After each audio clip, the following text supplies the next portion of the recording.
All right, maybe y'all can hear me. Do me a favor, type one if you can hear me. Grace and peace. Good morning. All right, I think I got it now. Fair use. Going 32 over the speed limit goes off scot-free. So I walked out the courtroom and recorded that shit.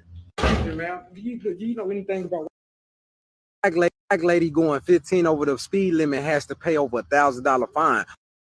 Black lady going 15 over the speed limit has to pay over $1,000 fine. White lady come in right behind her going 32 over the speed limit goes off scot-free. So I walked out the courtroom and I want to return my girlfriend's blender. What happened? The blender is broken. You said it would. All right, this thing is acting up. black lady going 15 over the speed limit has to pay over $1,000 fine. White lady.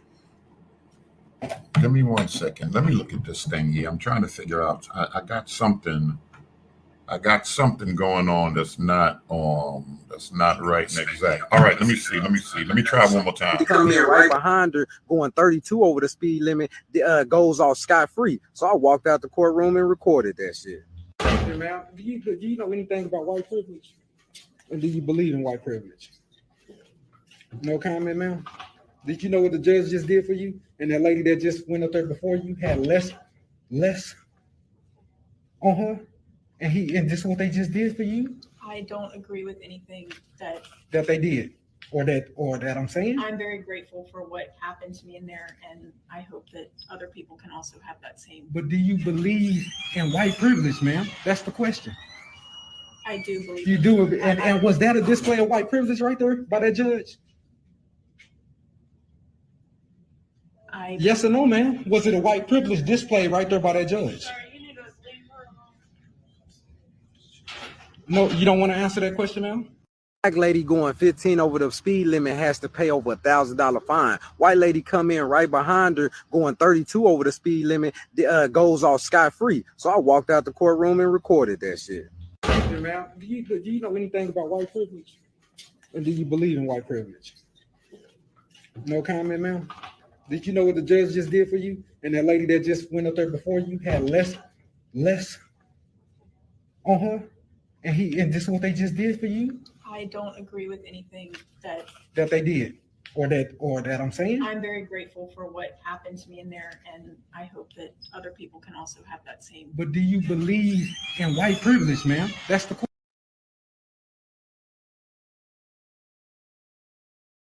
The question is, are we doing too much with these cell phones? Are we doing too much? Trying to expose, trying to cancel? Are we doing too much?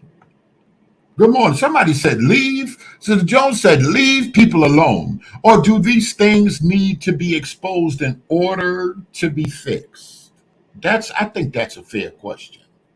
I think that's a fair question right there. Y'all know I'm gonna play a few TikToks. Let me play this one right here. I think this thing getting ready to go off in a second. So let me pull this one up. I'm looking. Yeah, let me put this up. Thank you. We gotta talk today, and I'm gonna look for a few specific people. Hopefully they're in here, and we're gonna look into some of this. We're gonna look into some things. Fair use.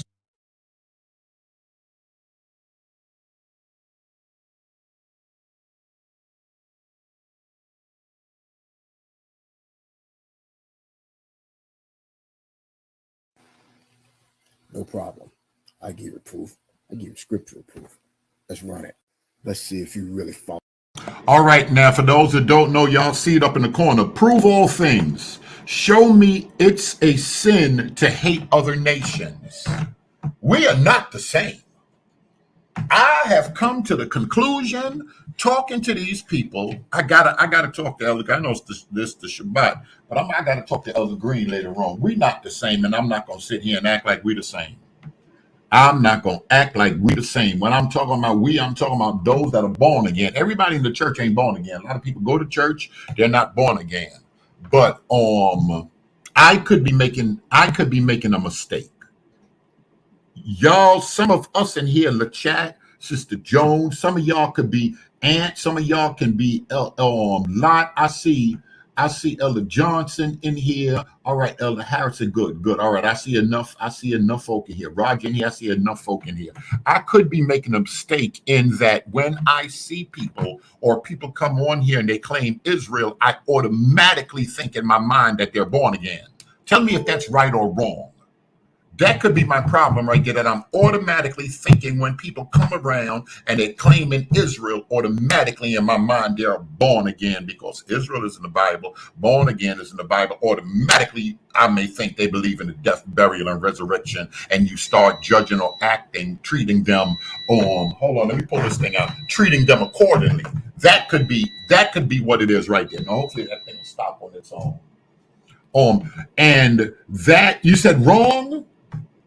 All right, somebody said test every spirit. I want to make sure that we park right there because that could be what it is. But there's some other conclusions that I might have to just come down to. I was thinking about what Roger was saying the other day, and he said, I'm just chilling. I want to watch people because I'll see them and they'll be sounding good, and then you'll go see them in another chat, in another group, in the comment section, and they sounding something different. So we got to look at some things and we got to examine some things. I don't want to broad brush. I don't want to stereotype everybody with a broad brush, but I have to come to some conclusions. We got to come to some conclusions, and one of them conclusions is this thing of God? Y'all know Elder Joe was on here and he jumped on the other day. We was getting in with the history, blowing and getting it in. And he was like, I hear racism. I didn't teach my sons this. A lot of people say when we start talking about this awakening, all this thing is about Esau, white folk, vengeance, reparation. God is God or racist and things of that nature. Good to see you, young Pastor Green. These are things that we got to look at. So we're gonna look at some stuff and this TikTok right here, and then I'm gonna pull up another video and I'm gonna examine how vocab looked at this police killing. Because a guy that was claiming Israel murdered police, and we gonna talk about that. Just like we talk about that one that got laid down, that so-called bishop got laid down. We gonna talk about that.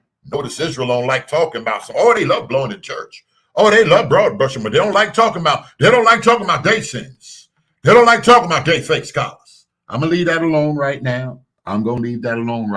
But I've been seeing a pattern for some years and years and years and years, and we got to face it.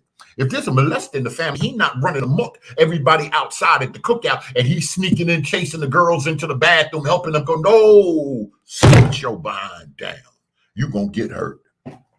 And I think a lot of times in our communities, and of course we don't want to talk about it because don't nobody molest in the black community, don't nobody do nothing in the black community. So we just let it keep going that whole time. Everybody in the whole family know what's what. Know that Uncle Drunk over there want to put all the girls on us. I know what's what. But everybody quiet. Ain't no quietness over here. We're going to examine everything. Now I'm going to try to be fair. I got to say that because of my attitude, because of my personality, sometimes I'm not the best. I'm like, Lord, I don't know how you got me hosting this thing because my ignorance comes out very, very often. Y'all pray for me. Oftentimes it takes a while for people to grow on me. So sometimes it's kind of hard when I'm back and forth and I try to bring other people on and I be so aggravated. But people that are normally on or that have been around, I kind of get used to them. Be like, listen, what it is? What's the Israelite of many names? Nobody don't even know what his real name is. But he done came on under so many names. I'm like, all right, brother, just come on and read the scripture. Now he coming on and he's sharing the screen. So he's kind of growing on me. I know some of the church folk would be like, yo, this is nothing but heretical nonsense, a lot of what these people talk about. But we got to let people talk.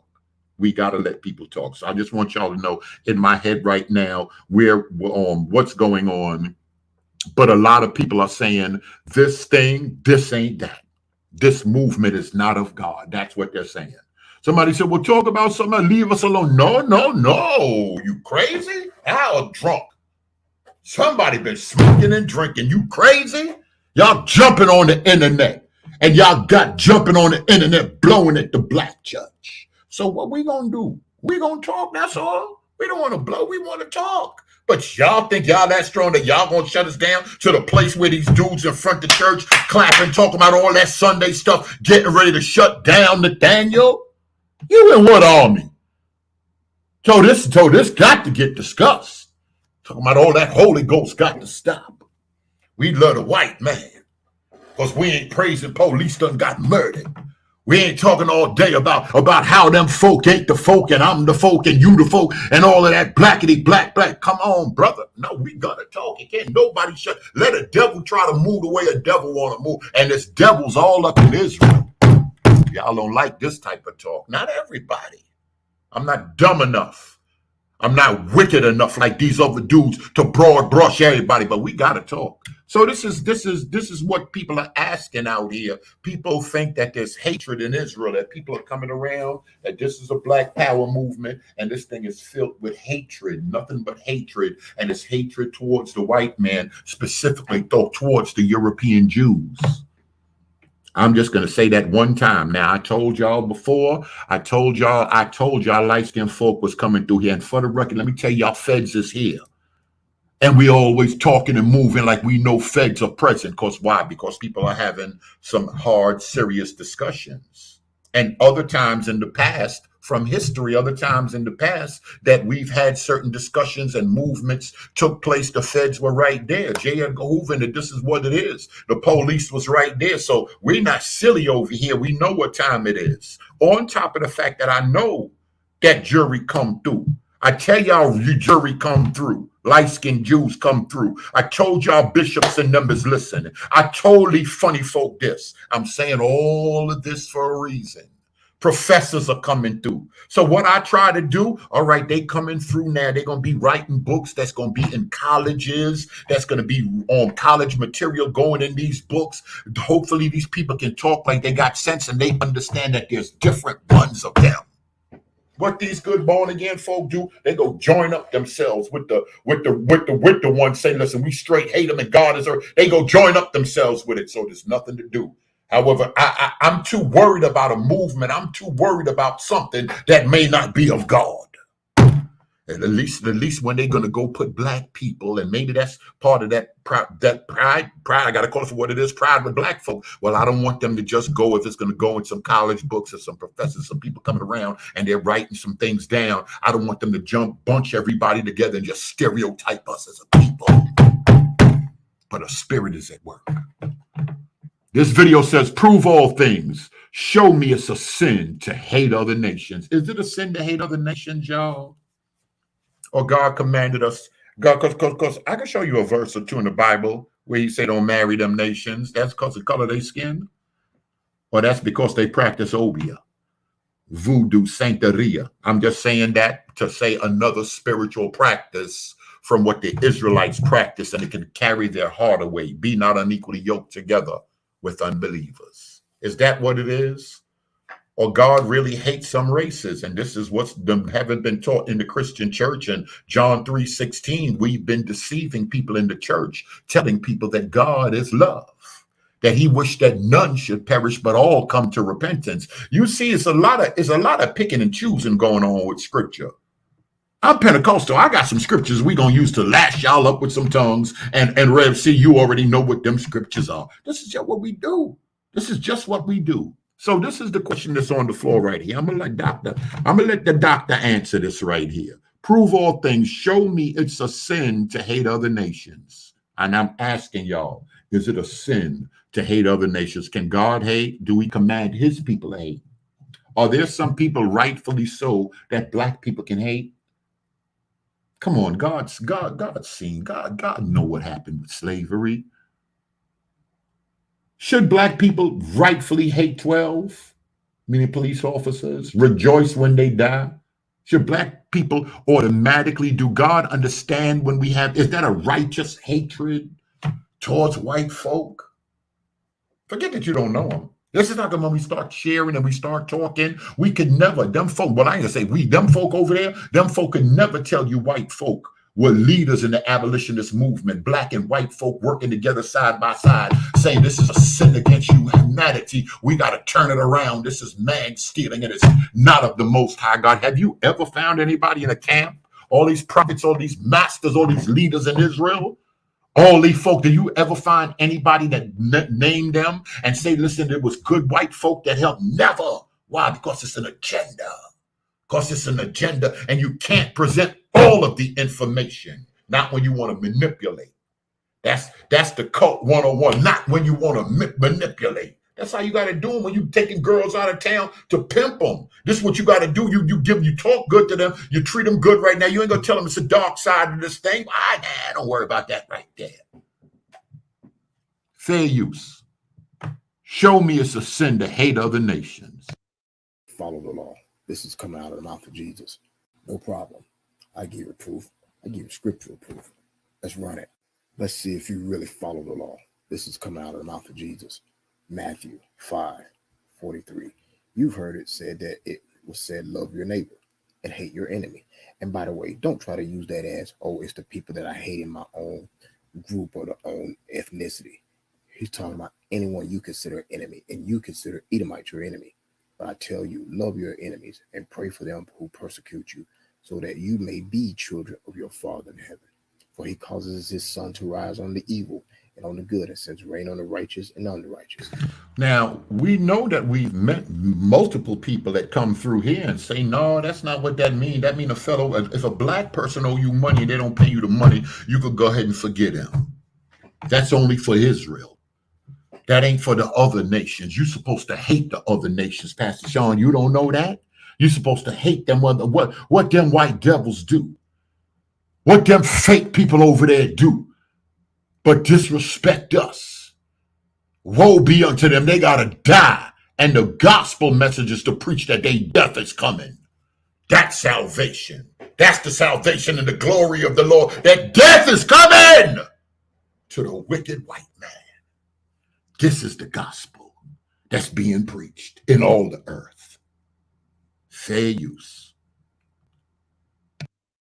For if you love those who love you, what reward will you have? Do not even the tax collectors do the same?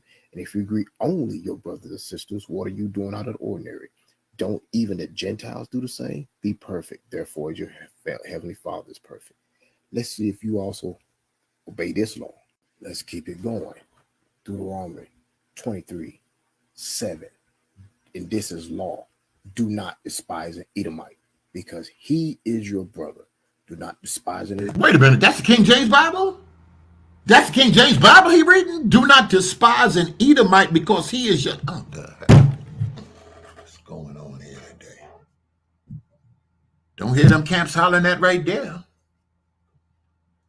And then other people, I got to bring up all of the questions because other people are asking different things. Do them people got anything else to talk about? Can they talk about anything? Sanctification. Can they talk about anything outside of Esau, the white folk rule coming to the end, slave ship called Jesus, Christmas tree, Easter egg? Can they talk about anything else? Spiritual gifts, fruits, how you mature, grow in the Lord. Can you talk about what the essentials of the faith? The other lady, whilst the brother was talking, I want to charge you, bring them Christians on. She said, ask him what the gospel is. Tell him to explain the plan of salvation. That stumped many a people. The other guy coming here talking good and all of this, and we going in for hours about the law and blah, blah, blah, blah. This whole Negro shacking up with his baby mama. Don't believe in obeying the laws of the land, marry that woman. It's funny the things we could talk about. It's funny the things that's so important, that's pressing, that's in the forefront. Then we tell these folk, all right, we finna slide. Come on to the microphone and pray. Can't pray, can't discuss no other subject but the white folk, but Esau, but Edom, but police killing, but being pagan police. Worried about who got a wedding ring, what's in your fridge. Ain't worried about nothing but that. This is funny today. This is funny today. We not the same. I got to call this thing for what it is. And trust me, I ain't talking about all Israel. But it hurts me to say this because I know they out there, they record and they're going to say something. But I might have to admit it. I might have to admit it. And I don't even want to say it right now because like I said, they're going to take a clip of that and they're going to run a whole muck. Egyptian, because you are a resident alien in this land. The children born to them in the third generation may enter the Lord's assembly. That is law. Are you following law? So if you want to sit here and say there's proof, you want proof of it, I gave you scriptural proof. Proof of the fact that you're following a cult. You're following behind that, misusing God's law. Now, y'all know who y'all know who this is right here? I'm not sure if y'all know who this is right here. I just be grabbing people video, just playing people video and everything, but I'm gonna play one more game. I'm gonna play one more game and be quiet. Push your own agenda, an agenda that's actually being abated by Satan. Stop it while you're at it. You need to repent. No problem. I give you proof. I give you scriptural proof. Let's run it. Let's see if you really follow the law. This is coming out of the mouth of Jesus. Matthew 5:43. You've heard it said that it was said, love your neighbor and hate your enemy. And by the way, don't try to use that as, oh, it's the people that I hate in my own group or the own ethnicity. He's talking about anyone you consider an enemy, and you consider Edomite your enemy. But I tell you, love your enemies and pray for them who persecute you, so that you may be children of your Father in heaven. For he causes his sun to rise on the evil and on the good, and sends rain on the righteous and unrighteous. For if you love those who love you, what reward will you have? Do not even the tax collectors do the same? And if you greet only your brothers and sisters, what are you doing out of the ordinary? Don't even the Gentiles do the same? Be perfect, therefore, as your heavenly Father is perfect.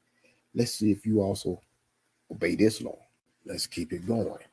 Deuteronomy 23:7. And this is law. Do not despise an Edomite, because he is your brother. Do not despise an Egyptian, because you are a resident alien in this land. The children born to them in the third generation may enter the Lord's assembly. That is law. Are you following law? So if you want to sit here and say there's proof, you want proof of it, I gave you scriptural proof. All right, y'all heard that right there. Yeah, Original, Dr. Original. That's that. Y'all go follow him on TikTok. Trust and believe. What's good with you, fam? Let me know if you want to jump on. What's up, Rome? Let me pull this other one up right here. Now, I don't want people to think, because I'm playing this video and we're talking about hatred, that we're not gonna talk that automatically. Because I like what homegirls say. Honestly, a lot of times y'all start hearing stuff with, don't think for 1 minute I ain't gonna talk about whitewashing in the church and what these good folk did. Don't think that automatically that's going to throw that, but but we gotta see if this movement is fueled by the Spirit of God. And how can I tell if a movement is fueled by the Spirit of God? I'm gonna see the fruits of God. I know they're gonna get mad. Well, the Catholic priest molest the kids. That mean the whole Christianity, the slave ship was named Jesus. That mean the whole 2.2 billion people for 2,000 years, nobody was right. I'm gonna show y'all an Israelite murderer today, but I'm not dumb enough. I wish I could be foul. I wish the rest of the Christians could be foul. I wish vocab could be foul. I looked at the video. I said, let me see how they handle this Israelite thing. Let me see how they handle that, because that was his man, James White, that was trying to make them dudes talking about they like the KKK. Let me see how I wish the Christians could be foul, the broad brush like Israel, broad brush. Like these funny dudes, broad brush all of Christianity. I wish vocab would have got on there and said, look at these wicked murdering Israelites, and it's the spirit of murder that made him hit the police, but he ain't say that. We're gonna see. We're gonna look at some fruit. We're gonna look at a few things. I think it's fair. Now we can get it going right now. I think I see that letter. Now we can get to pulling up these scriptures and dealing with some of this stuff right here. But let me pull this up, and then we're gonna get into it after. No, we showed that lady right there. We got here with a little. Let's deal with a little. Let me do this first, because maybe God don't want. Maybe Christianity, we fooled these people. And because slave master was raping, and y'all like light-skinned folk that y'all wanted to blend, and y'all went ahead and y'all married the wicked seed. And God told you not to marry white folk. Let's see. They love Gino. They love church hate him, but some of Israel love him. Some, I said some. Let's see what Gino got to say about this. Common religion would tell a white man. À chaque fois qu'une religion dit à un homme blanc, not to marry a black woman. de ne pas se marier avec une femme noire. The followers of that religion are racist. Ceux qui suivent cette religion, ce sont des racistes. Anytime a religion would tell a black man À chaque fois que la religion dira à un homme noir not to marry another woman of another ethnic group, de ne pas se marier avec une femme d'un groupe ethnique différent, then that religion also is racist. alors cette religion, We're going to go to the book with this.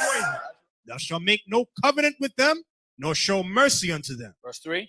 Neither shalt thou make marriages with them. Watch this. Thy daughter thou shalt not give unto his son, So you cannot give their daughters unto your sons. Go ahead. nor his daughter shalt thou take unto thy son. You can't take their daughters for your sons.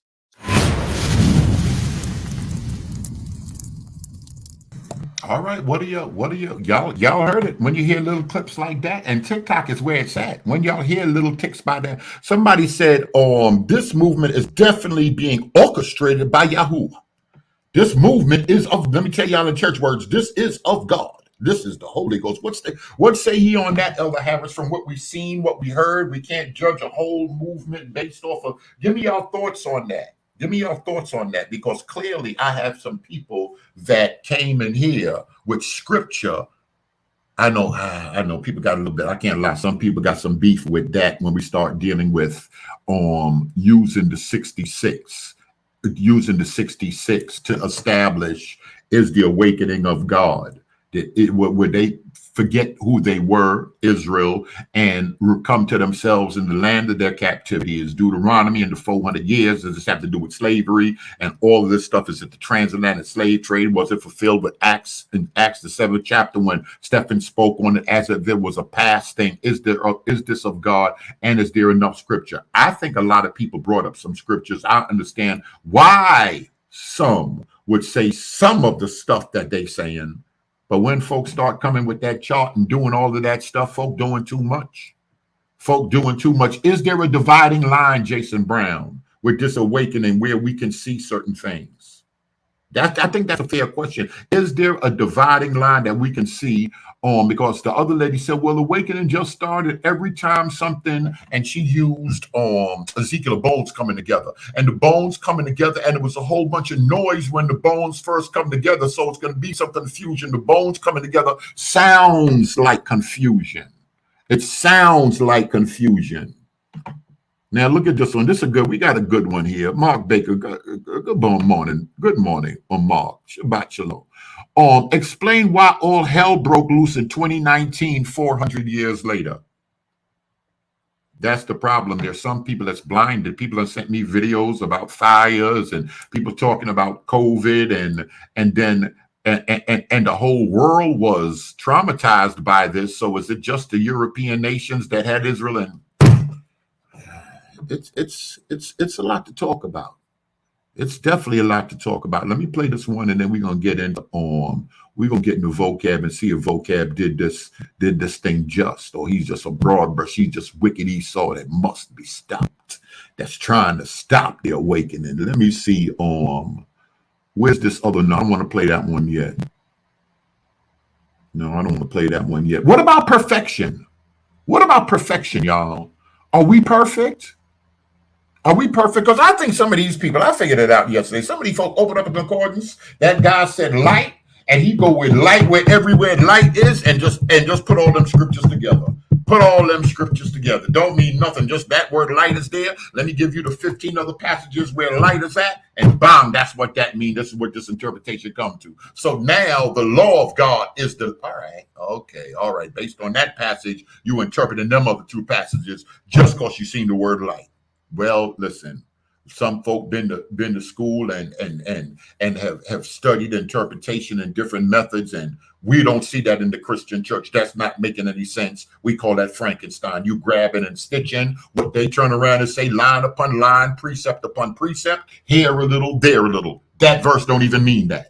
The Judah mourneth and is black unto, that verse don't mean that. I am black but calmly, don't look about Solomon not told, that verse don't mean that. So when it looked like so many verses don't mean what in the world they supposed to mean, but hey, you say it's of God. You say God is speaking. You say God is teaching. Then y'all come to show us. What great evidence do you have the Christmas tree wasn't original? Christians didn't want to admit the Christmas tree wasn't original to the Christian church. It got to be more than that. It got to be more than that. I said, I'm going to fall back. I'm going to let other people talk. I'm going to let other people come on and talk. But sometimes when you hear so much of folk coming on like they, it's a lot. Let's work with this right here and let's get in the vocab and see if he did this thing fair. Is it even fair to say, and the media didn't even do it for those that want to get the running amok. They didn't. The media ain't even heavy pressing saying this dude was Israel, but how people will take some stuff to stereotype. How some folk will move wickedly and broad brush to get folk name on the list. To bring more attentions, to put more agents on stuff for the silly people. Fair use. Even as your Father, which is in heaven, is perfect. You hear that? God said, be perfect. Can you keep, according to the Bible, can you keep all of what God commanded you to keep? I know they say you could do all things through Christ, but y'all can't keep all of the commandments. And were you supposed to keep all? And that's where we get into the schoolmaster and the purpose of the schoolmaster. And Peter says, don't put a burden on us that we or our fathers could bear. We're plumber. Y'all know plumber gonna say that was the oral. That's the oral. That's different. And the Hebrew, our Hebrew roots people gonna say that. Some and few Israelites say that, but really the Hebrew roots people really they really push that right there. Can you be perfect with following the 10 commandments? Can you be perfect? Was Zacharias perfect? Can anybody be perfect following the law? In light of all have sinned and come short of the glory of God. In light of that, and you living in this body with a sin nature and the flesh warring against the spirit. And I want to hear some of your thoughts on that. Why would he tell you to do something you can't do? Yes, I'm perfect. Now give me that. I believe that. Now, I'm going to show you what perfect is. I'm going to show you I'm perfect. All these brothers out here keeping the commandments perfect because we keep the commandments of God. Oh, you heard that? Right? Book of Psalm, chapter 19, verse 7. The law of the Lord is perfect. You hear that? Sis, that's the devil. He's trying to get you not to keep the law. You hear what I'm saying? Keep the law. No. Why he just said be perfect? You perfect. Hold on. What you say? Hey, but one person kept the law. One person law is perfect. Okay, you don't know what the Bible. You don't know the Bible, bro. I'm gonna read it to you in a few minutes. Go back, read it again. The book of Psalms, chapter 19, verse 7. The law of the Lord is perfect. Our law is what makes you perfect. When you keep the law, can you make a mistake? Yes, you can make a mistake, but you get back up and keep the commandments of God. You're perfect. That's right. Even as your Father, which is in heaven, is perfect. You hear that? God said, be perfect. Now, why would he tell you to do something you can't do? Yes, I'm perfect. Now, give me that. I believe that. Now, I'm going to show you what perfect is. I'm going to show you I'm perfect. All these brothers out here keeping the commandments perfect because we keep the commandments of God. Oh, you heard that? Right? Book of Psalm, chapter 19, verse 7. The law of the Lord is perfect. You hear that? Sis, that's the devil. He's trying to get you not to keep the law. You hear what I'm saying? Keep the law. No. Why he just said be perfect? Hold on. What you say? Hey, but one person kept the law. One person law is perfect. Okay, you don't know what the Bible. You don't know the Bible, bro. I'm gonna read it to you in a few minutes. Go back, read it again. The book of Psalms, chapter 19, verse 7. The law of the Lord is perfect. Our law is what makes you perfect. When you keep the law, can you make a mistake? Yes, you can make a mistake, but you get back up and keep the commandments of God. You're perfect. That's right. Even as your Father, which is in heaven, is perfect. You hear that? God said, be perfect. Now, why would he tell you to do something you can't do? Yes, I'm perfect. Now, give me that. I believe that. Now, I'm going to show you what perfect is. I'm going to show you I'm perfect. All these brothers out here keeping the commandments perfect because we keep the commandments of God. Oh, you heard that? Right? Book of Psalm, chapter 19, verse 7. So we got to ask ourselves, is this a matter of interpretation? Again, everything's a matter of interpretation. Is it a matter of the way we approach the text and the way they approach? Clearly, we're approaching it differently. We heard that with Elder yesterday and look in the New Testament as a fuller revelation. For after God poured his spirit out on the original Israelites in the upper room, and they began to preach after walking with him and ministering for 3.5 years. Is it a fuller revelation? People say, no. Go backwards. You got to go backwards. Backwards. Thank you, brother. You got to go backwards, and you got to look into the text. And matter of fact, does that make sense, Rev C? He said, go. The brothers were saying, listen, you got to go back and look into the text. Look at where Paul quoted from, so you can get a fuller understanding. And this is why there's a heavy reliance on the Old Testament, a little more than we would see in Christianity. What do we do? What do we do with that? Those are, we're approaching the text with different modes of interpretation. What's the point where you say, I can't agree with that? If there's ever a point, is there ever a point where you can tell someone else that they're not in the kingdom? Because clearly they telling us we ain't in the kingdom and we need to get right. And they in front of our church telling us get right. And we telling them folk they ain't saved. Or that part should be left alone. Cult, heretic, no, you, your mother, your father. We is there a point that should never be done? How do you handle Rev C? How do you handle theological disputes? How have we done that historically in the church? We still chilled with people, Arius and them. They was all just still chilling with Athanasius, everybody just chilling together. How did that work in the past, and how do we do it? Or maybe we shouldn't pay any minds in the past because they got the busting, they got to acting real crazy based on some theological things where swords were drawn. I'm just asking. Let me put this out here right now. You're gonna get the full thing right now on a police officer losing his life. Got to remember just remember that the whole situation is just sad all around. But I want to see specifically how Vocab handled this in light of the fact that y'all know Vocab is full time doing a whole bunch of this with largely the camps. But it's important to me, no matter what feelings people may have about Christianity and other people in Christianity, that Christianity presents, don't broad brush. The camps are one thing. They can do whatever they want to do. We don't believe that they're born from the spirit on high. So they got a broad brush. I'm going to bring up that other twerking for dropping it low for Jesus.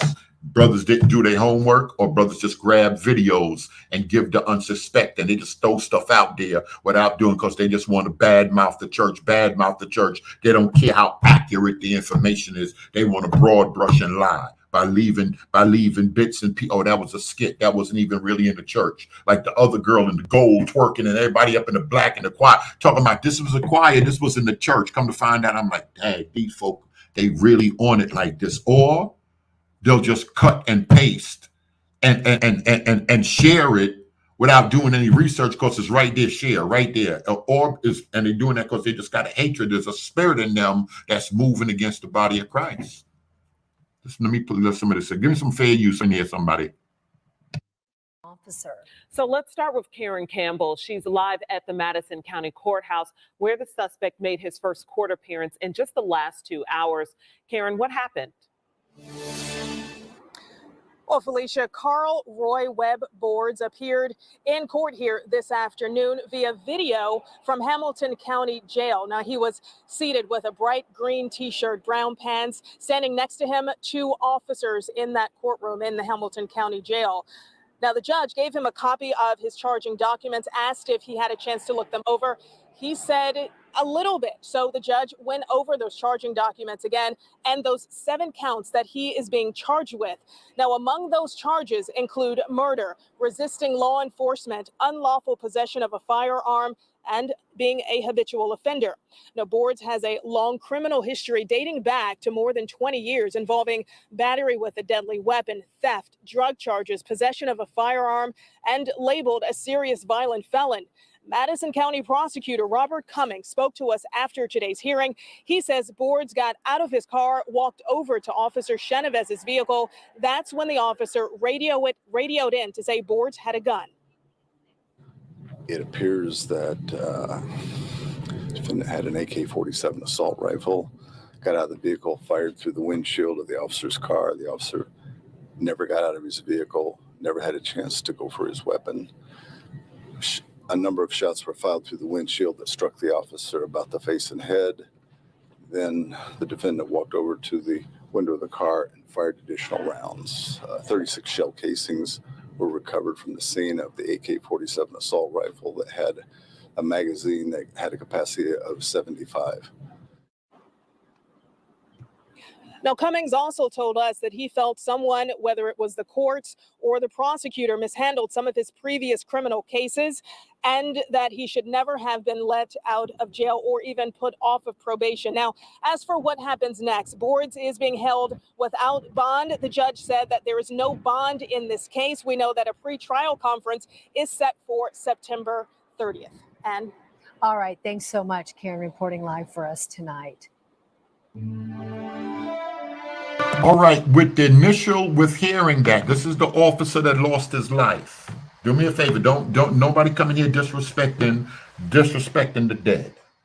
You know, you start wanting law enforcement dead and all of this stuff, you know, better than Phineas priesthood. You want anarchy to flip the whole government. You're lawless. Folk talking about lawless. You don't want the law. If you were rejoicing that somebody lost their life, especially somebody in law enforcement. So we definitely not on that in here. Don't come in here talking crazy. Don't come in here talking reckless. But in light of this, he been a troublemaker. Now there might be a few in Christianity that hear this, that may feel some way about Israelites and would want to use that information. But you got to ask yourself, if you're a fair person, if he'd been a troublemaker for 20 years, if he'd been busting his gun for 20 years, if he had hit and blown at police 20 years earlier, 15 years ago earlier, and they let him out, thank you. My man said wrong is wrong. The question would be, was he an Israelite then? Did he join the movement? Was he involved in the movement later on, and he already had violent tendencies with the ability to kill? With a hatred towards law, was that already in his heart right there? But you see, it's somebody, I'm not saying vocab did, but people get that, and then they'll hear that he's Israel, and then automatically get to running amok. I told you they like the Klan. Now, was it wrong? Should we ask questions if he was involved in Israel? Did his doctrine lead him in any way to kill that officer? Would he have killed him if he was black? We got to look at a lot of stuff. Do we want to kill because he's white? Because remember, people are putting two and two together. They're saying hatred. We got to be separate. So they're looking at it like it's Phineas priesthood, like it's the Ku Klux Klan, like it's some organization. But is this that? Being fair. Of course it'll feel good to say, yeah, it's like them. Yeah, that's who they, yeah, if you hate them in your heart, they murderers anyway. It's good for them. I don't care. Listen, they're all, you know, is it fair? Let it keep playing. And the Officer Chavanez has been growing all day in Elwood. And in just about 2 hours, the Elwood community will get a chance to come together to honor his memory and lift his family up in prayer. Our Rich Nye's been learning more about Officer Chavanez all day and joins us live from the site of tonight's vigil. Rich. Good evening, Felicia, and welcome to Elwood. Members of this community will gather around this fountain tonight, a fountain that is flowing with blue water. They will pray for the officer's family. They will pray for the Elwood Police Department and for this community that is shaken. The adult life and the law enforcement career of Noah Chavanez cut short after it just started. People came to the memorial for a second day to reflect on the loss of a 24-year-old rookie officer. Keith Israel staked American flags around the police cruiser on behalf of the East Central Patriot Guard. We honor all veterans and first responders, with him being both. And this one particular hit home with me. I lost a son to Iraq, and I have a granddaughter who's currently training to become a police officer. So I'm kind of beyond myself. This kind of thing doesn't happen here. Noah Chavanez graduated from Fishers High School in 2016. He participated in marching band, drumline, and wrestling. The principal said in a statement, his dream was to serve others, and we are proud of what he accomplished in such a short time, both in the military and with Elwood Police. The entire FHS Tiger family grieves this tragic loss of such a promising young man, full of talent and potential. Noah served in the Army 5 years and just graduated from the Indiana Law Enforcement Academy in April. every one of us here on staff had something nice to say about Noah and remembered Noah. I mean, he was just one of those in the class that stuck out and that you could count on, and always had a smile. This small town of 8,400 people was just getting to know Noah in his first year on the Elwood Police Department. Tragedy puts him forever in their hearts. Noah is survived by his parents, a younger sister, and brother. Noah's mother is an elementary school teacher in the Hamilton Southeastern School District. Noah grew up and lived just about a half hour from Elwood, this little town where unfortunately he served for just a little time. Felicia? Yes, thank you so much, Rich. Prayers to that community, certainly. And again, that vigil is at 7 o'clock tonight at the Fountain, located at 1505 South B Street. That's B as in boy. And if there's bad weather, they're going to move inside to the junior senior high gym. And the abortion.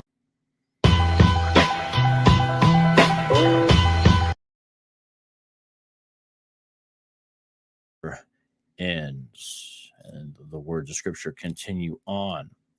Now, the reason why I'm bringing that up here, shout out to Jay Fry for the super chat as well. Much love for you on that,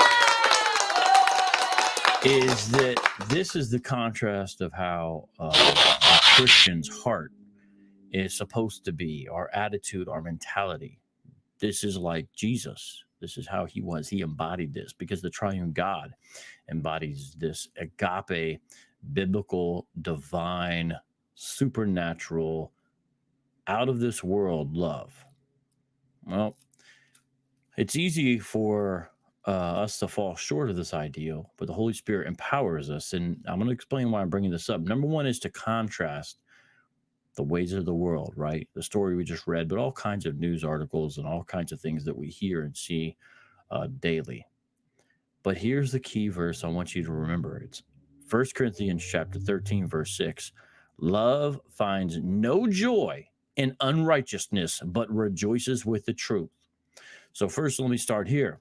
If you're a Christian or someone who's not a Christian, but watches or follows me because you view yourself as sort of an anti-Hebrew Israelite, some of you get caught up, and when something like this happens and it's at the hands of a Hebrew Israelite,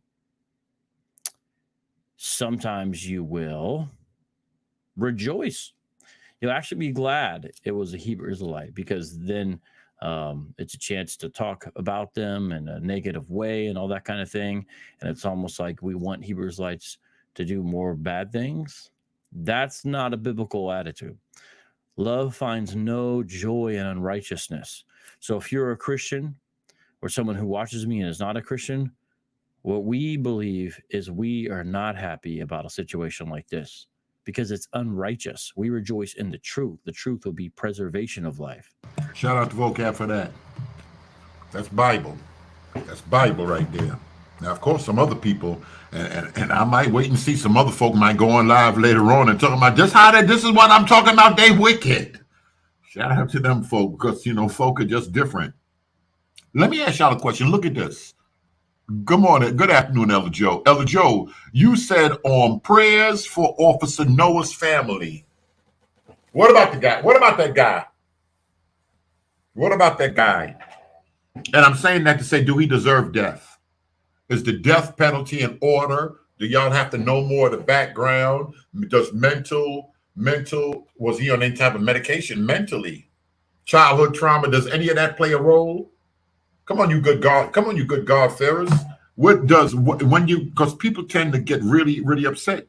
The young guy did 5 years in the military, didn't die over there, came over here only 11 months on the job. He ain't even had a year on the job. Ain't even got a wife and kids. He survived by his mama and them. He only 24. He a kid. We got to keep it a buck. He's a kid. What role does death penalty play in something like this in light of the Bible? So if you're a Christian, don't fall into the temptation of rejoicing in unrighteousness. I really need to iterate that. All of us can fall prey to that.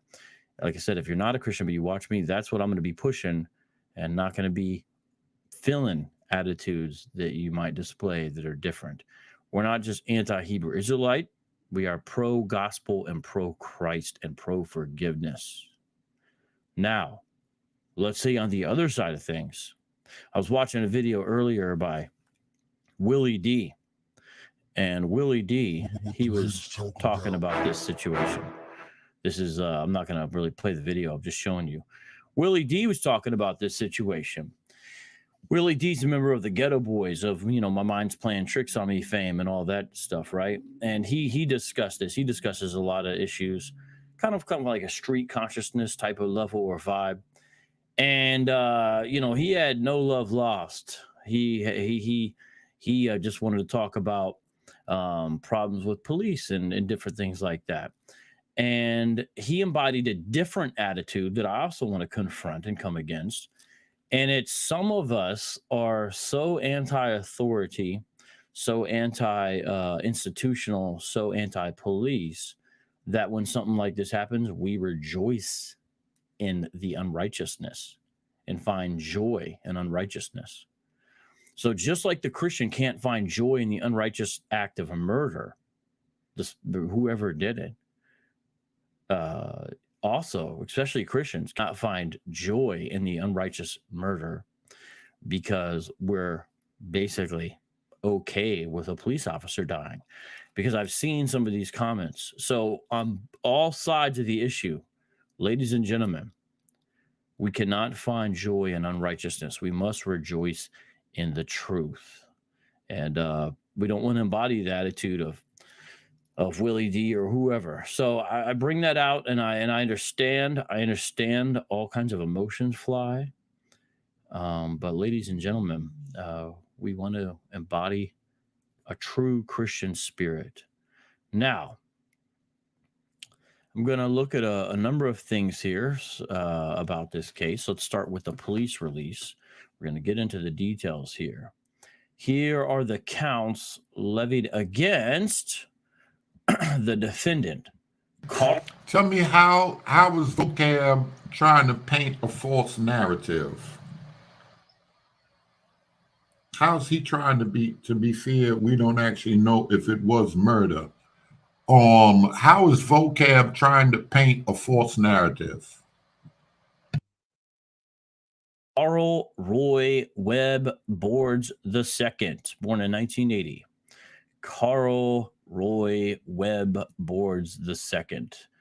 This is from the Madison County prosecutor in Anderson, Indiana. The actual murder happened in Elwood, Indiana. So those are the charges that are being levied. So this is a very serious issue. And I want to show you that Carl is still alive. This is his information as he's in custody and Indiana incarceration. He was not killed, before being apprehended, anything like that. And this is the weapon he used. And there is Officer Noah Shanavaz. And there is Carl Webb Boards. It's a picture of the vehicle. And as you can see, it's an AK-47. And so I'm just giving a lot of background here so we can understand what happened. And he was a rookie, 24 years old, brand new. His weapon was in his holster. He actually had not exited his vehicle yet, the police officer, and he was shot 36 times. At least, well, let me be specific. 36 rounds were fired from the weapon. Due to the nature of the injuries, they are not able to conclusively tell how many times he was actually shot because it was pretty serious. Let me read here in the description. This is a Hebrew Israelite barber, and his real name is Carl Roy Webb Boards II, but his Hebrew name is Dauda Yahuda. All right. Yahuda. And you're going to see some videos of him later. He killed first-year officer Noah Chavanaz during a traffic stop in Elwood, Indiana on Sunday, July 31st, 2022. 36 rifle casings were found at the scene. Chavanaz sustained 2 gunshot wounds to the head, which they said perforated his head, which means basically split it open. Several to the torso. Authorities could not determine how many times he had been shot because the wounds were so severe. The officer's gun was still in his holster when responding officers found him. This is a description that I put derived from various news sources and outlets. I'm going to get to a question real quick here because it's relevant. Thamazo asks, is he One West? One West is a notoriously militant section of the Hebrew Israelites, and they speak pretty vicious rhetoric often. But the answer is no, he was not One West.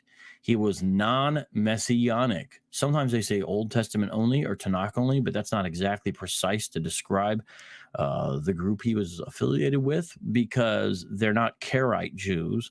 They still hold to Talmud and Zohar, basically, and kind of a mystical understanding really within the rabbinical strand, this particular group that he was involved with. So he is not One West.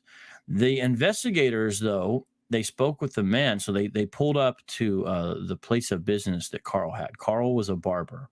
And they pulled up there. And right when they pulled up, there's a man who was pulling up, a black male. And I have his name. I'm not going to give out his name, but I do have his name because it was given in one news story. And I've made contact with him. But they spoke to this man. And he rented an upstairs apartment from where Boards ran the barber shop. And he said that Boards had discussed. Why? Do me a favor. Let me see what 100% real Torah. He is not a Jew. What do you mean by that? Why is he not a Jew? Why he's not a Jew? Because you know y'all got us confused with a convert, and now a convert ain't on the level of a. Y'all know y'all ill with it. Y'all know y'all ill with it. Make it plain. Being a member of the Hebrew Israelites with him, and it makes sense because the witness is also a black male. So he discussed this with him. Then a search warrant was enacted, and inside the place there were documents that were consistent with the philosophy of Hebrew Israelism. So this man was a Hebrew Israelite. It was only on one line of these stories where we're going to go deep. Now, it's not exactly clear why he did this, but I'm going to show you that he's done this kind of thing before. But the same man that the investigators spoke with on location there, the barbershop site, said Boards had recorded a song, quote, making statements that if he ever got caught by police, he would kill them. So Boards is in custody, and I do have the name of the group that he was affiliated with, which I'm going to share in a second. But first, I want to show you this man did the same thing back in 2006.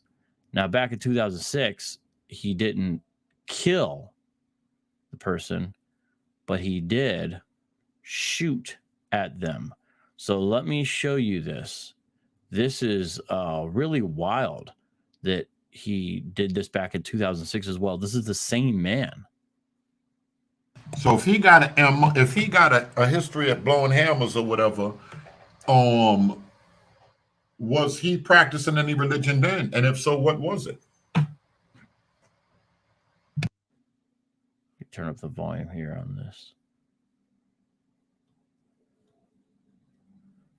Oh wait, yeah. I'm going to rewind it so you can hear the volume. So to clarify, we're talking about a police officer who was murdered by a Hebrew Israelite in Elwood, Indiana.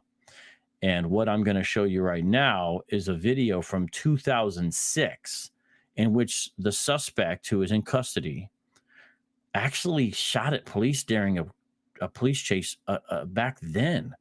And then basically right after he got out, started a barbershop business, then did the thing again. So watch this.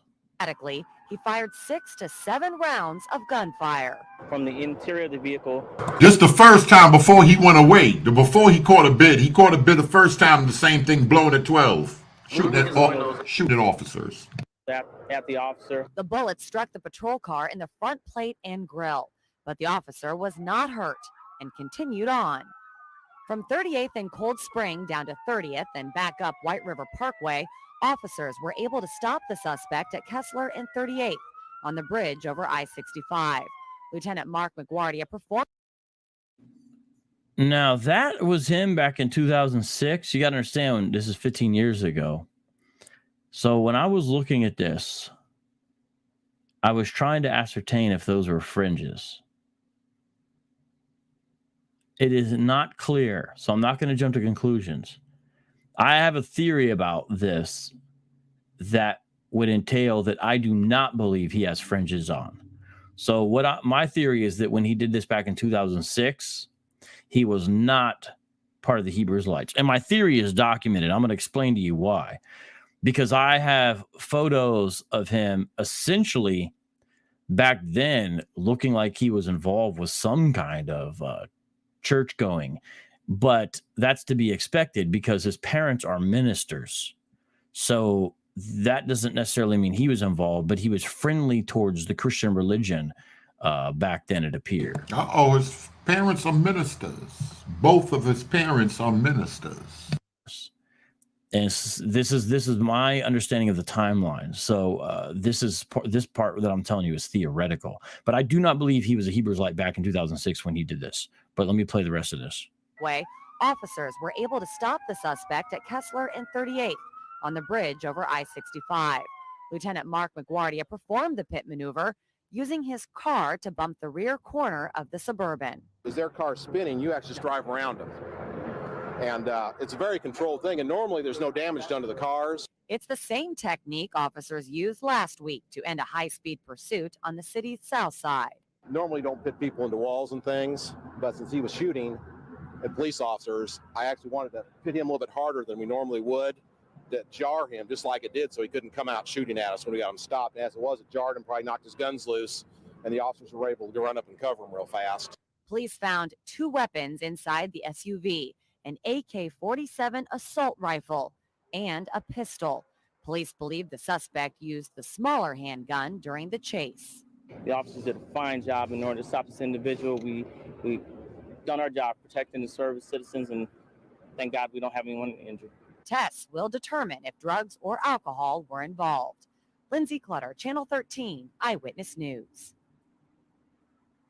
Okay, now I'm trying to reiterate here. Police say 28-year-old. Trying to reiterate here. This video that I just showed you was back in 2006. Okay, so the video I just showed you is from 2006. This is not the time that he murdered the police officer. Okay. Let's look at Dabawara Shamayawan, ISUPK, North Carolina. Ma'am, what are you talking about? I'm not sure what you're talking about here. Wow, America's has many assets, including Habib the Ethiopian. You folks better watch out. All you AP and AR lovers, CCL, COP. Does anyone know what she is saying? I don't know what you're saying, but look how Hebrew Israelites be. Look how they be, right? Okay, now what I have on the screen is the Affidavit of Probable Cause. This is a PDF document, and I need to show you some very important things on it. I hope that you can read it here. Try to make it as big as I can. Jones, that's a side conversation. You said he needed to speak on white issue. That's a side conversation. And here, let me see. Can you read it there? Can you read that? I'm going to make it a little bit bigger here because I want to make sure you can read this. This is important, what I'm about to show you. This is, okay. I think that'll do. Okay. This information you're not really going to get anywhere else. Oh, yeah. Okay. We got the wacky Hebrew Israelite. He don't look black. This is a hoax. Ma'am, if you stick around instead of getting on your jump to conclusions mat, which honestly is fueled by ignorance and incredulity and delusional characteristics that you possess, probably granted to you by your false religion that you embrace in the UPK, you will see that he is black, because I have pictures with his whole family. I'm just going to show you right now. Okay, these folks are crazy. The UPKers, you guys are crazy. He's not even a one Wester. Okay, so you're saying it's a hoax. This fool said, vocab hate Israelites, but got a beard like an Israelite. So now the beards on the planet belong to Israelites. Father God, I'm good today. I'm good. I'm telling y'all I'm good. Maybe maybe because he's always around Israelites, when in Rome, do as the who knows that could. Have you ever considered that? That could be it. Because you know when them folks start preaching that barbershop doctrine, where your beard at? Maybe just to keep them from preaching at them, he went ahead and grew it out. I don't know. Let me show you. That's him. You're telling me he's not black? What? And it's not even about him. How he look to y'all? How he look? What do he look like? What do he look like? What do y'all think on just, what are your first impressions on just looking at him?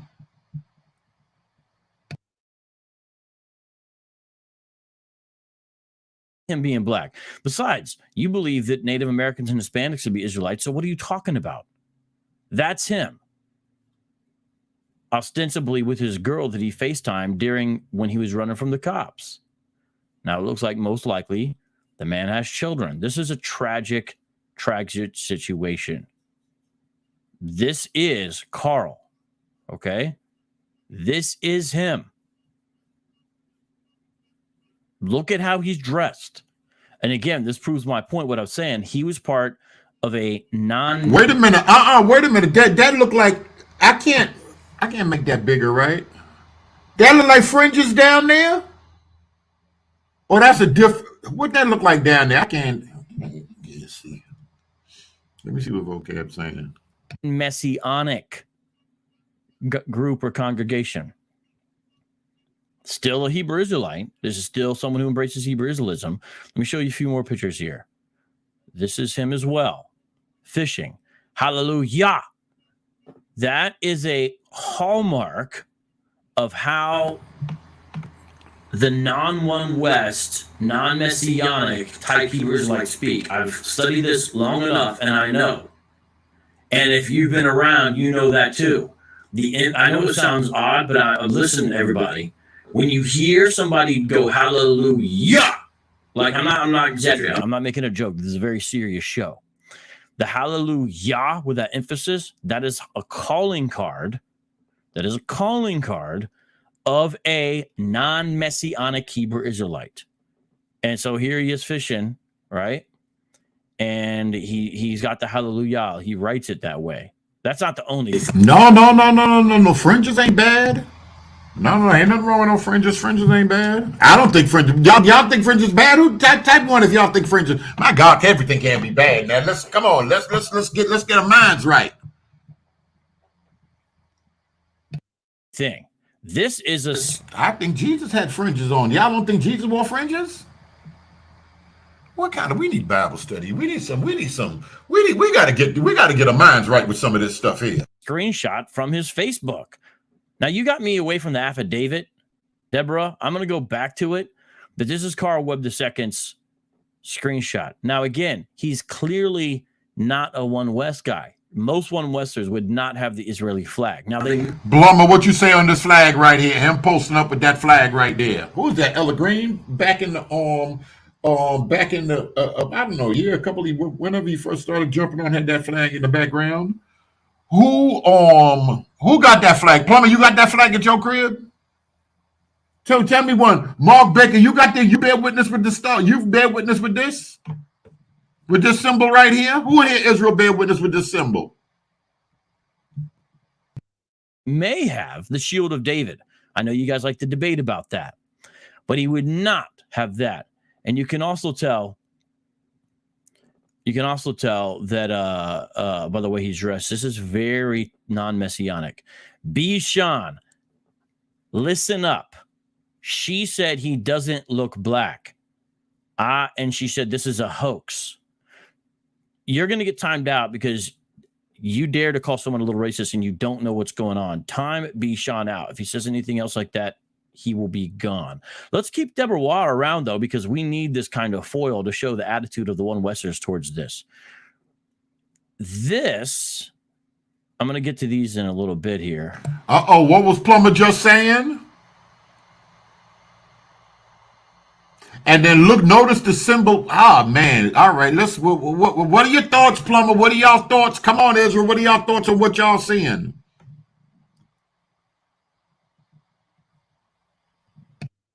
I'm going to get to these in a little bit here.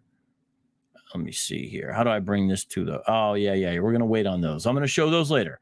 Now we're going to go back to the affidavit, the probable cause. I'm going to go back to those. Here we are. This is the charges against him. Do you see this? Oh, it's going to do that. Let me just make it big like that.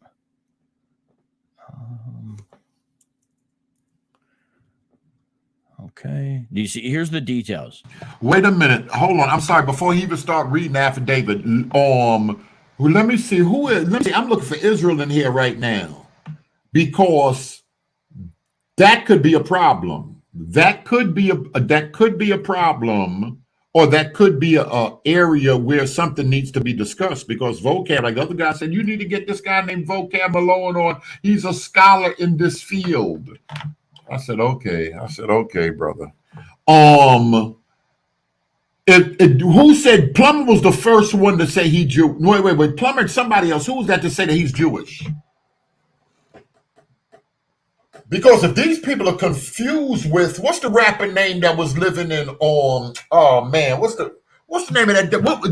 There's two of them, but it's one brother. He heavy set. He converted. I think he was from Seattle or somewhere, and he converted. Now he a big time rapper in Israel, and they love him. And he converted into the whole community. He wear the black. He do all of that stuff. He do all of that, but he converted. He don't consider himself an Hebrew Israelite in that sense. He's Jewish. He converted to that.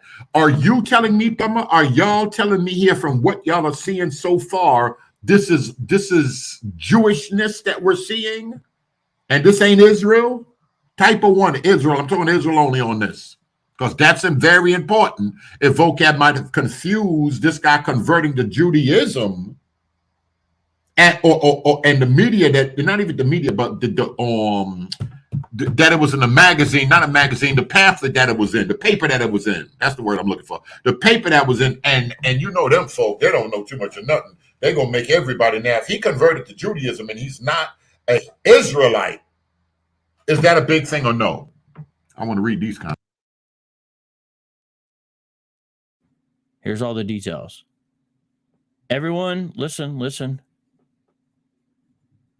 You can find these yourself. This. Now, I do want to show this. So, the last radio transmission received from Officer Chavanaz indicated the driver of the white Buick LaCrosse, quote, had a gun. So that's the last one. And by the way, so anyone that thinks this is a hoax, the call is actually recorded. You know how they did. Oh yeah, somebody not Nasim, yeah, black. Oh, Shine also. That's interesting too. We gotta discuss Shine and his whole conversion and what that means and what's the difference. Because it could definitely be confusion there. And I noticed as we have some of these talks that people would say certain things in the comment section like they don't see really a difference with Judaism. That's how I always ask, well, is Judaism what Ezra and them followed? And because I know there's a little confusion here, that's a conversation worth having for real. Put the police scanner stuff online. I'm going to drop the link and you can, I don't want to play the audio, but right there, I just did it and I'm going to pin it. Okay. Wait a minute. If you're not ISUPK, why does your profile say ISUPK North Carolina? My goodness, you folks are, well, you used to be or something. You used to be. Okay, continuing on here. The audio now is linked in there, by the way. Okay. So here's all the details. Very details. This is the affidavit, probable cause, charge against him. See? All right. This is the car. So he talked about the maneuver he did. So there's the car. They included that picture there. You see the car there? This is from a PDF. This is official PDF. Is the Star of David Bible, or is the Star of David? We can't find the Star of David in the Bible. That's a recent phenomenon. After the Bible was written, them folk added it in and got everybody thinking that go back to David and them. That's a fair question right there. Star of David Bible type 1. If it ain't Bible type 2. Close up, as I showed earlier, of his AK-47.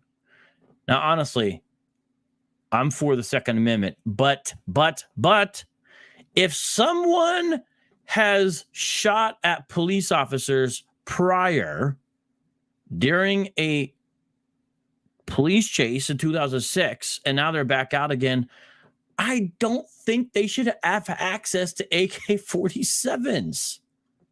Probably not any weapons. I mean, really?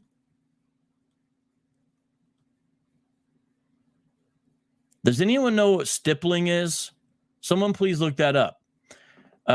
Number 8. I need someone to look up stippling. That's when they could ballistics. They could tell when somebody got shot at close range, when the bullet comes out.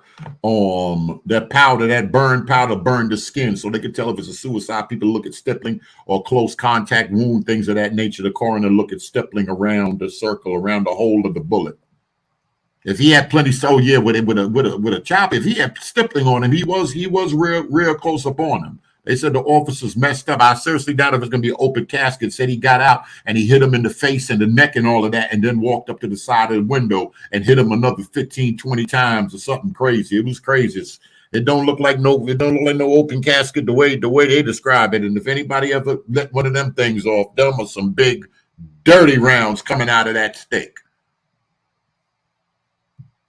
I want to understand what it is. Observed gunshot wounds to Chavanaz's head and left arm. Langland also observed stippling present on Chavanaz's body. I don't know what stippling is. Will someone please look up that word and drop it in the chat? Stippling. Wait a minute. Now wait a minute. Now we got Westminster. What Westminster coming to these? I'm telling you, Presbyterian. What he coming here talking about? Acts 7:43 is the Star of David. He said, "How Berea know?" I read. Wait a minute, Westman. What? Oh boy, listen, we got to pull. I hope you ain't in here talking. I hope you. Acts 7, Plumber. Plumber, you hear that? Acts 7:43 is the Star of David. Brown, hey yo, Brown, hold on. I'm gonna let this play. We're gonna have to go there right now, cause did vocab name conversation. I'm gonna see right now. I got to look at this Acts. He talking about this Acts star. And that's what you say in type of 1. You saying the Star of David is in Acts, the 7th chapter, correct? That's what Westminster just said, right? Type of 1. Just want to make sure. Help me out. I want to understand what that word is. Going on to the next page. Oh, they say his name in the affidavit, so I can't help it because it's here. Okay. All right. So they spoke with his father and mother. You guys see that? Look at number 11. Stippling, Dr. Bob, thank you, I appreciate this, who is a pathologist, indicates a medium-range gunshot. Oh, that makes sense because remember, he walked up to him after. It's the discharge of powder that causes burns. Okay, you guys see that? That's the evidence of how he walked up closer because remember, he fired some shots from farther away and then he came close and shot the rest. Okay, appreciate that. Now look at this. Look at number 11. Detective Brad Tugger spoke with Carl Roy Webb Board's second mother and father on July 31st, 2022. According to his family, Mr. Boards II did contact him through FaceTime while he was fleeing law enforcement, so he calls his parents. Detective Tucker also spoke with Mr. Boards' second girlfriend, Edwina Nicole Stewart, where he learned that Mr. Boards also spoke with her through FaceTime. Oh, yes, Plumber. Yes, Westminster. I do agree with you. I thought you were saying that's the name of the Star of David in there. Yes, I do agree with that passage. Yes. While he was fleeing law enforcement.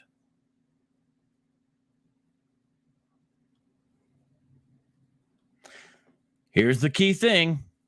Through investigation, detectives have learned that Mr. Carl Roy Webb Boards II owns a barber shop business at 525 South Washington Street, Marion, Indiana, Grant County. Detectives stopped out at the business located on the northeast of Washington and 6th Street.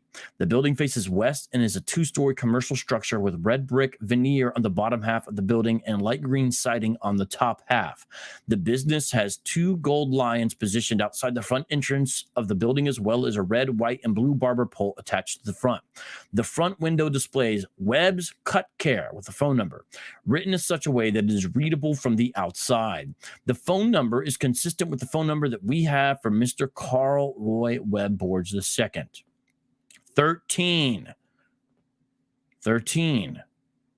As detectives were walking around the building to determine if anyone was at the business, we walked down the public sidewalk to the back of the building when a maroon sedan pulled into the parking lot in the back. The black male driver exited the vehicle and identified himself as and advised that he rents the apartment upstairs. He stated that he rents from the same landlord as Carl Roy Webb Boards II. That landlord was identified as... During our conversation, Mr. King stated that he saw Carl Roy Webb Boards II at the barbershop yesterday, July 30th, 2022. He also stated that Mr. Boards was there nearly every day and will sometimes sleep at the business. He also stated that there were 3 other barbers that also work there. According to Mr. King, Mr. Boards has mentioned that he is a member of the Black Hebrew Israelites. I'm reading it word for word for what it says here. All right. Mr. King also mentioned during our conversation that Carl Roy Webb Boards II is known to carry a handgun. Mr. King also... do y'all know... He said he called them. Do y'all know any Israelites that call themselves, not nobody else? Do you know Israelites, people that are personally Israelites that call themselves Black Hebrew Israelites? Type of 1, if you do. Also mentioned that Carl Roy Webb Boards II made a recorded song making statements that if he was ever caught by police, that he would kill them. So now they get a search warrant and they give the details of that. 15. Now watch this. We're not done. We're not done. We served that warrant by searching the first floor of that building where Carl Roy Webb Boards operated his barbershop. During the course of that search, a loaded high-capacity magazine was located in an area in the back of the barbershop. This area appeared to be a room that Carl Roy Webb Boards II used to sleep and store personal items. The magazine appeared to be loaded with live 9mm bullets and is used to carry a large number of bullets in a handgun. There were flyers and pamphlets located that appeared to be consistent with the Black Hebrew Israelite philosophy. A business card for a parole agent was also located during the search. The building was secured in the presence of the building owners. You see that? There were flyers and pamphlets located that appeared to be consistent with the Black Hebrew Israelite philosophy. Now they give his criminal history. They talk about how many rounds there were. 2 perforating gunshot wounds to the head. Severe trauma. Ruled a homicide. And last page. Signed. Okay. Now I have a video where they're not going to mention about the Hebrew Israelite part. I literally could not find any news where they mentioned it. So before some Hebrew Israelite says, oh, they're trying to paint us with a broad brush, the news never even mentioned it. You only found it in articles. And in fact, even this video, which is the closest I could find, they don't mention it here. Watch this video. New details are emerging about the on-duty death of Elwood police officer 24-year-old Noah Chavez. We will focus on Officer Chavez's story and how he has touched multiple communities in just minutes. But we begin with the man accused of gunning down Officer Chavez. 42-year-old Carl Roy Webb Boards II is charged with murder, among other charges. According to court documents, Boards allegedly fired 36 shots at the officer during a traffic stop in Elwood in the early hours of Sunday morning. The probable cause affidavit reveals Officer Chavez died after being shot multiple times in the head and across the body. The documents show the officer's gun was still in his holster and his body still in his patrol car when he was found. Boards was eventually arrested in Fishers following a chase through much of Hamilton County. WRTV's Nikki Dimitri joins us live tonight from Madison County. And Nikki, you were there as Boards made his first court appearance today. What's the latest on this case at this hour? Yeah, that first court appearance happened just around 3:30 this afternoon behind me at the Madison County Court. Now, Boards appeared virtually from Hamilton County Jail, where he remains tonight. As you mentioned, he is facing 4 felony counts, including murder. Now, prosecutors are seeking a maximum sentence of life without parole, but that death penalty, well, it's not off the table. Prosecutors say they may revisit it later down on the road. Tonight, we're learning more about what led up to and after that shooting early Sunday morning in this 7-page court document. Prosecutors allege Boards shot into Chavez's police cruiser 36 times during a traffic stop, and the officer didn't have a chance to get out of his unit. Now, Chavez said Boards had a gun in his last radio dispatch communication. Boards was arrested a short time later in Hamilton County. Officers found a fully loaded high-power assault rifle in the front seat of Boards' car, as well as a handgun on Boards. Now, documents also reveal the 42-year-old FaceTimed his family while on the run from law enforcement. One of the search warrants was executed on his Marion barbershop, where a high-capacity magazine was recovered. Now, Madison County Prosecutor Rodney Cummings spoke after the initial hearing today. There's no way to describe the pain that the law enforcement community and the citizens of this community are facing based upon this loss. It's indescribable. It's something we know that we face every single day. I was a police officer in Anderson for 15 years myself. We all know this is a possibility, but no one, this is not, so we've had 7 officers shot in my tenure as prosecutor in this community. This is the first death we've had here in quite a long time. Boards' criminal history goes back more than 2 decades. When he was 26, WRTV Investigates learned Boards shot at police officers in Indianapolis.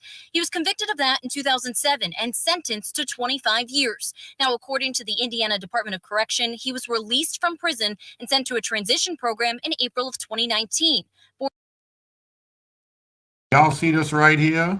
Him and the gun were just sitting in the front seat. Sit down, pretty bird. Sometimes people, I don't know. I know some people ride around and they keep the, far as big, larger firearms, they keep it in the trunk. But there's a lot of people, especially younger folk. There's a lot of younger folk that ride around and they have their weapons right there in the front. They have their weapons right in the front. Boards then completed parole last August. We've also learned from documents Boards was diagnosed in the early 2000s with bipolar disorder. During a 2008 appeal, the state upheld that prison sentence, noting his, quote, significant criminal history and refusal to take medication for bipolar disorder. I'm disappointed that he wasn't on parole. He wasn't on probation in Marion County from the shooting at the officers there. In my opinion, he should have been. Now, cameras weren't allowed in the courtroom this afternoon, but I was allowed in there with a pen and paper. During that initial hearing, we learned that Boards was granted a public defender. His next court appearance is September 30th at 10 a.m. Until then, he will remain at the Hamilton County Jail without bond. Live. I'm trying to look for one thing in here real quick. Yeah, that's it. So this is what I was talking about.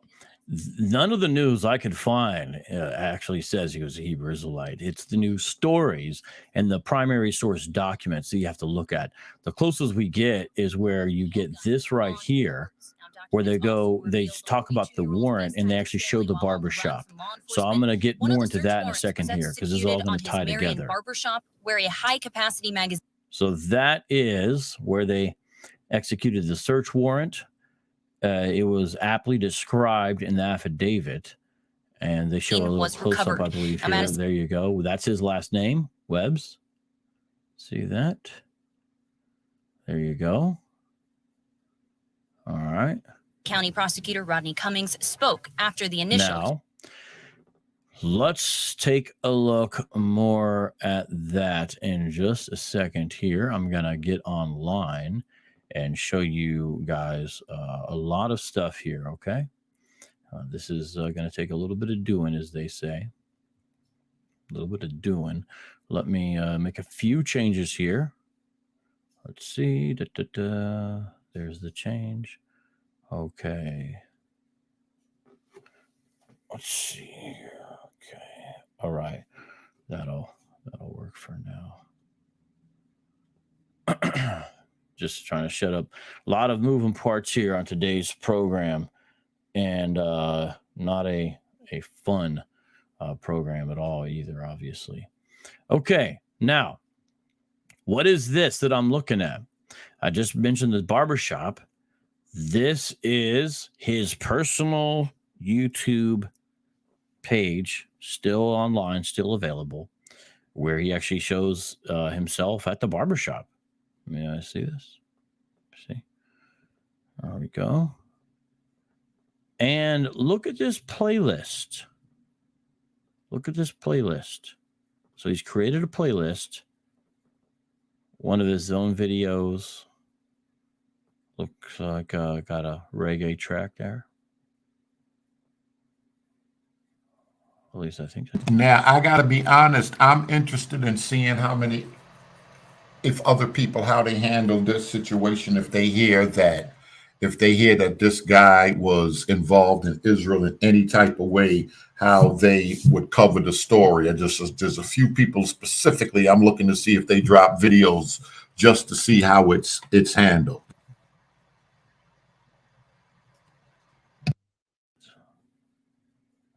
Yeah. Wonder where his music is. But look at this.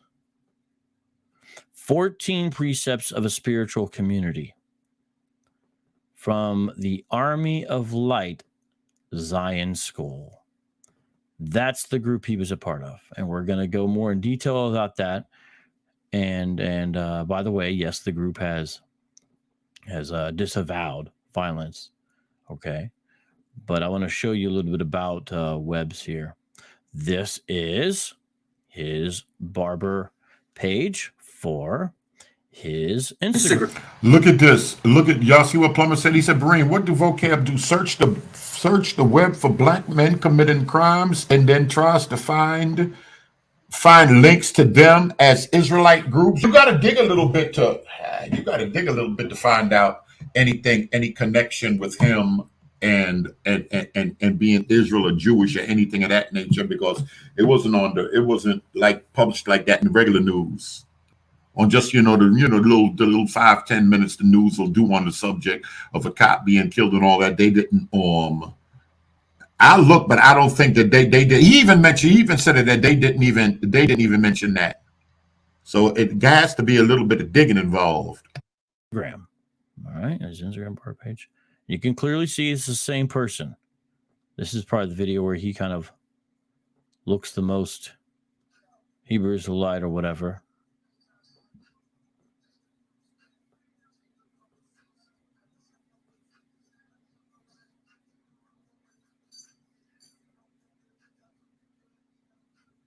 Which one of y'all got a headpiece like that? Who in here got a headpiece like that?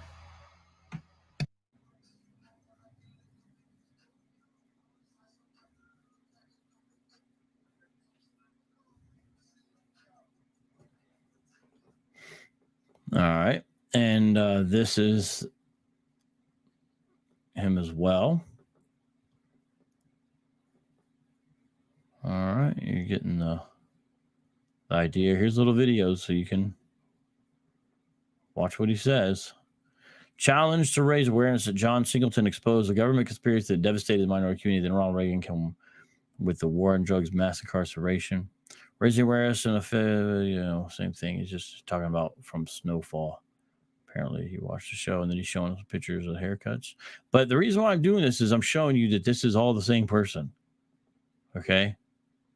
It looks like at this point in his life, he wanted to be an entrepreneur. So what happened is from the 2006, when he was shooting at the cops, he went away for like 13 years or so. Looks quite different here. This is where he's trying to be kind of in a CEO model because he was really trying to be an entrepreneur. It looks like when he got out of, when he got out of prison, and kind of that was his style, his lane that he was going with. But his life is going to be in a different situation now. Now, it looks like what happened is he got involved with Israelism most likely during his time in prison because the group that he was a part of, they have a big prison outreach ministry. They have a big prison thing. And so that's probably where they got him. Here's his Facebook. Actually, hold on. I'm going to show that in a second. All right. So he's under the impression that he got converted when, whilst he was doing time that I guess they come up and you could get to go to the, they call chapel service, the different services or whatever. And he probably got interested in it in there or something to that effect. So there's the Facebook. Okay. Again, you're getting an idea here. Lots and lots of pictures. So the point of this is just show the reality of it. Okay. Nothing incredibly revealing per se. Let me look at this. I want everybody to look at this right here. Vocab. This dude Vocab is desperate, trying to tie anything to Israel. Is that what y'all think it is? Or Vocab? Tell me what y'all think. I don't want to say nothing. Type of one if y'all agree with this right here. Type of two if you think he's broad brushing in this sense. Or is he using this as a teaching moment because being that this is what he do, Israel, and this is his area of expertise. Look through it, but this is interesting. Their hearts must be broken right now. It appears that his parents are ministers in some way, Greater Mount Zion Apostolic Church. And there's his father, pastor, elder, in Boards. The brother, he must be heartbroken, right? Greater Zion Apostolic Church. All right.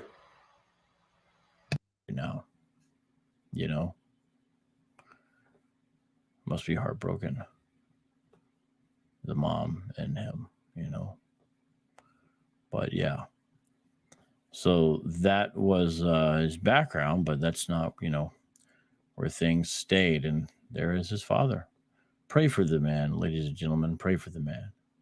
I watched some of his videos as a minister. He seems like a good brother. I mean, honestly. Really. Okay. Now, he actually had two Facebook pages. I'm trying to find where the second one was. Maybe I didn't save it, but I did save his LinkedIn. There's his LinkedIn. And like I said, he was kind of striking a different role here, or different model. He's trying to go for something different. And it looks like he might have been able to do some education while he was No, I'm not, Brooks. Don't put that out there on me. in prison. Because the time that he's saying that he was at Oakland City University, he would have been in lockdown. But here's his situation now. This is his current status. Again, we don't rejoice in this. Okay. Now, I'm about to listen. Look at this right here. Because of the movement, a lot of people know of Vocab. People from those towns could be sending him the information. Then he might do some research on his own after that. Okay. to get into, I'm trying to find all this, about to get into the part where we take a look at the congregation there. Okay. I'll forget that site. I don't know what's up with that site either. I have all kinds of windows up, as you can tell here. Okay. All right. So are you getting the idea? Am I proving the point? Yeah, he has a second He actually has a second. Actually, I'll just show it to you. Here's a second YouTube right here. So I'm actually going to play this video. This is one of the few times you can kind of hear him speak. This is Carl himself. I'm going to play this real quick here. Let's see if I can find it. Where did the video go? Hold on, just give me a second, guys. I know it's a lot, isn't it? It's a lot to take in. It's a lot to look at. It's a lot, I know. Okay. Here we go. Is it working? Come on. Okay, let's play this. This is him speaking. It's a little quiet, but you'll get a sense of what's up here. Oh, I see what it's doing here. Hold on, just give me a second. Again, you won't find this. Okay, so this is him. The audio's a little hard to understand. It's only a minute and a half long, but listen up, okay? Yo, what's up?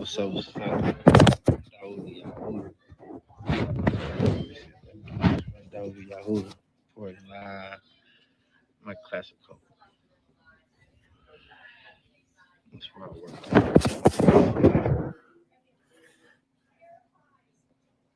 ITL 2019. I went there I've been out for maybe 3 months. And I went there. 1 second. So it's not exactly clear, there's background noise and then he's got the mask on. So you're not able to say much what he says, except he does say his Hebrew name. That's kind of the key thing here. This is from his YouTube page. He does say his Hebrew name. Listen, one more time. Yo, what's up? Dawood Yehuda. All right. So that is him. No question, no doubt. I have demonstrated that conclusively. Now, remember, I showed you. Let's stop playing crazy. Let's stop playing crazy. Thank you so much. Let me see what Bruce say. Well, where I can't even get Dunham. Dunham is probably sick of me. Where did the thing go? Let's not play crazy, y'all. We might as well admit it. That there's a lot of race talk with the camps and everything preaching on the corner on the internet.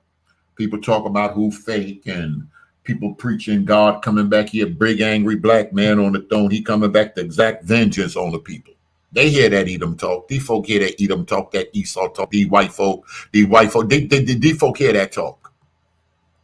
Do y'all think that all of this is just to spin y'all in a narrative of putting you closer to the Klan? James White mentioned y'all, not to say y'all like everybody there, Israelite in the camp, mentioned Israelites, the meaning those guys on the corner hollering that they're full of hatred and they are likened to the Ku Klux Klan. They're just a black version of the Klan. Immediately, I was offended by all the bodies that the Klan got. If we put all the camps together since the founding of One West, how many bodies they got? All right, even if we could double, triple the number. How many bodies they got? Reported and unreported. The Klan boldly did some stuff. Other people say, yo, because the mere fact you got hatred in your heart, you don't really have to pull the trigger. In God's eyes, you're just as wicked. If you speak it out your mouth, Plumber, you're just as wicked as taking a chopper and walking up to the side of the car and letting it go. Vocab is such a piece of work. He's trying to act like he's impartial towards Israelites, but in reality, he's trying to poison people's. All right, but I guess this is kind of along the lines of what I'm saying. He knows many people are simple-minded, can't critically think, and he knows they are easily manipulated. Thank you in the super chat. Type of one if y'all agree with Plumber. I mean, not Plumber. If y'all agree with Bruce on that. And do y'all think that ultimately that is what it is? Type of one if y'all think that that's what it is, just to make some people look more like the Klan, or just like people have violent tendencies. Can the preaching of the camps make people want to pick up a hammer that wouldn't normally pick up a hammer?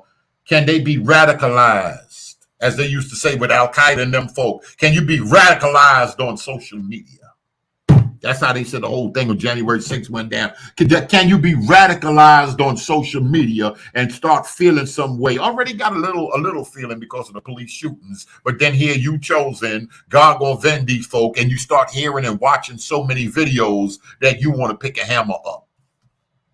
Can that preaching or teaching fuel this stuff? You think people are trying to make a connection there and do it deliberately? I'm talking about deliberately now. And is that wicked? I asked 3 questions, fair use. His playlist there, okay, I want you, where he has got this video linked, 14 precepts of a spiritual community. Okay, that's the rabbi or Moshe there that he's got on the screen. That's him. Now let's take a look at them. You ready for this? There's going to be further evidence of what I'm saying here. Watch this. This is their website. This is the group that he was a part of. And as I already mentioned, they have condemned these attacks. I'm going to read that in a second. Okay. I'm going to show you this. Okay. We don't just say stuff. You know, I look into it. I research it. I want you to know the facts in depth. Okay. This is the group he is a part of. It was a neo-Hasidic. It's a neo-Hasidic group there in Indiana. Non-Messianic congregation. That means School of Zion. Yeshivat is to Zion. It just means School of Zion.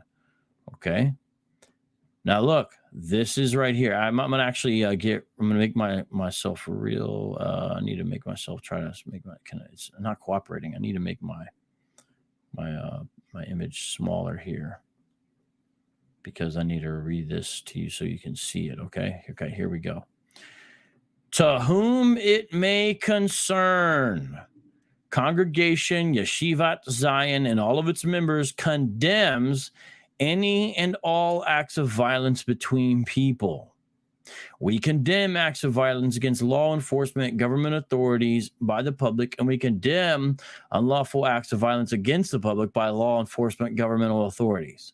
We also condemn any and all types of racial injustice. Notice how some of the statement is not actually directly about what happened, but that's kind of what you expect in these kinds of situations.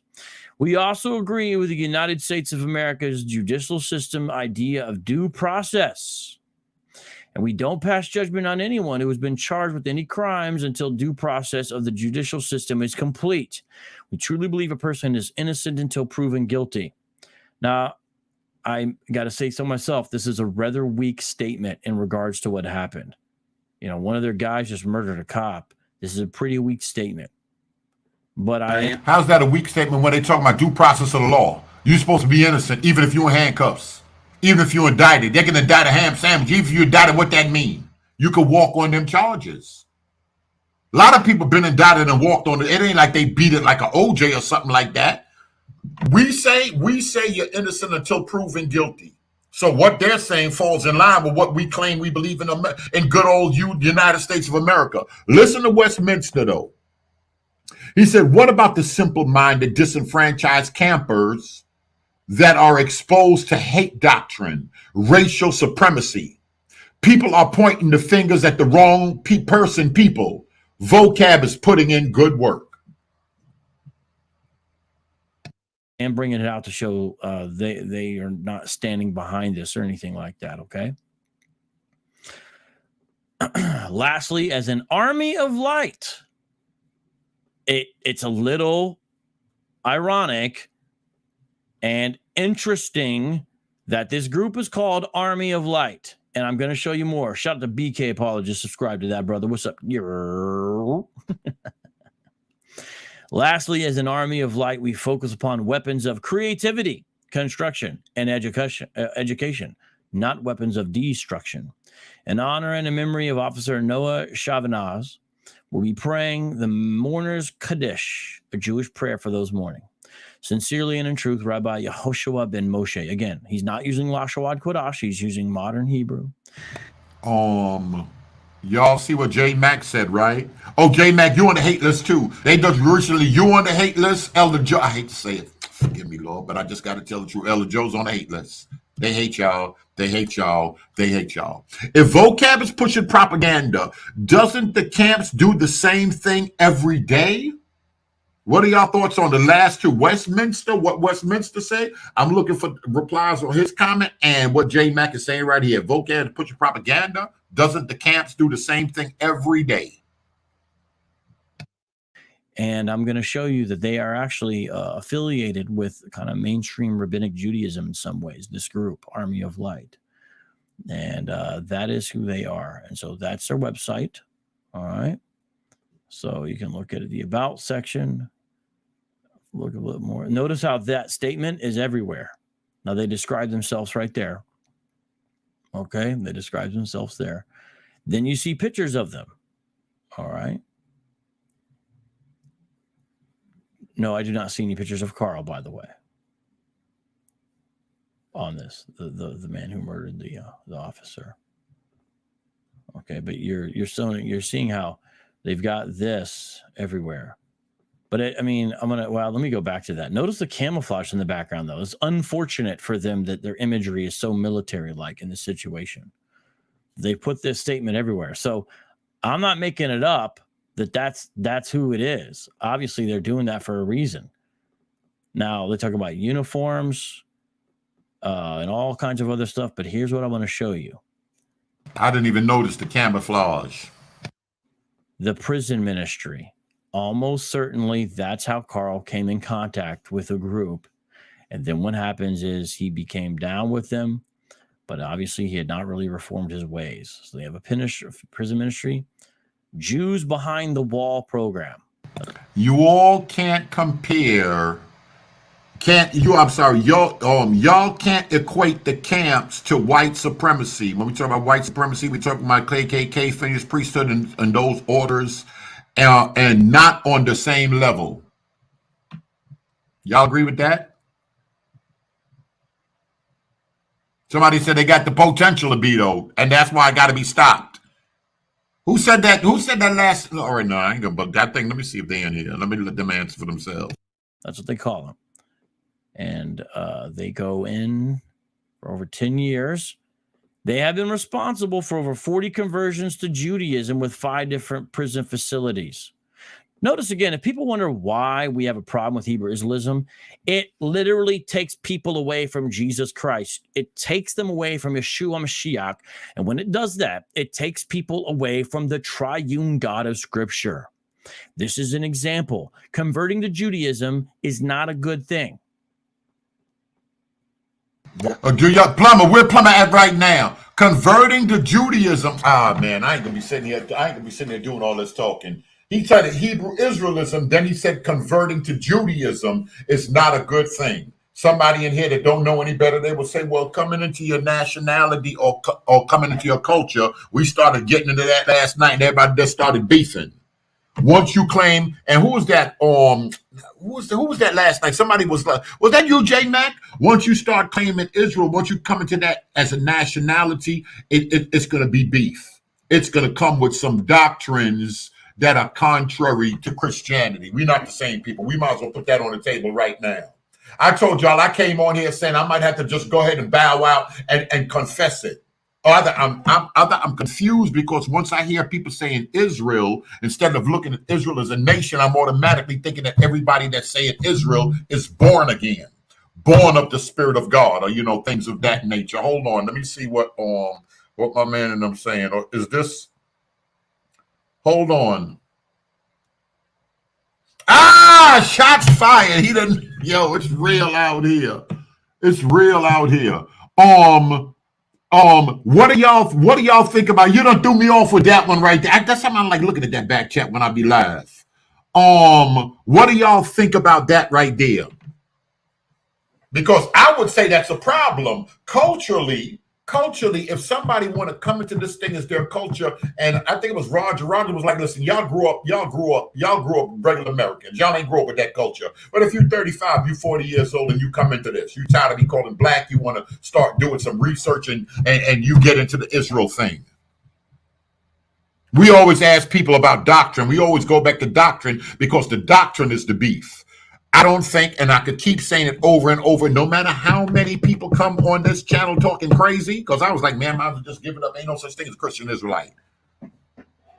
Paul ain't called himself a Christian Israelite. That's what other people are arguing right there. But I'm not, nobody finna tell me Paul was eating pork. I refuse, and I don't want to think that Paul was eating pork. Some people say, well, you could at least say that Peter was eating pork. Peter was, I'm like, yo, I don't know. It don't mean that much to me to put a pork chop in Peter's mouth. Not like some of my, not like some people I know. It just don't, I don't know, y'all. It just don't make no sense to me personally. But some people feel that. Some people say once you come with talking about Israel, you automatically come with a doctrine, and that's beef in and of itself.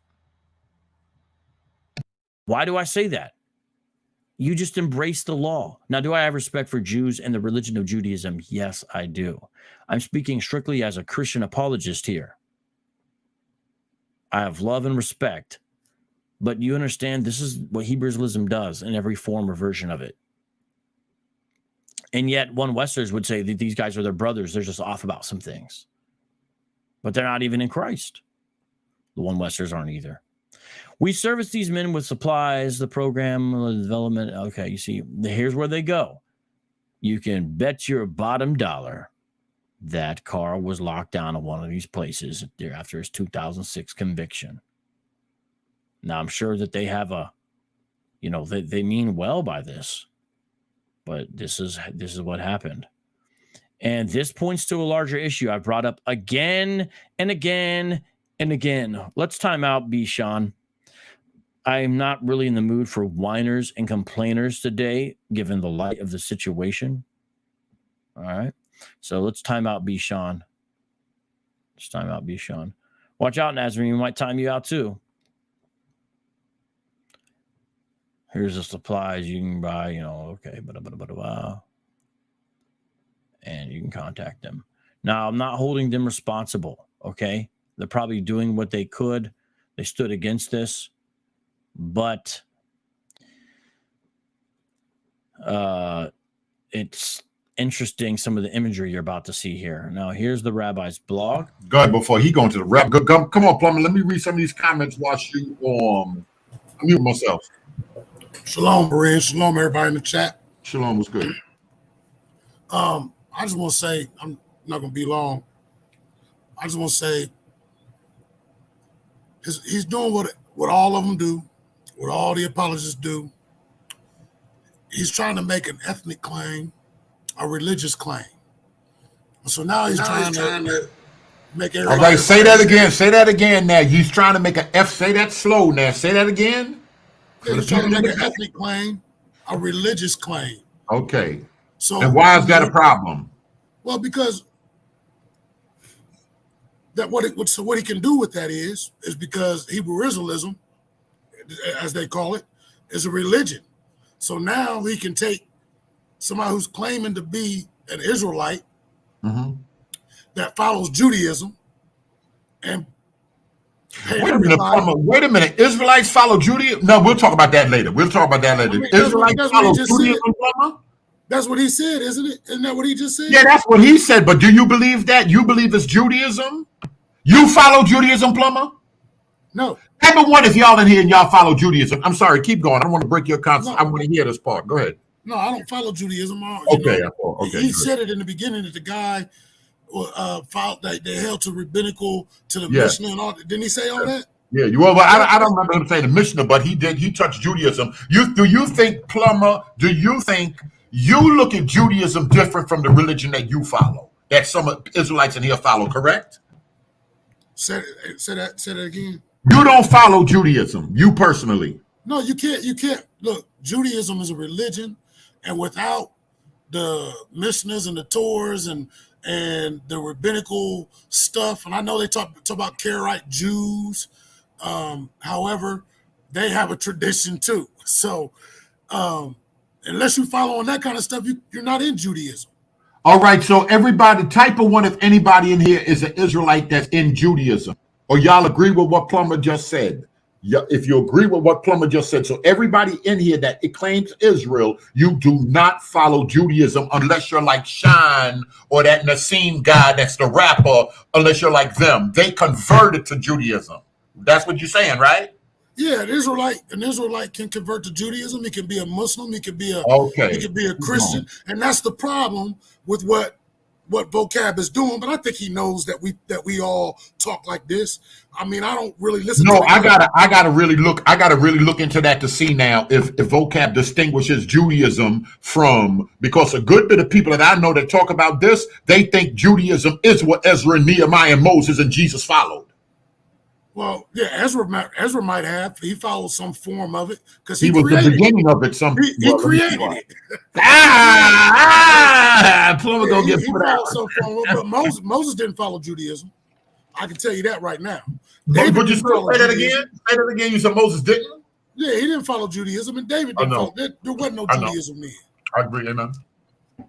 Yeah, there wasn't none then. But my point is he is taking what people are making as an ethnic claim, and he's turning it into a religious thing to try to prevent or deter people from following or getting involved with anybody that's calling himself a Hebrew Israelite, whether he's following Judaism or whether he's claiming to be Messianic. That's what he's doing. Oh, don't make a difference, just to stop the awakening.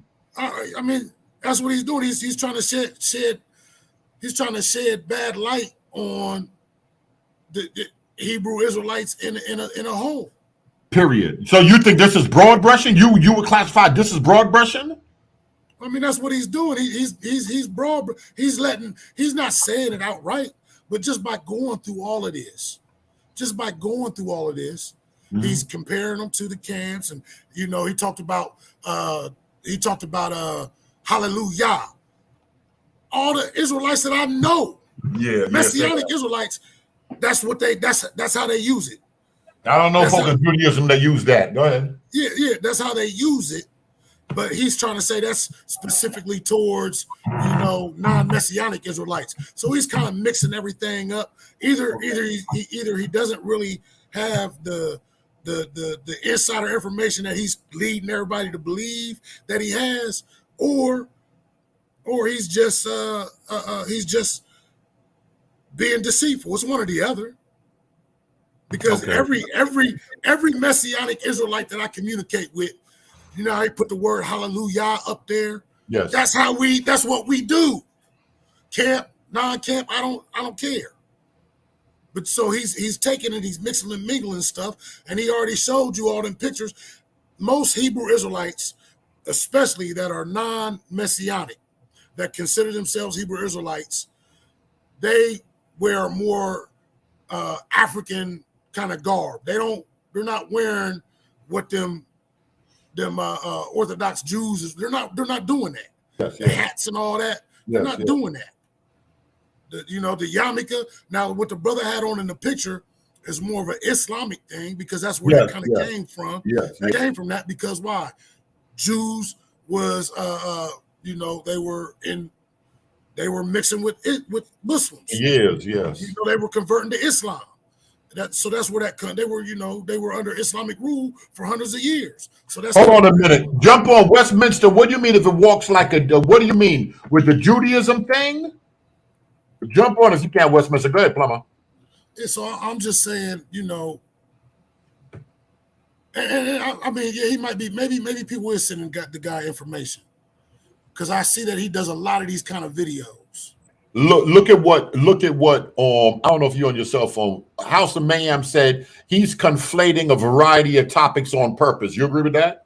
Yeah, that's what I'm here trying to tell you. That's exactly what he's doing. Okay. So he's saying to broad brush everybody, put everybody in that one pot to discourage anybody from listening to anything that they got to say at the end of the day. Okay. All right, let me see. All right, hold on a minute if you got the time. Let me play some more of this here. All right, Neo-Acidic letting us shim into our lives what it's all about. So there's a lot here. 2013. Dunamis, you heard what Just a type of broad brushing. You heard what Plummer said? Yeah, I heard what Plummer said. What do you say concerning the Judaism and being Israel? What do you think about that? You think vocab knows the difference? You think the average person that's out here involved in apologetic or doing any type of teaching on this subject knows the difference? That have a clear understanding of that? In your personal opinion? For the most part, I would say for the most part. Okay, go ahead. Yeah, because I think the distinction that we made is an ethnic claim first or ethnic claim after. I think the distinction would be the ethnic claim ultimately, not so much the religious affiliation. You know what I'm saying? Hey, Dunamis, I'm gonna take this video down. I'm gonna tell you the truth. The ethnic claim, you could be Rastafarian, you following that Rastafarian religion, saying you Spanish, you from Jamaica, you could be from anywhere. The ethnic claim comes with beef. The ethnic claims comes with a theology, and I think we admitted it last night that folk that's making an ethnic claim, folk are watching them sideways. Now, one thing I can say that I can say one thing I said them light-skinned folk in Brooklyn said. Them light-skinned folk in Brooklyn said everybody's making the claim. It's going to come to the place that when folks start talking about they Israel or anything along that line in the Bibles, that nobody is going to be able to judge them. Nobody. That's why I say when people start making moves and trying to do stuff and get people jammed up in some type of way, because I can't lie. Rabbi told me out his own mouth, everybody claiming Israel right now. That's one of the hottest things. Dual citizenship and all of that stuff, claiming that land, claiming some type of direct descendancy from the Bible or whatever. Rabbis know that. Rabbis watching this is way bigger than anybody ever imagined. Now, why do you think that is? Hey, but you know what, Baran? We ain't trying to get dual citizenship over there. I was over here in America that's making that claim. We ain't trying to run over there. Hold on, you can't. That's a broad statement. Those that you know, that's a broad statement. Plumber, you think everybody that's black in Israel over here don't think that's the land? The land is really the rest of Africa, and that ain't the land, and ain't the rush to get to that. I ain't saying a lot. A lot. Well, no, I'm saying, I'm not saying it doesn't matter whether it's Africa or not. Okay. I don't know of anybody, and I know a lot of Israelites that want to move to that want to go and have dual citizenship over there with them. I don't. Okay. Everybody waiting for them to get kicked up out of there. That's what we waiting on. I can't even have a conversation with these ignorant folk. Hey, Paloma. Boy, go ahead. Now, I just know because Plummer said something. I just want to ask him. So, Plummer, with that, right? So, you said Ezra started Judaism, rabbinical Judaism, or just how would you say Ezra? What did Ezra start? He started He started what we now see today as rabbinical Judaism comes down from the things that they did during that time. It's not the same thing. But we discussed this before, me and you. You've asked me that same question before. Yeah, no, I just want clarity. So what Ezra did, no issue with it. It's fine. But it involved something that wasn't fine. I don't know if it was fine or not. But yes, it did evolve into something that wasn't fine. That's not right. So the Most High, the issue. So what Ezra did, the Most High would be pleased with? I don't know. That's the Most High knows if he's pleased with it or not. That's the beginning of the Second Temple. That's the beginning of the Second Temple period, and the religion being formulated that for John the Baptist and Paul and Jesus and everybody else. What Ezra and Nehemiah and them had jumping? I agree. But he tore it down for something. He tore that temple. The temple went down for some reason. You know what I'm saying? That's all I'm saying. But Plummer, the synagogue still remained, and they would go to the synagogues in the Book of Acts. Well, I mean, the synagogue is like your local church, but the temple is where his name was at. The temple is where his presence was supposed to be. It didn't say in the synagogue, it said in the temple. And that temple went down. And it went down because he removed himself and his name from that temple. And when that happened, guess what happens? He removes himself from Israel. So Plummer, that's what happens. So with that, we talked about it before, but just ask. So you don't follow any traditions from the rabbis? Nothing from Judaism, from the Second Temple. No traditions, nothing extra. That was explained in any commentaries. No be careful, Plummer. Go ahead. I want to hear this answer. If I do, I don't know. That's what I'm doing. But the things that I see, because like I said before, not every tradition was wrong. Not everything they did was wrong. I'm not saying that. You think the rabbis don't affect any of your doctrine? Your doctrine is straight from the Father and straight from Moses and straight from Jesus, and that's it? Straight from Yah. They weren't wrong on everything. The rabbis weren't wrong on everything. All right, give it like what? Give an example. You talk about it right now. You got the flow. Talk about it. They were like what? They was wrong about the washings and stuff like that. They were taking that too far. I mean, yeah, they put that's what the whole New Testament is about. How they put these extra things on people that became burdens, became works, that's what they did, and so not everything that they said or did was wrong. That's not what's going on in the New Testament. They're not opposing everything. They're opposing those things that they did things that benefited them and that put them on a pedestal and made them and made their rules greater than Yah's rules. That's what they did. So if somebody would have followed Second Temple Judaism, they take out all the bad stuff from the Talmud, they take out all the bad midrashes, but traditions that cause on beat. Would that raise any issue to follow Second Temple Judaism? I don't know, because you got to tell me exactly what their rules were for the second, what Ezra's rules were. That's what you got to tell me. You got to show me exactly what those people during Ezra's time said you have to do and don't do. Can you do that? I mean, that's part of the reason. My understanding, part of the reason with the Talmud, you can trace the discussions of the rabbis. Right, but what happens is that throughout time, the things changed, right? And things were added, and they got all kind of crazy interpretations, and all that kind of stuff is what's going on. All I know is that if follow what the Most High say, what Yah says. I don't care about what Ezra and them did. It don't matter to me. They dead now, gone. Follow what the Most High says in his Torah, in his written book.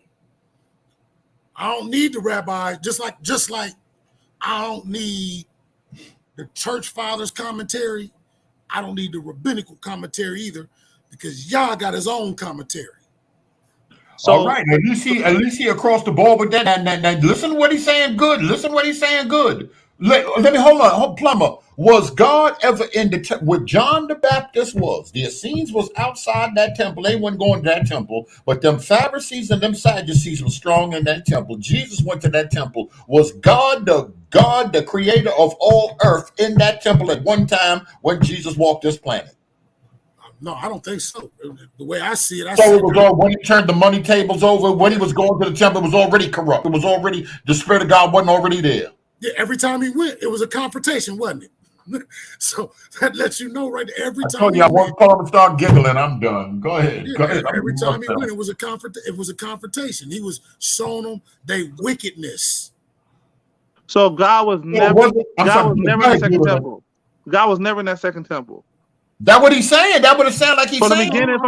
After rejecting, Jesus was like, all right, y'all, I done came, listen, y'all missed your hour of visitation, blah, blah, blah. He said he was never there.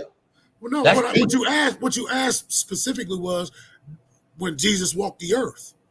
Yes, that's the period I'm talking about. Yeah, because some of us may say, yo, that's why John the Baptist was over there. He wasn't even dealing with them in the temple. He wasn't even dealing with them. He out in the wilderness, and then he started getting the crowd, and they sent the Pharisees and them dudes that was bossing it, that might have drove the Spirit of Yah away. They sent people to ask John who he was out in the world. But I want to hear what Plumber say. This is now I'm scratching. I'm listening. Go ahead. You want to ask a question. He wasn't there. He wasn't there. They was in wickedness. That's type of one if y'all agree with Plumber. Type of one if y'all don't care if you're Israel or Christian. Type of one if you agree with Plumber. Type of two if you don't. Go ahead. That's what John the Baptist said to him. Hey, who told y'all wicked vipers to come out here? Who told y'all to come out here? Where you get that from? He said, don't come out here unless you come with the works of repentance. The works of the fruit of repentance, right? It was wickedness. That's what and guess what? Jeremiah, Isaiah, all these people was coming against Israel's wickedness. And so he obviously his glory wasn't filling the temple at that point. for John the Baptist and Yahushua HaMashiach to be even having confrontations with him like that. His presence obviously wasn't filling that temple at this point. So they had cut off all the Gentiles. They cut them off. Wickedness in itself. So all them sacrifices that were made in the temple, they were just null and void, or they were just works of the flesh. Let me not use that term because that's scripture. There were nothing. All them sacrifices that were made in the temple. And when Christ came to the high priest Caiaphas, right, that was just a formality for prophecy to be fulfilled, or did Caiaphas have some kind of showcase and power sitting as the high priest? Well, yeah, they had authority because they were in those positions. No, not just political authority, but also a spiritual authority. Well, of course they're going to have. They're sitting in those positions, but that doesn't mean. Look, that doesn't mean Yah is with you because you are in the place of a priest, because you are the preacher, because you're the evangelist, because you're the elder, because you're the deacon, because you call yourself an apostle. That doesn't mean that Yah is with you. You are in that position.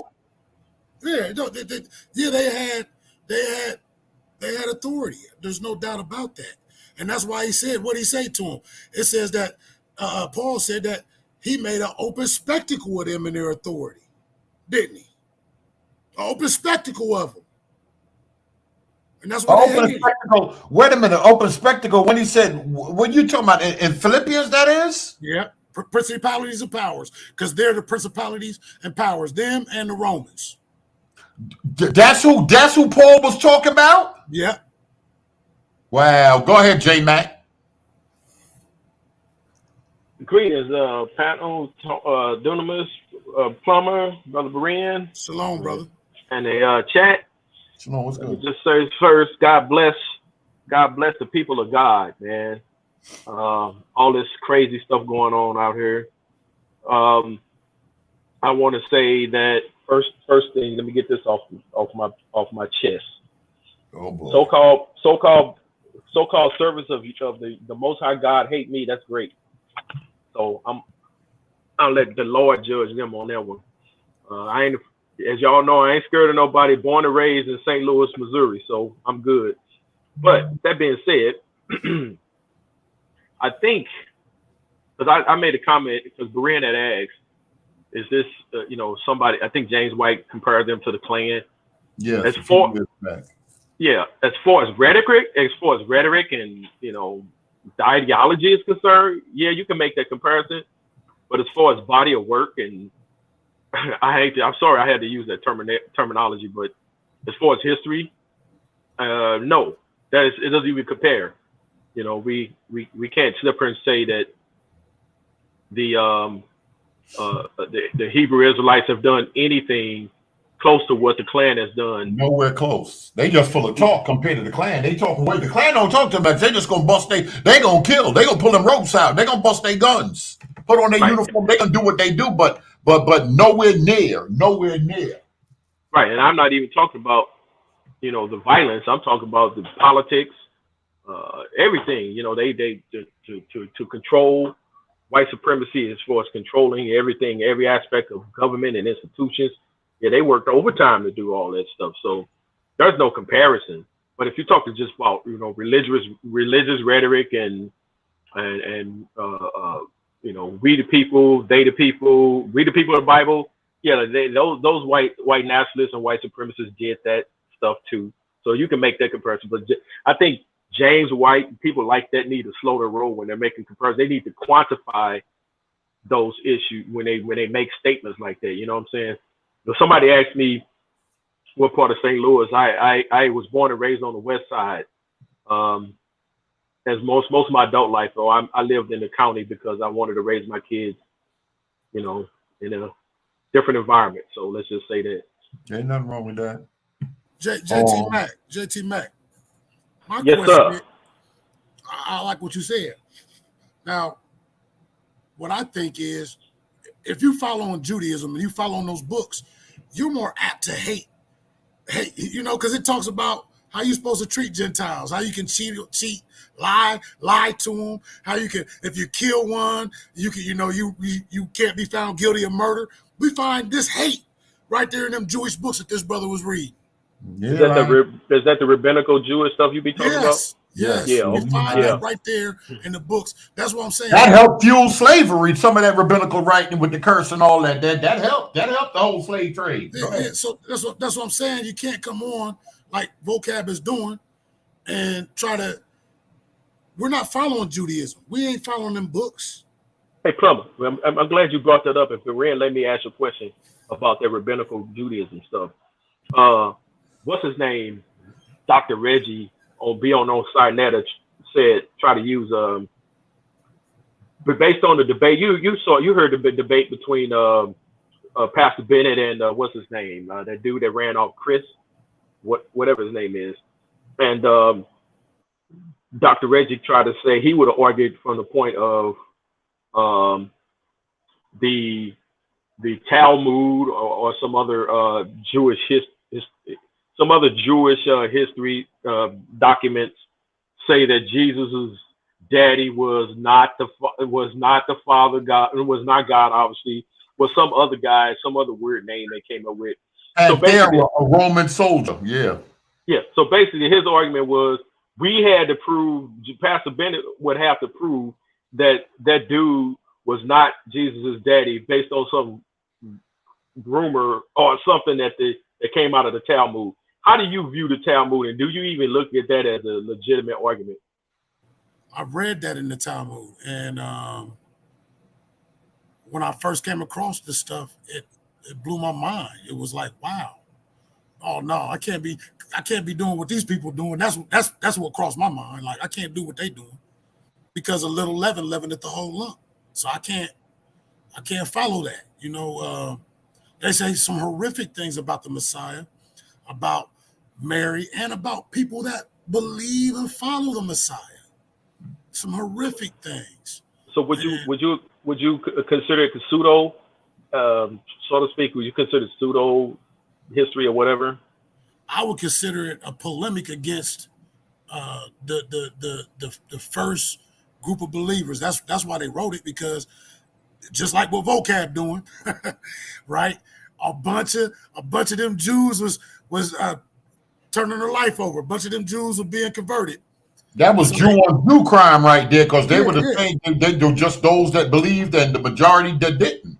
And they wrote and they spoke against them. They took my Christ as an excrements burning in hell and doo-doo. Yeah, so they had to come up with something to try to slow that mess down. You know what I mean? Right.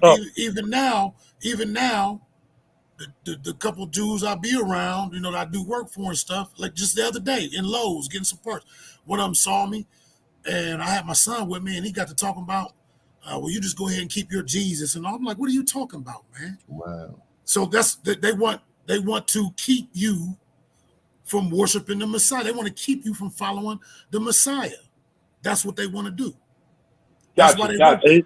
And probably you think those same Jews were killing Christians and setting them up by the government and having them crucified and all kinds of stuff, their land taken, things of that nature. Yeah, but I don't think they was killing Gentile Christians. What, you think they was going to put in their hands with some Roman citizens? Dunamis? No, I'm just asking just believers in general. Yeah. I mean, they were against it. Yeah, Plumber, I just thought it was a ridiculous argument. I mean, I saw some of that stuff. I mean, I looked up the Talmud. I saw some of the stuff. I just thought, my mind just all out rejected it. So I wouldn't even make an argument like that. I just want to know what you thought of that argument as an argument. Somebody that considered, I know I'm blowing shots, somebody to consider a doctor that study history and whatnot would even make an argument like that. I just thought that was kind of juvenile in my opinion, but he thinks it's a great argument to bring to Pastor Bennett. I like to see that happen. Yeah, that's whack. And the problem with a lot of Israelites is they think that every Jewish writing that we pick up is, since it comes from Jews, it comes from people that's claiming to be Israelites, that, especially back in those days, that's our people. That's how everybody, no, when you look in the book, everybody didn't believe that. Everybody didn't believe the same way. You can see it in the different groups, the Herodians, the Essenes, the Sadducees, the Pharisees. You see, so everybody, and that's part of the problem. When we come into this thing, we just start running to these kind of sources and we believe everything they're saying all the time because we feel like we're those people. And so we're going to. When you ran into that stuff, and you was in Hebrew roots? No, when I that's when you was messing with them. Good. Nope. Before I even made it to Hebrew roots, the first thing I did was reading on your own. Yeah, I went looking like, hold on. I said, well, this sounds kind of Jewish. Let me see what they're saying about it. And I went and got the Mishnah, and I went and got the Jerusalem and the Babylonian Talmuds and started reading through that stuff. But when I got to the, and I was on it for us, and when I got to the part where they started talking about Yeshua and his followers and Mary, and I said, oh no, I can't do this. Straight crazy, huh? It was straight crazy. It was crazy. That's really exactly what happened.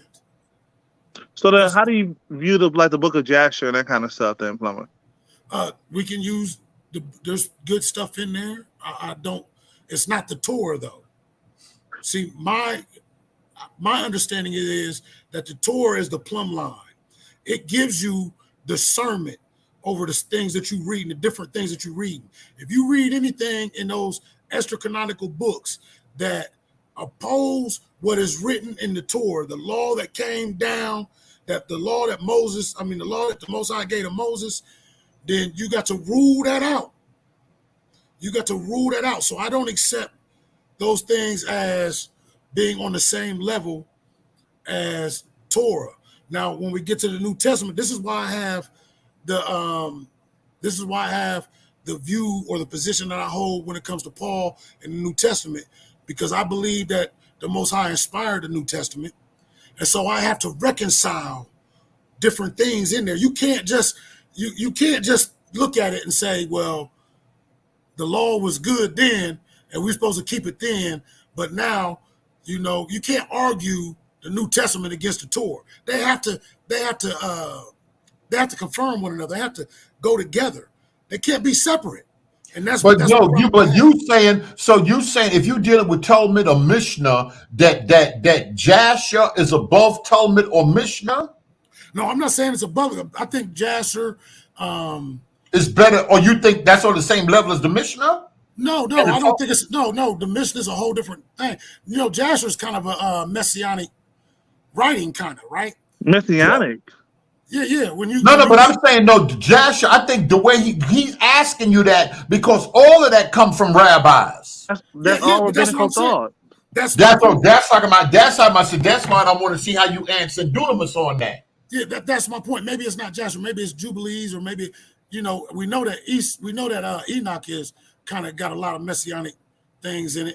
Yes. Oh, but Enoch, Enoch, he's a Messiah. So hold on. Oh, my bad. Go ahead. Hold on. Yeah. So that's what I'm trying to say. I believe those are rabbinical writings. Okay, you do. That's what I'm trying to say. There was a lot of different viewpoints, a lot of different worldviews back then. That's what I'm saying. So when we pick these up, we just automatically think that all Israelites thought like this, or all Israelites believe this, but that's not the case. I agree. That's what I'm. And that's what we can see in Jasher. Different from the Sadducees. Yes, I agree. It was different. Yeah. Hey, Plummer, you don't take where Scripture is silent or where Scripture doesn't teach a certain thing, and go to a non-canonical book and see something that's perhaps taught in a non-canonical book and make a doctrine out of it, do you? Please. Let me see what you say. Like, for instance, there's one in there that I do use, not to make it doctrine, but to show. A lot of times, like, I'll use those books to show kind of the thought process of some Israelites back then. Like, for instance, we come to the issue about circumcision, right? And so everybody wants to talk about how Abraham was circumcised and this, that, and the other. Well, when you go to Jasher, it says that Isaac was the first one to be circumcised according to the covenant.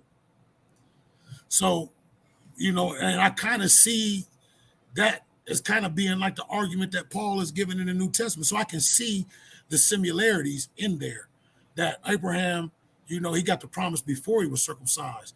But I wouldn't use that to build a case or a doctrine off of, but I would use it to say, okay, this is kind of the thought process that the writer of this text had.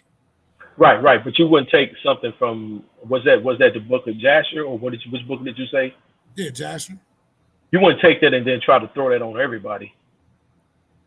Well, no, like it's part of the 66. No, because we don't have to do that, because we got the Torah, and the Torah is the plumb line. It's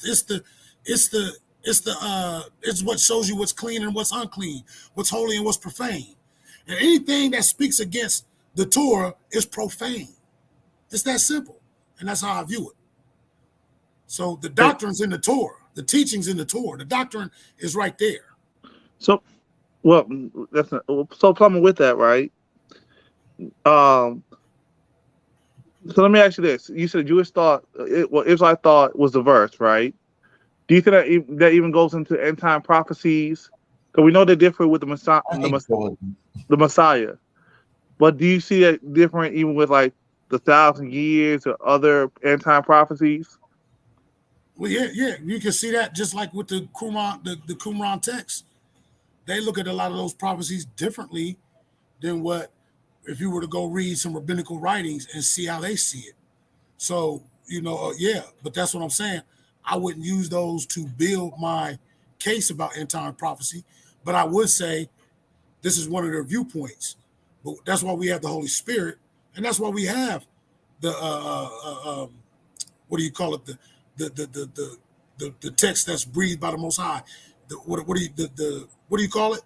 The inspired text. Yes. You know what I mean? Our viewpoint, if we follow Mashiach, our viewpoint of end time prophecy and all that should be guided in that direction. You know what I'm saying?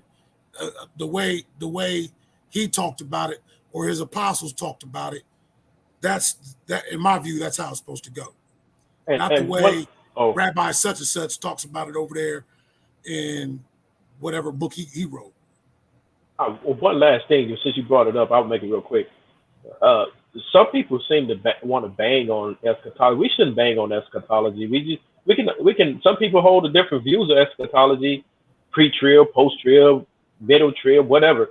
That's not no reason to bang. It's just how people are interpreting it, but it's not salvific. It's not essential.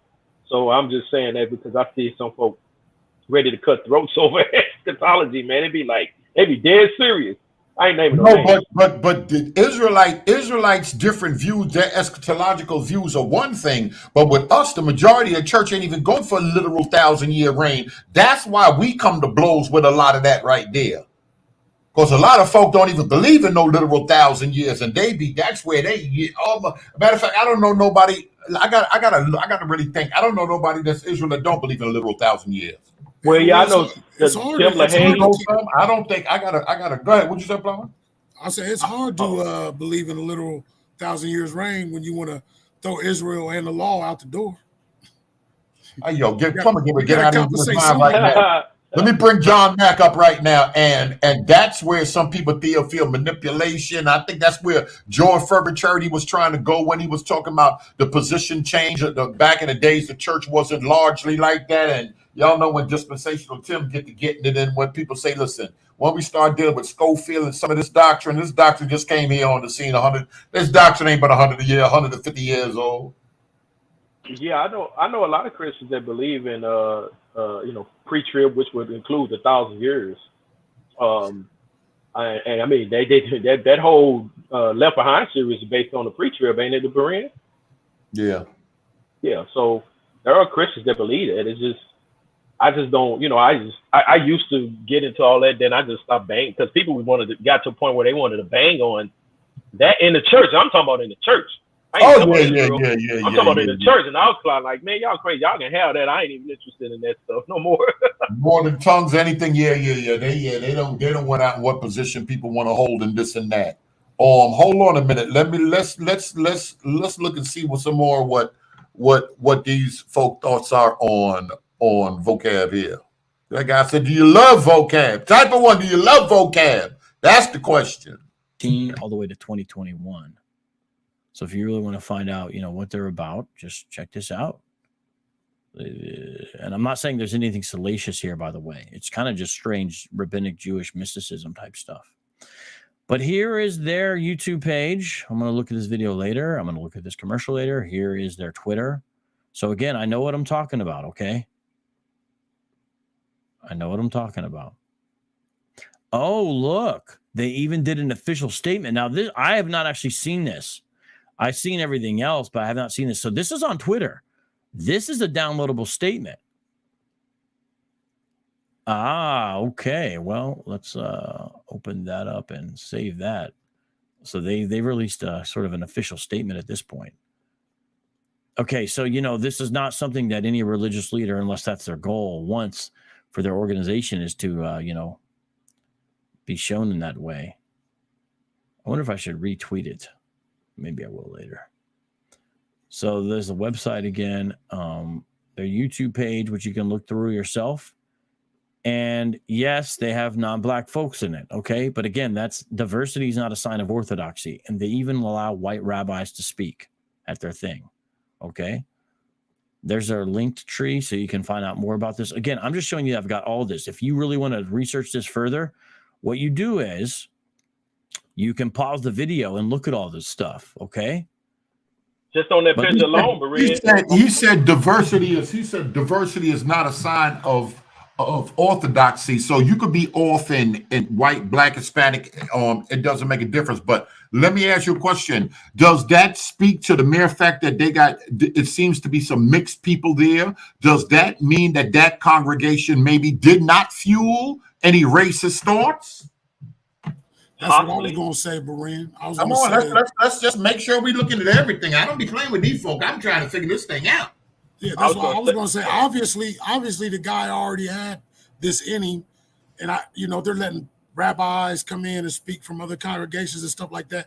And then he kind of focused on whatever was the soldiers or whatever the name was. But I used to go to a church where they had the mighty men of valor. And they had and that's Bible. Yes. Yeah, so, people do that. The warriors for the warriors for God prayer group. And so people do use those kind of names. That doesn't mean that they're preaching some kind of or militancy. Yeah, that doesn't mean that. I agree with that. I would say by what he just showed that whatever he's learning there, I don't think it had anything to do with what he did. Yeah, I was going to say the same. I was going to say it looks like a pretty diverse group, especially if they allow rabbis to come in and teach. So that's rare among some certain groups. So what would you say to that then? Far as him with violence, does Israel have any bearing on him busting his gun?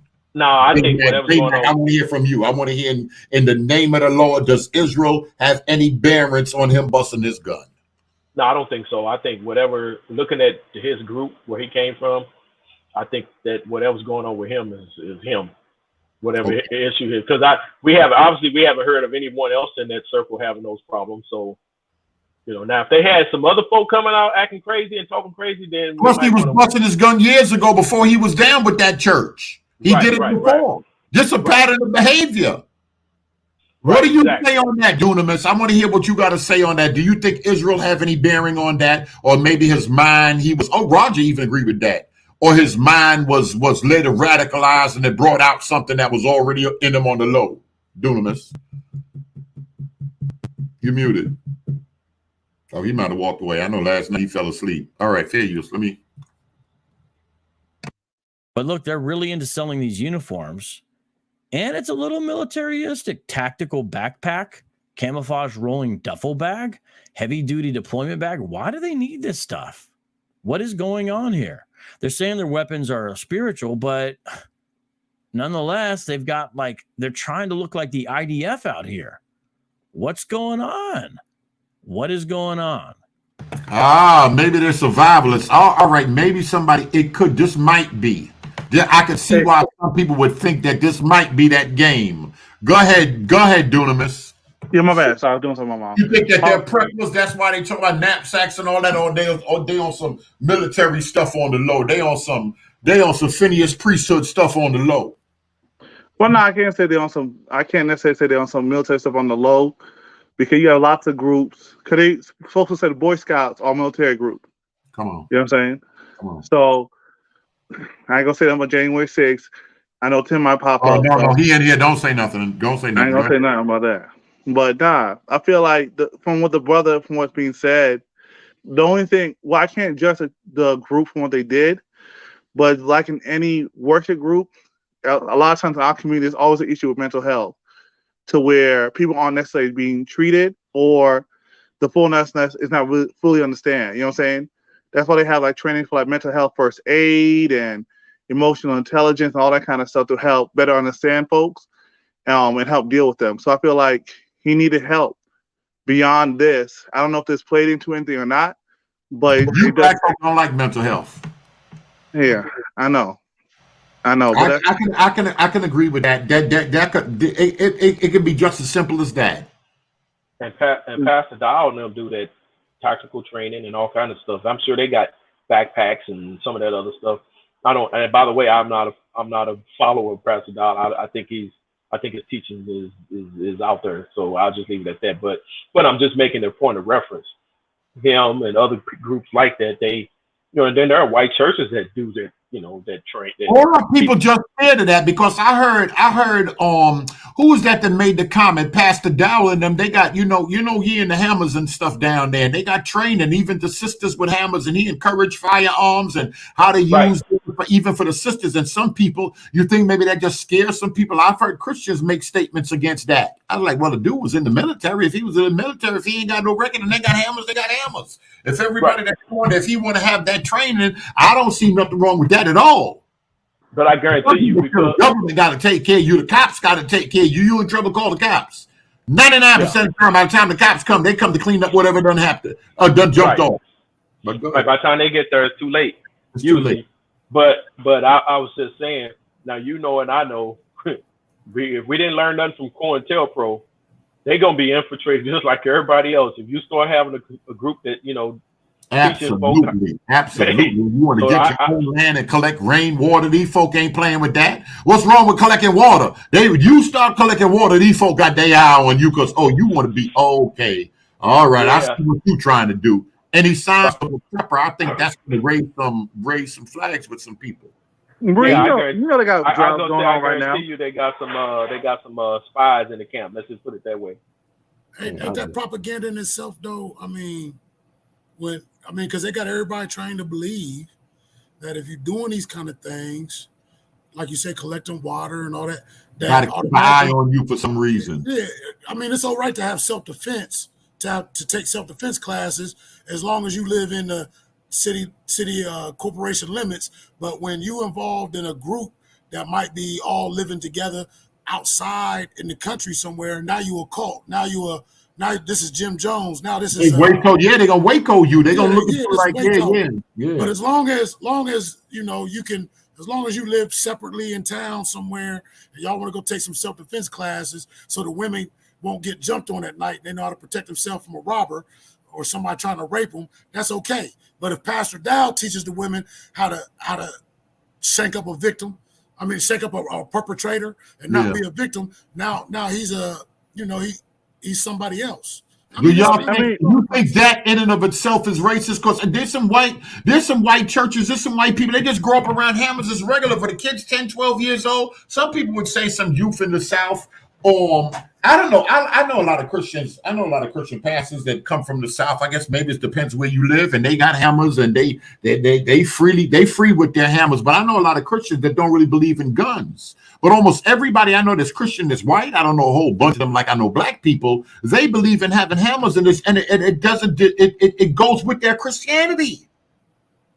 Well, yeah, But no with us, doubt. it's a struggle, self-defense and hammers and protection and just a weird situational awareness and all of that stuff. It's just some people say it's just not of God. Oh, we're too spiritual. Some people say it's a God gonna protect you. The angels of the Lord encamp round about them that fear him and all this other stuff. And that white man gonna take his wife, tell his wife, listen, we go to the range, keep this in your bag, keep it ready. Especially when you're in certain neighborhoods. And it's nothing wrong with their Christianity, doesn't separate it. Go ahead. What do you No, Yeah, I'm I don't know. saying, I don't know of a, especially down south. I don't know of a white church that don't believe in the Second Amendment, come on? or congregants anyway.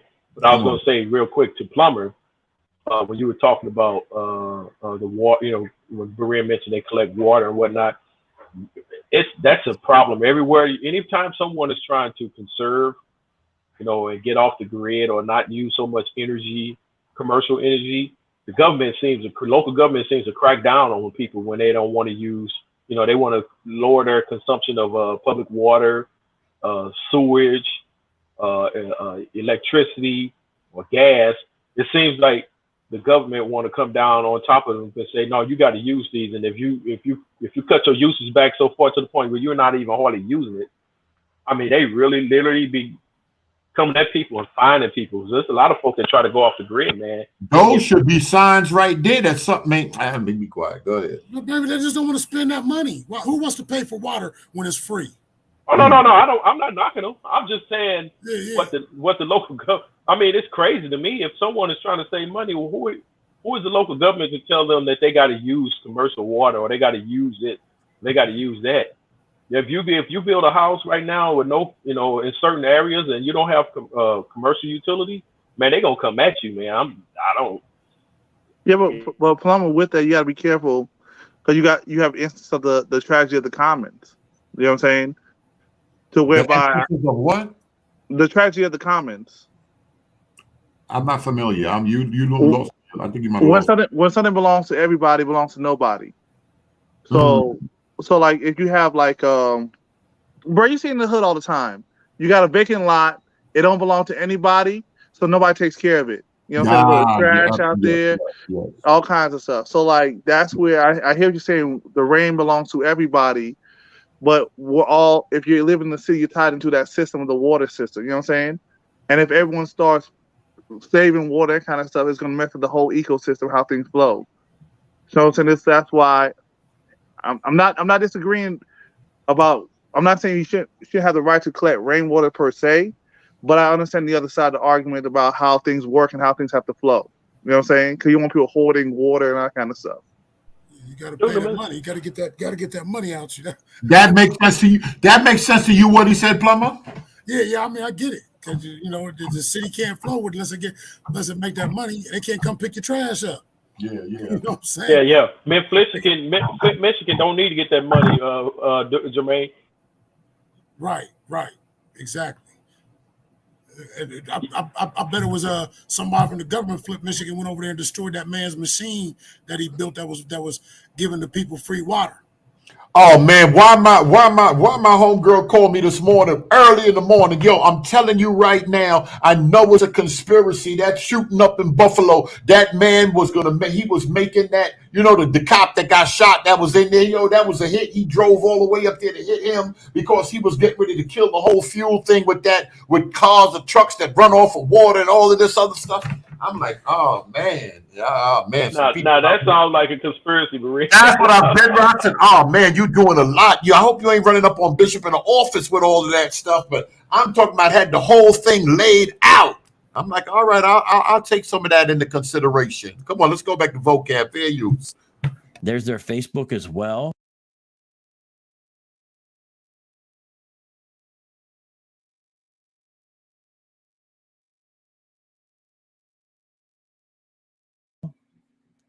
Nothing salacious per se, but it is what it is. Again, very rabbinic Judaism. I didn't see any evidence of Carl anywhere here. He may have been. Oh, wait, what is this? Oh.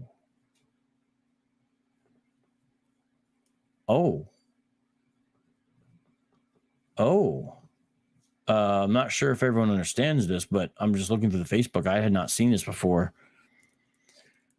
Well, it looks Rabbi Ephraim ben Moshe is found guilty of the accusation of inappropriate contact on Dinah Bat Moshe. Rabbi Ephraim ben Moshe did not appear to be deemed for hearing meeting. He's been excommunicated. Oh. So apparently one of their rabbis got kicked out for inappropriate contact, which makes you think it'd be a minor, because if it says inappropriate contact, but and I don't know. I actually had not seen that until now. Okay. Well, I mean, this can happen anywhere. We know this happens at, Christian churches. We've seen this kind of thing, and Hebrew Israelites will bring it out. But the reason why I show that is to show that really, you guys can't just put it on us like that, because that's what they'll do. It's the sin is present and prevalent everywhere. But now sometimes the sin directly ties in with your ideology. Okay. And so that's significant as well. So here you can see they're hobnobbing with mainstream Jews. So they're not opposed in the same way as some of the other groups to, being in rabbinic Judaism. In fact, that is their land. You can tell clearly here by some of the things that they're into the Zohar.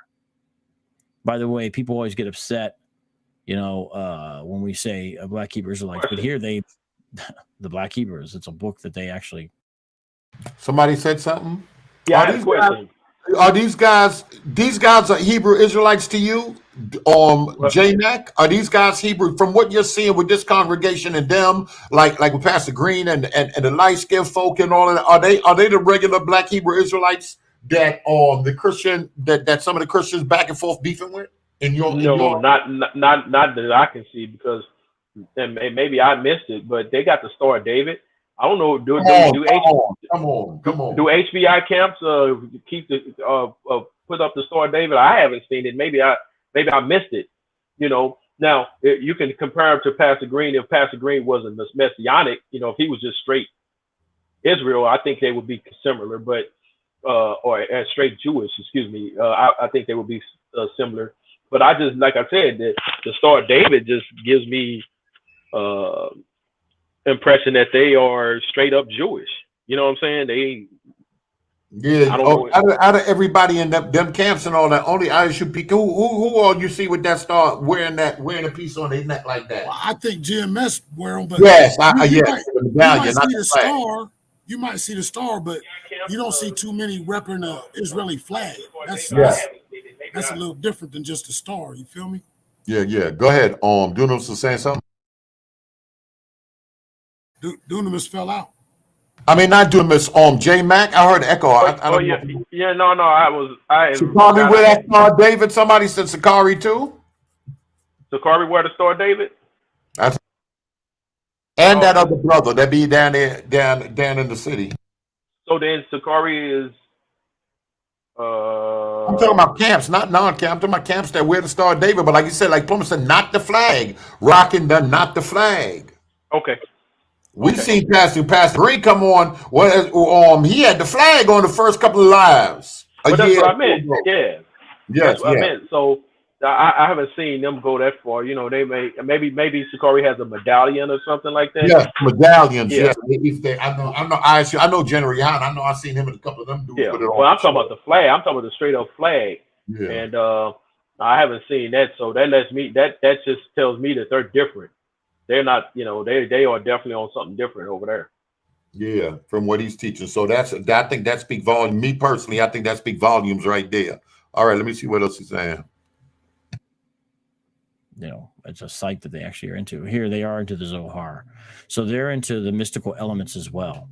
So I'm just breaking this down about the group he was with, okay? Look, it even says up here, Sephardic lineage, Ashkenazi language and lineage. That seems to be saying they're like down with all this stuff, right? But then they, do you see this? All of this is beef. This ain't nobody. This show enough ain't Bruce. Y'all ain't finna put this on Bruce and them. Not this right here. When you start talking about light skin, this is something different. This is different. So you can't put all Hebrew Israelites into one group. We know that. And again, here's a YouTube page. Here's their Instagram. So I'm showing you everything. I've literally looked up everything I could get my hands on. Now I'm going to play some videos. Okay, we're going to watch some videos. Are we ready? We're going to learn a little bit more about this group. Okay, we're going to find out a little bit more about them. And so I'm going to let me reiterate what's going on here. Okay, reiterate what's going on here. Okay. Sunday, non-Messianic Israelite Carl Boards II murdered a police officer, 24-year-old police officer in Indiana, and he's associated with this congregation. And now we're taking a look at this congregation, and they do have some military-like imagery. I'm gonna show you some of that in a little bit, but first, let me show you this, which is a pretty interesting video where they do a March of Zion. And I don't know how much I'm going to play about this, but this is very interesting. Let's take a look at this, okay? And I'm going to take a look at the live chat while we do this, okay? So we're learning about this group as we go, and we're learning about Hebrew Israelism as we go, are we not? Yes, we are. Yo, what's up, what's up, what's up? That is the wrong video. Hold on. I'm having a little bit of trouble here. That was the wrong video. I got to get the right video now. Just give me a second here. Wait, no. Man, I had everything set up before, and then it decided to be funny on me. But don't worry, we're going to get it. We're going to get it. Okay. All right. March of Glory. Yeah, let's play the March of Glory video here. Okay, here we go.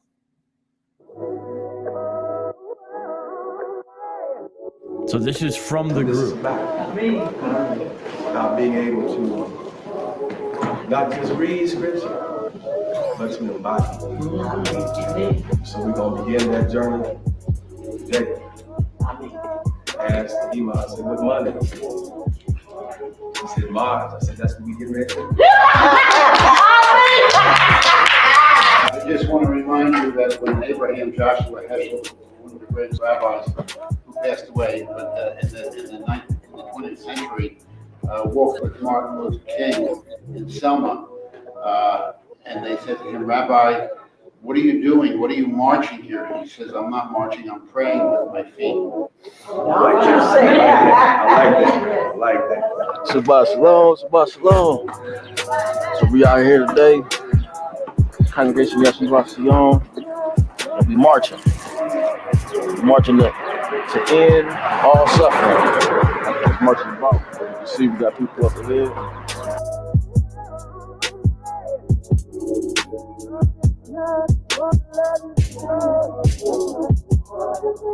Hey, how about you? All right.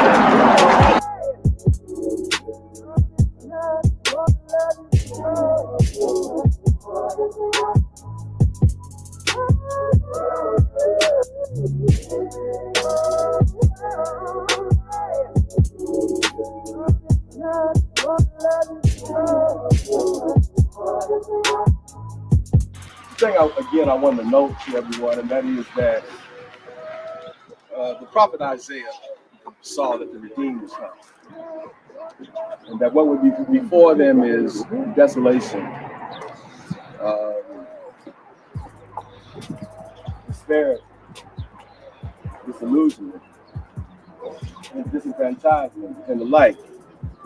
But behind them, it blossomed. Which means that liberation occurred wherever their feet struck. That's important to understand. We began the journey in this building in 1978. That's 40 years ago.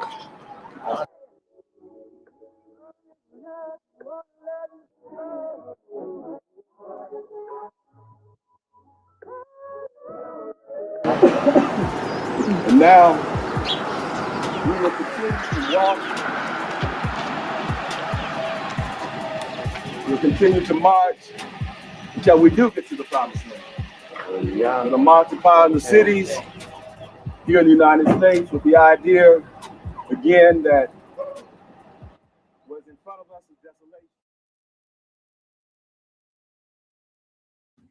Okay, so you're getting an idea of the flavor of the congregation. I'm trying to let you kind of see them for yourselves and get a vibe. Now, this is not a One West group. This is also not a Jesus or Yeshua affirming group. All right. This is still a group that is involved in Hebrew Israelism, specifically more along the lines of Black Judaism. But notice how they are open to members of other ethnicities here. Okay, so I'm bringing that out. There's the shofar. And how you guys liking this show? So far, so good. Sorry. So you're getting the vibe, getting understanding. So I'm just trying to show you this. Okay, so they're kind of going through their history and all that, and they have some good artists in the congregation. They got some good artists. Now this is fascinating. The Israeli flag. Now this is also fascinating. So hold on just a second. Oh man, I'm having trouble with this. Okay, so I'm showing you a few things. I'm showing you there's all kinds of strands of Hebrew Israelism. We can never assume we know the strand, and you can have surprising things. So a group that has army imagery and sells tactical backpacks on their website. That guy didn't have a tactical backpack right there, though. I was a little too happy for that. But then we'll also be open to members who are Ashkenazi and Sephardic and carry around Israeli flags. Now, again, it appears they're trying to model themselves partially, it looks like, after the Israeli Defense Forces. This notion, if that's what they're on, goes back to Mordecai or Herman, I believe is how you pronounce his name. I think I might have just got it wrong. Where he said that, hey, the Jews in the land aren't going to be able to sustain the land without our help. And we are going to help protect and procure the land. And so that's why you see some of these guys perhaps modeling the IDF situation. So now let's listen to some of the words of the video where you're going to see a surprising man involved here.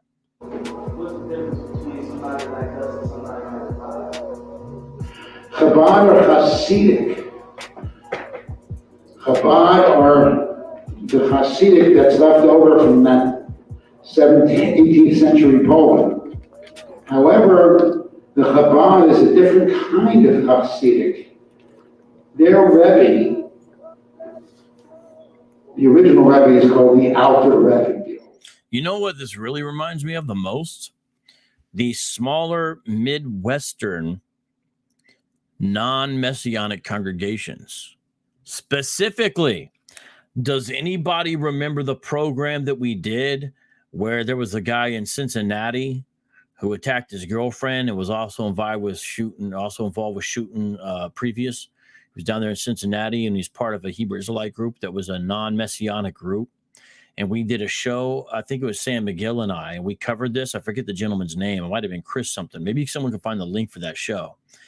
And it was a very small congregation, but it also went back. Notice how this gentleman, not pictured now, but the man that was leading the walking earlier, said they went back to the 70s. Similar. Wait a minute. Somebody just said David that wrote the Psalms and King David are two different people. You learn something new every day. Pedigree, for lack of a better word, with the congregation that we talked about with the situation in Cincinnati. Now, to those who don't know the Midwest, Indiana, Ohio, they border each other. These are kind of similar, smaller Midwestern cities, especially Cincinnati, which is a city I love, by the way.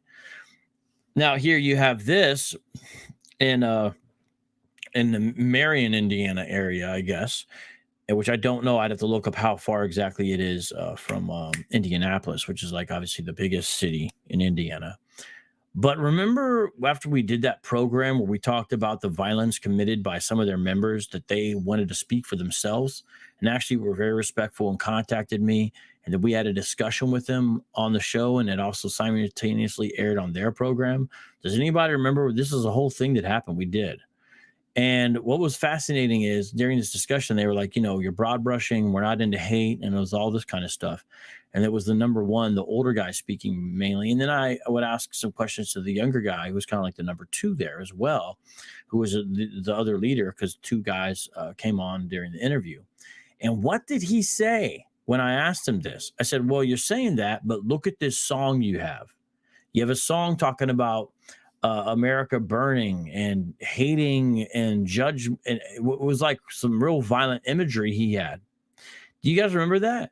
And they just couldn't answer. They were just kind of like, oh, well, yeah, I said that. So what? And the older guy tried to make excuses. The younger guy was clearly more radical. It was some specific words. It was some specific words, right, that were used in these rap songs this guy had. And so my point is, this reminds me of that type of situation there. But now I want to show you that, they do have some imagery in their commercials that's kind of like militaristic. And here it is. Or Zava, Army of Light. We are an elite fighting force. We are the upper force. Or Zava does not use weapons of destruction, but weapons of creativity. So they're saying they don't use those kind of weapons, right? We don't use weapons of destruction, but it's a mixed message, isn't it? Because you saw, continue on, it's a minute long. In front of this army is desolation. Behind it blossoms. This upper force will cause all armies to beat their weapons into plowshares and their weapons into pruning hooks. Covering the earth with this knowledge as water covers the seabed. Trained and living and not dying, life and not death. Or Zava, trained in Torah to end all warfare, establishing Torah on the planet. Become a part of an elite force. Or Zava, join today. So this is their commercial for recruiting into their organization. And that's not the only one.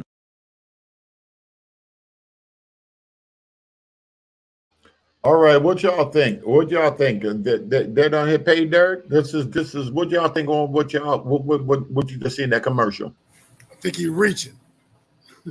I think he's reaching to make it connect. I mean, it was old ladies. They had old ladies in there. I'm just saying.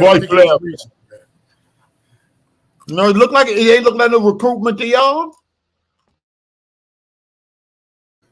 But not to know stuff like what dude did though. Yeah, I don't. Yeah, that's a mixed bag. I would have to see more of whatever they got going on for me to come to that kind of conclusion. You know what I'm saying? Okay, hold on. Yeah. Remember, the name of this group is Army of Light. Oh, is this not? Oh, I forgot to mention Just a minute. I saw they were carrying their staffs around. Remember when Angel Man said he was gonna pick up a stick? He had a stick in his yard. Oh man. It's gonna, man. I have never had so many challenges where I get it set up and then it's not set up. Okay. Yeah, here we go. Here's the other commercial, recruitment commercial. Or Zava, Army of Light. Eternal, immortal, elite, invincible. An alarming COVID variant raising concerns around the world, with WHO labeling the newly named Omicron variant a variant of concern. Not subject to death. Spiritual, prophetic, And you can't find lumber to build a new home. Well, you can't find products to stock the shelves of your small business. You can't find holiday gifts. Well, it's all because of the global supply chain crisis that's happening right now. It's an economic fallout from the pandemic. Unlimited supply. Unlimited potential. Hey, Brian. Supernal victory. Supernal discipline.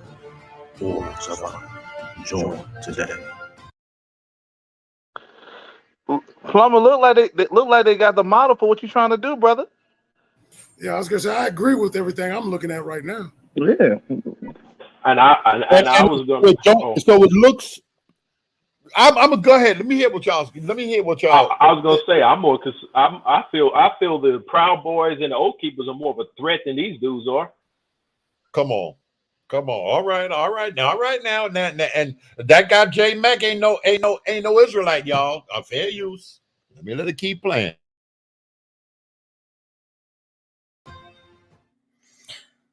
Bruh, what's going on? So they've got pictures like this, right? That's the group he was a part of, Army of Light. There's the rabbi. Perhaps he'd be willing to come on and talk with me. They do the prison program, which is, I'm pretty sure, how Carl got involved. But then they've got this military imagery, and their commercials are like military recruiting commercials.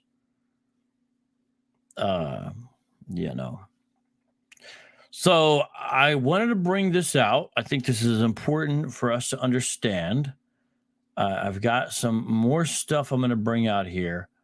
To the mods, is there anything that you feel I need to get to in the live chat? Am I missing out on anything? Is there something that I needed to bring out at any point? To the live chat, is there anything I needed to bring out that you saw that is important for me to address or anything like that? If not, I'm about to play another video by the group, okay? This one is where they had like a Jewish unity fest. And why I do that, this is your time to ask questions.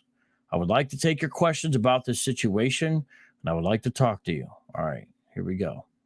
Let's go around the room and start with Lydia. Introduce yourself, where are you from, and please tell us what your absolute favorite things about being a Jew. My name is Eliyahu. Live in Kokomo, Indiana. And my favorite about being a Jew is drinking Judaism. And that's it. It's a matter of perception. Everything exists outside is a reflection of what's inside. The sense is just detected. It was not what you expected. You should do something introspection. See, that's it. It's a matter of perception. Everything you think exists outside is a reflection of what's inside. And the sense is just detected. If it's not what you expected, you must do something introspection. My name is Milka. My name is Jade. What I like most about being a Jew is that we have a second home, which is family get together. My name is Josh. The fact that people will take you in. I'm Hadassah, and I would say the whole lifestyle. I'm Rabbi training Malachi, the thing that I like the most about being a Jew is that I don't feel like I have an invitation. Kokomo, Indiana. And my favorite thing about being a Jew is the Torah. I love the Torah. I am Ishka. That mistake. And there's so many things that I like about it. The thing I like most about being a Jew is lifestyle. I am Habakkuk, been led chosen by Yahweh Hashem. I am Moshe Ben Abraham. My favorite thing about being a Jew is my relationship with Echad, Hashem. It's my favorite thing. Okay, so I'm going to read out of Genesis 2, and I'm going to start at 7. It says, "And Hashem God formed the man." I'm turning this down now. I'm showing you Hey, that real quick, you I have know, one more this is question. not a One West group. They're hobnobbing. Hey, so Plumber, are those at the table? Are those your kinsmen of the flesh? I don't know if they are or not, but I want to say this. These people, what they didn't, that man didn't go kill no police because of these people. Not at all. I gotta say the same thing. Not because of them folk. I don't know, maybe some other reason, but definitely not because of what we seeing right here. This ain't that. Yeah, I agree. But it is fascinating just to see what, because I didn't know there was a group like this out there. So it is fascinating to see this. I'm glad at least somebody No, produced a video it's on it. good that yeah, this ain't that. This ain't that. Yeah, they hand in hand, man. They I don't know if they my kinsmen according to their flesh.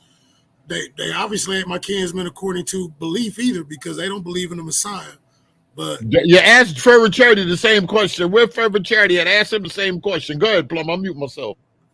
But he was involved with some good, and I think Vocab was right on this when he showed the prison ministry.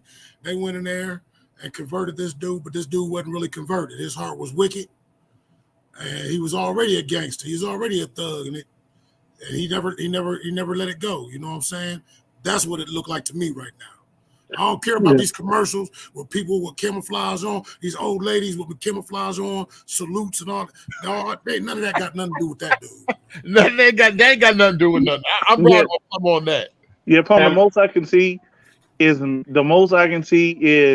he latched on to the army of light, but once he saw that army, he said, "Nah, I'm gonna defect," because to me, they're just doing self-defense training and having supplies when things start to dry up, that kind of stuff. So far from what I'm seeing. Camouflage Granny, the hammer camouflage. And do they mean it spiritually? Are they just acting out something like the prophets did, and they really mean spiritual warfare? That's what they were saying in the video. They were saying in the commercial that it was spiritual. They said that our weapons are not weapons of destruction. Sure did. Man, if I see some grandmamas with posing with guns and I'm gonna fall out laughing. I'm sorry, man. But so this is my thing now. So you telling me? So you're thinking nobody is trying to do? So you're thinking that Vocab is playing this video, and this video is doing damage in the sense that it's a violent group? Are y'all thinking that he's saying that? Or he just showing the group? It sounds like he's saying, well, that look at the kind of commercials they got. Well, maybe this is what made him, adjusting on the low. Like he's saying to me. Okay. I think he's jumping back and forth. I'll be honest with you, because he'll see one thing and like, okay, well maybe maybe it's not. Based on what's coming up. Yeah, based on what's coming up in the what he's viewing, because it seems to me he's viewing this for the first time himself. So he's okay. So all right. So he's just pointing different things out to his audience, to the people, his viewers. That's what it seems to me. So it may be jumping on one side of the fence to the other. Sometimes when he'll see something, he'll be like, oh well, maybe they are. But then okay. Later on, he see Granny over there. It's like, well, I don't know. All right, hold on a minute. With Ashkenazi, Sephardic, they're doing Jewish unity services. And it's not a group that, as you can see, accepts the New Testament or accepts Jesus Christ, obviously. And the point by all this is that whenever we hear these kinds of stories, whenever we learn about these things, just don't assume that I know what he's part. Let's look and let's find out, because we just don't know, right? And so now we found this out, and now you know what he's part of. And there's always these new groups to learn about, and it's a real shame. I mean, this is a big thing. I mean, it's a real shame. So now let's take some questions and see if anybody wants to do some questions. Let's see here if we want to do any questions here. Let's see. Let's just skip through this real quick. Looks like they let them teach, and hey. That part actually looks kind of fun. I want to hear the music on that part. Hold up. Where'd the music go?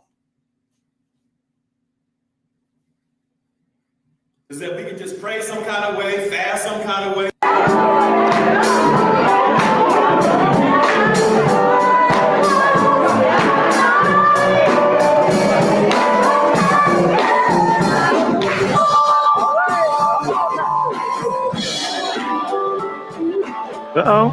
Some folks better be careful.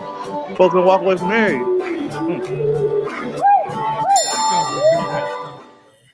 So you've seen stuff here you won't see anywhere else, and isn't this what Israel is supposed to be, Jordan?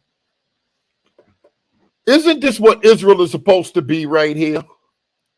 Dunamis. Yeah, mixed multitude, praising Yah. I mean, granted, these are messianic, but generally speaking, yeah. Come on, Matt Ricks. This ain't what Diamond wrote. This ain't what Israel is supposed to be. House of Mayhem. This ain't what Israel is supposed to be right here. Come on, Son Powers. Is this what Israel is supposed to be? That's a question right there. what's the point? The point is manifold.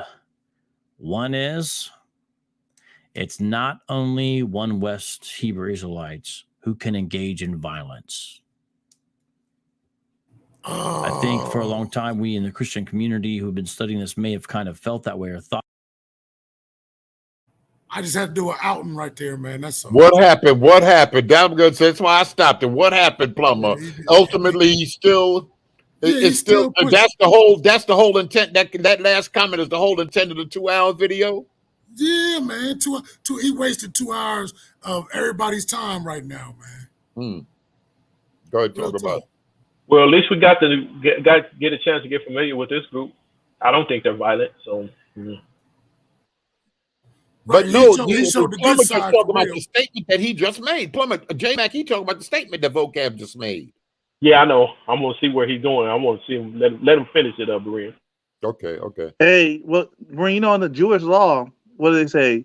Oh, shut up, doing this. What you get ready to talk about? You talking about under Jewish law?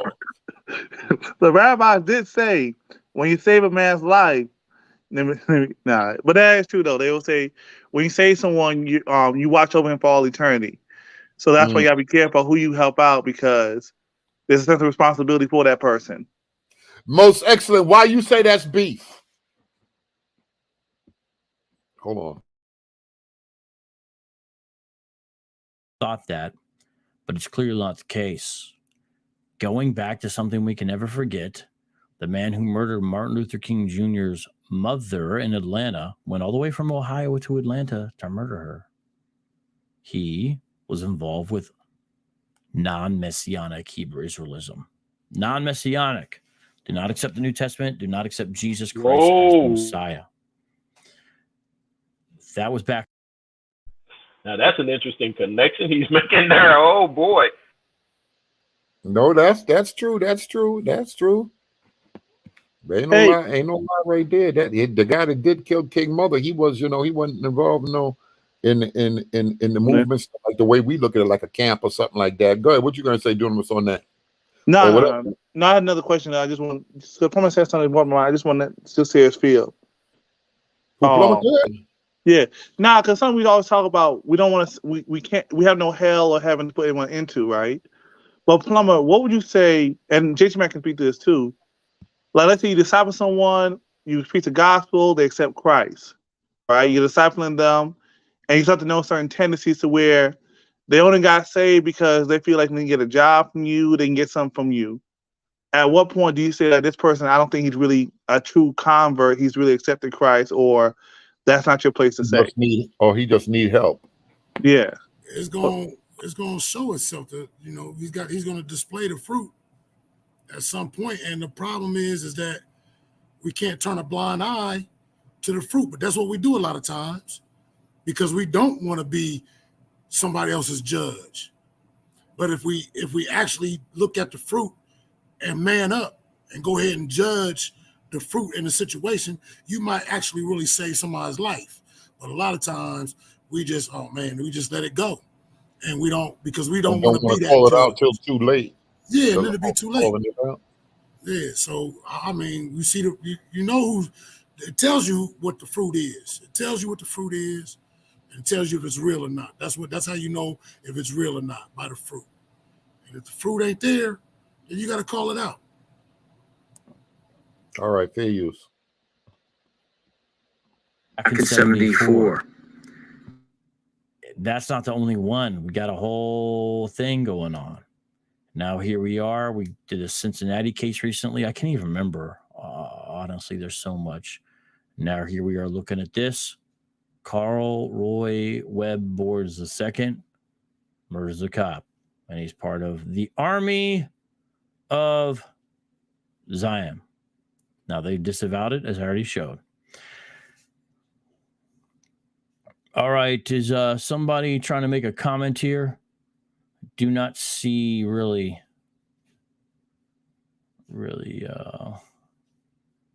any things that needs to be addressed like that. So let me show you what's up here, ladies and gentlemen. My goal, my plan is tomorrow. No, not probably tomorrow. Maybe Sunday night to do another smoke room. And Judah, if there's time and you decide to come in earlier in the show instead of waiting until the very end, you could come in and be a chameleon and do whatever it is you want to do. Or anybody else that's listening, whoever else would like to as well. Then so that's the plan Sunday sometime. Now tomorrow in the evening, I'm trying to go live again. And I have at least two different options I'm looking at, maybe a third. Let me tell you what they are, and we'll see what happens, okay? The first one is, in the case of me studying about this to try to find out what was going on, my initial thought was perhaps this guy was part of ISUPK Indianapolis. So I looked heavily into them, and it turned out that that wasn't the case. That was a dead end. It was a false alarm, whatever. But I did learn a lot about ISUPK Indianapolis in the process. And my goodness, for lack of a better phrase, is their rhetoric violent? And I almost thought, man, I should do a show on these guys. These guys are awful, right? Heretics and all kinds of nonsense and some stuff that's just kind of funny and weird and strange. It's like, yo. So I might do a show on ISPK Indianapolis just because I kind of stumbled upon them there. Another thing I've got in the works is I want to discuss this trip I recently took to Independence, Missouri, where I did some studying of Mormonism and LDS history. And there's some important things that I want to bring out to y'all about that I think are important for Christians to understand in regards to the schisms prior to the Mormons leaving into Utah under the leadership of Brigham Young and the residual elements that are left there in Independence, Missouri, specifically the Temple Lot Mormons, aka Church of Christ is what they go by these days. I want to talk about that as well. Also, these are all ideas for live streams I've got. I also have been recently reading different Egyptian mythological tales and stories, and I came across one about a child magician, and it's really out there, and it's about this child magician, and part of what he does is beat, not just with his magic, although he does that too, also the Egyptians themselves, physically beat an Ethiopian, like these guys that he's like kind of like battling. You know, I'm going to read the story again before I do this, but I just wanted to come on the air and read the story. You know, I've been debating and thinking about that and just read it and say, this is, because really what it is it's Egyptians bragging about beating up Black Africans. That's what it is. Now, obviously, that's a racialized version or looking at it, but it's also true, especially since the Kemet cats tried to present to this as the African form of spirituality that is suitable or best for all Africans, whether they're from the North or from the West Coast, which usually the practice of Kemet in the modern day are. But yet here you've got these guys talking about their supremacy and even physically beating Ethiopians. So there's that. And then another one I was looking at is I had one more. Oh yeah, it's an article that San Miguel sent me about in a parade, Hebrew Israelites harassing people. I don't know if there's enough there yet though to do. So those are some of the things I want to look at. I'd love to hear your guys' feedback about Which one? It's kind of, it'll depend what happens, but that would be for tomorrow. I appreciate everyone who joined today. We got a few super chats in the beginning. I appreciate those. Listen, if you support this, because this research takes a long time, if you think that this kind of stuff is important, I encourage you, support this on Patreon. Yes, we need prayer, but honestly, we need prayer plus more patrons. Patreon.com/vocab. You can also do Cash App, and the information is above my head. Streamlabs as well, Subscribestar, and PayPal, which is so it's all those types of things. And so I'd love to do that. Oh my goodness. Or I'd love to have you do that if you're able to. The Nazarene, look at this haughty spirit. My goodness. Promise you, I know the Bible better than any of your Christian leaders. Try me. I got to tell you, dude, I just can't stand arrogant people. And those who have a haughty spirit do not personify anything in the Bible. And I don't care how well you know it. You don't personify what the characteristic traits are supposed to be all about, dude. I mean, what is this guy on, man? You're gonna wear out your welcome probably really fast here with this attitude. Why not just take a chill pill, take a humility pill, and do better, man? Be different, So let's see what's up with this. You guys hit me up. Let me know what you would prefer. Hold on, just.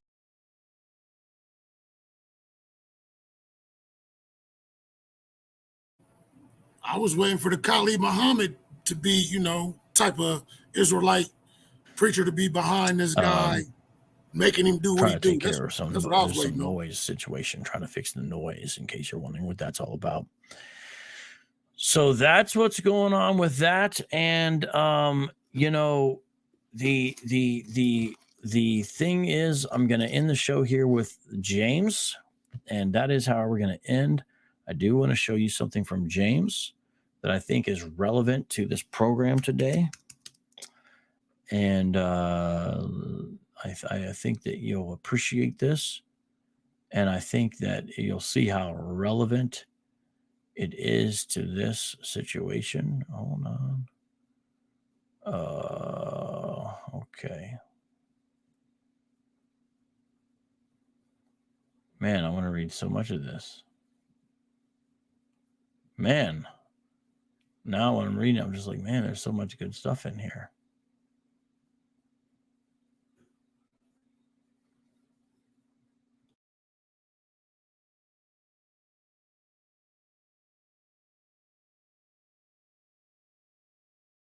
All right, here we go. Let's take a look at this and then we'll be done. Okay, here's the book of James. And listen what Brother James says. I think this is very relevant to what we covered today here. Okay. I believe you'll agree, I think. James 4:1. What causes there we go. Let me make sure you can see it. What causes quarrels and what causes fights among you? Is it not this, that your passions are at war within you? You desire and you do not have, so you murder. You covet and cannot obtain, so you fight and quarrel. You do not have because you do not ask. You ask and do not receive because you ask wrongly to spend it on your passions. You adulterous people, do you not know the friendship with the world is enmity with God? Therefore, whoever wishes to be a friend of the world makes himself an enemy of God.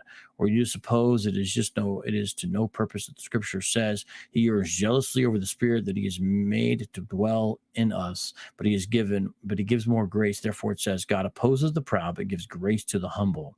Submit yourselves, therefore, to God. Resist the devil, and he will flee from you. Draw near to God, and he will draw near to you. Cleanse your hand, you sinners, and purify your hearts, you double-minded. Be wretched and mourn and weep. Let your laughter be turned to mourning and your joy to gloom. Humble yourselves before the Lord, and he will exalt you. So I bring that out to Nazarene.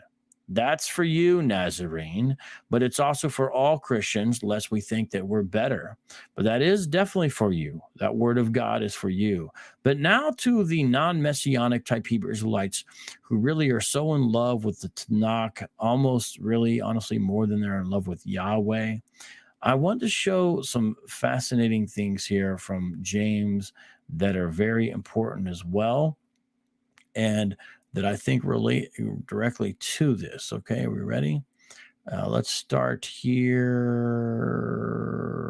in James 2, verse 8.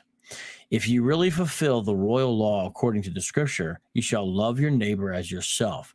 You are doing well. But if you show partiality, you are committing sin and are convicted by this law as transgressors. Now, understand, we know that that's originally in regards to favoring the rich, but showing partiality, that goes with anything. So you Hebrew Israelites, you did believe there's an ethnic scale in the religion of Yahweh, basically? You're committing sin by showing partiality. You guys read the Bible, man. For whoever keeps the whole law but fails on one point has become guilty of all of it. So you want to deny the Messiah and you want to try to keep the law, everybody, what does it say here? You have no chance. You don't have a chance. It's not going to happen. You're not going to be able to do it. For whoever keeps the whole law but fails at one point has become guilty of all of it. It's saying you're guilty no matter what. It's hypothetical that you could even keep the whole law, but you fail at one point, just one, and we all have and do it. For he who said do not commit adultery also said do not murder. If you do not commit adultery but do murder, you become a transgressor of the law. So speak and so act as those who are to be judged under the law of liberty. Isn't that interesting? You see the royal law and the law of liberty. This is the same thing as the law of love and the law of Christ. And it's not identical with what was given at Sinai. We're in the new covenant. This is the law written on our hearts under the by the power of the Holy Spirit. For judgment is without mercy to one who has shown no mercy. Mercy triumphs over judgment. Good stuff in the Word of God. I wish I could go on, but I think this is important because this shows that ultimately our hearts are the issue. They are the problem. And only the Spirit of God can fix or change that. I appreciate you guys coming on today. Let's end this program. And I hope to see you tomorrow night and Sunday night as well. Thank you for the squad for holding it down. Shout out to all of y'all. Much love. Shalom. Peace out. God bless. All right, y'all. What are your thoughts? So in conclusion, I'm here for the comments. What are y'all thoughts? Y'all seen it? You heard it? Come on, Dunamis. This your guy here. What are your thoughts on that? Propaganda? Was it just informative, just to let us know a different branch of Israelites that are out there? Was it to shed a bad light? What are your thoughts? I think one, it highlights first and foremost a need for awareness of mental health and what needs to be done. With it, I think there were, going into the actual topic at hand, there were some connections that were made that were kind of reaching, and there are some things there that you can see on the other side, other people doing it. So it just depends on the interpretation. You know what I'm saying? I just think the brother, he needs some help mentally and above all spiritually, and we just gotta be careful. Well, you don't think Zocab even really touched on his mental state, or because I've seen there's something else news about him and medication and mental state, and the parents even saying that something to that effect. But I didn't hear none of that. But go ahead. Yeah, no, I'm just saying that in general because that's something I've seen a lot of times in our community on different faith, conscious, whatever. You know what I'm saying? Mental health is always looked down upon, or it's covered in a different kind of light. Just among us in general. Yeah, go ahead. Yeah. So I'm just saying that's something that we need to be aware of, and not be afraid to go to the source of the help that's needed. You know what I'm saying? I got you. But then with that, I think there was some disconnect. I mean, one thing that came to my mind is what the old saints used to say: "A man without Christ is capable of doing anything." Mm-hmm. So we would say that anyone that's an unbeliever, you gotta be watch out for. But beyond that, with them not being messianic, I don't necessarily say that gives them a proclivity to violence. You don't see nowhere where that congregation could have influenced him and letting that thing go. Nah, I think the only thing I can think of is if he hears, somebody, some folks who just deal with mental issues, they'll hear we got to fight for God, and this is white, black, whatever. We got to fight for God, and now they're making bombs to go bomb some, a government building. You know what I'm saying? They're taking the rhetoric as being as literal. So you see in some places, and there are some places who do push out that kind of rhetoric, but nah, that's the only thing I can see. To me, it all falls more so on him than the congregation. You know what I'm saying? That's what I'm seeing, more on him and misinterpretation of what they were trying to do. Okay, come on, Jim. Yeah, when they think of the army of the Lord, they're thinking King David and the armies of the Lord, literally, huh? I can see that, but no, I don't. I've been saying all along, I don't see the connection between that group and anything that dude did. Yeah, I don't see. I don't honestly, personally. I thought their other, military video was kind of funny to me, but I don't really view them as a threat. Maybe some people do, especially when you, like I said, you compare them to these militias out here. The Oath Keepers and all these other ones out here that plotting to murder politicians and stuff. I don't see that myself. All right, Plummer, what are your thoughts? He said he's gonna do something on ISUPK Indianapolis because they seem to be extra. Come on, Plummer, come to the microphone. Yeah, I think Dunamis talked about the guy might need some mental help. I think Vocab needs some mental evaluation.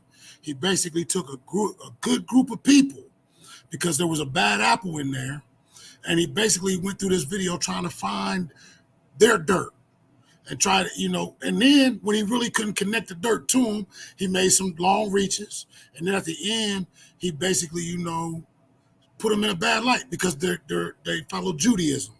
I think that was wrong. I don't think there was any righteous judgment in any of that. We don't know. I definitely could say that I don't believe anything that brother heard in that congregation drove him to do any kind of violence like that. He might have been online listening to some other stuff. We don't know. However, the brother, like Vocab showed, before he was in that, he was already prone to violence. So I really think he did a disservice to that good group of people, because that was all we looked at, was a good group of people. And he talked for that dude a couple minutes. He played a couple of news videos, but he didn't have too much to say on that guy. And then he spent all that time digging into this good group of people and then put a smear on them at the end because they follow Judaism.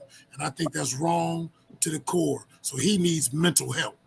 Hold on, yeah, and I think too, if it turns out that the guy was radicalized from watching, as Plummer mentioned this, if the guy was radicalized from watching camp videos and stuff, then those dudes are gonna. He's gonna go from being up in there with them light skinned folk to watch camp videos and get radicalized. No, I'm saying because he got mental issues already. Okay. If he was watching that stuff, then the camp dude's gonna have to consider the rhetoric they're putting out there. They don't have that history of violence per se, but they got to be considerate of concerned about putting their rhetoric out, because if you're amping up people, and some people like we always say, the old folks say, he's special. Some people special, and they'll take that stuff to heart, man, and go. Mm-hmm. So we get on these we get on some of these white groups and stuff for saying crazy stuff, and then we get on, especially Alex Jones. How many people he done radicalized? Oh man, Alex. Oh yeah, he getting sued right now. But I'm just saying, if it turns out, we don't even know if that's the case. So I'm just throwing that out there. But if based on what Jermaine has said, he could just been crazy. For all we know, I hate to say crazy. Most likely that is what it is, crazy, and then with some violent tendencies. A lot of people got mental illness, have some violent tendencies and all of that stuff. Like I said, we got to remember 15 years ago, before he met this congregation, 15 years ago, a lot of times you just don't get arrested hitting at the cops. You gotta start off doing other little things like choking cats and things of that nature. You just don't jump to blow it at police. So it could have been something that was building up. Yeah, serial killers in the making, Jeffrey Dahmers and all them. Well, you got to remember that these are PK, these are preacher kids. Both his mama and daddy are preachers in the apostolic. Them holding us fools. No. Yeah, that's all. That's strict with it. So that wasn't mentioned a lot. Go ahead, Dunamis. You wanted No, to that's add? what I'm saying. No, 'cause with that too, it's a home. Roger's not in here, right? Not yet. No. Be careful, Roger. Oh no, that's Rome down there. Roger was in here, but go ahead. Now the apostolic. It's a demon. Is this spirit? Is that spirit? And sometimes not. Your son just needs somebody to talk to. Sometimes it could be a chemical imbalance. In the It could be brain. just, what I'm saying? He just needs someone to talk to, work out some things that the church is afraid to talk about certain things. You know what I'm saying? Mm-hmm. Under the pressure of being a pastor's kid, all that kind of stuff. I don't know. I'm just speculating with that, but I'm saying that's that kind of stuff to where in the church, I can say a lot of times they're not ready for mental health issues. Period. They're not ready for that. In the church, or just black folk in general? Black folks in general, but I can speak from the church, and a lot of times what I see, they're not equipped to handle that. You know what I'm saying? Because before you just lock someone in, not I can say lock someone in a room, but you put them in like a separate room or whatever. But now society's changing, people are more on the forefront. It's not as much of a stigma.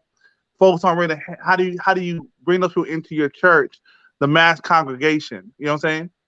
The general population in that kind of stuff, and a lot of church folks aren't ready for. How you deal with it? Like you got a youth trip, and one of the girls before in the past she might not go on the trips, but now you let her go on the trips and she's suicidal. How do you deal with that? You know what I'm saying? She has an episode, and a lot of churches aren't really equipped for it. Just like the general population of folks, black and white, aren't ready for mental health issues. But in fairness, Dunamis, white too. Yeah, I mean, it's a big issue to a lot of folks don't know how to deal with certain things. When our community is a higher, what I'm saying is higher. Yeah. You know what I'm saying? And then it's But I was going to say, Dunamis, in fairness, unless you're praying for people, outside of that, if you're not a mental health professional, you shouldn't be expected to address those issues anyway. So I wouldn't even put that on the church, to be honest with you. Now, what the church should do is have a plan for, okay, we got some folk that come in here that may have some problems. We pray for them, but then we're going to strongly recommend they go down and see, XYZ counselor, somebody that the church has a relationship with, you know what I'm saying? Or a clinic or something of that nature. If they're in an area where people got a lot of problems like that. But I don't see where the church can, unless they have professional health professionals in the church, mental health professionals in the church, I don't see where they can really address those kind of problems. I mean, JT Mac, look at it like this: the church got a cookout. Brother come through, he start having a episode, start seeing something. Are y'all gonna call the police on him? Are y'all gonna, what are you gonna do? So I feel like there's a level, like Bree talked about earlier, the police just there to clean it up. There's a certain point I wouldn't call the police doing this. We see what the police. Call the police, they gonna kill you. They're gonna put you in the hospital. Police are not trained to deal with that anymore. They're not trained to deal with that. Like that ain't like it used to be back in the day where they called a paddy wagon, and the police only came to give support to hospital officials. You know what I'm saying? But now, if you call police, they don't even consider, okay, this person is having a mental illness. So no, this person is not complying. Bang bang. You feel well, hold on now, Jay, I hear you saying with that, because that's standard important. But I'm saying, JC Mack, though, somebody having an episode at the cookout, the church cookout, what do you do? I mean, obviously, as saints, they got to pray for the person, brother. But y'all are praying. The church mothers over there praying. They got a prayer circle going, and they knocking the church mother in the head. They got to be forcefully taken to the hospital or taken down and do something. That's what I was gonna say. Yeah, and they got to have things in place for events like that. Yeah, and then because it's also a liability for you if something happens to that person, y'all didn't do anything. And that's something.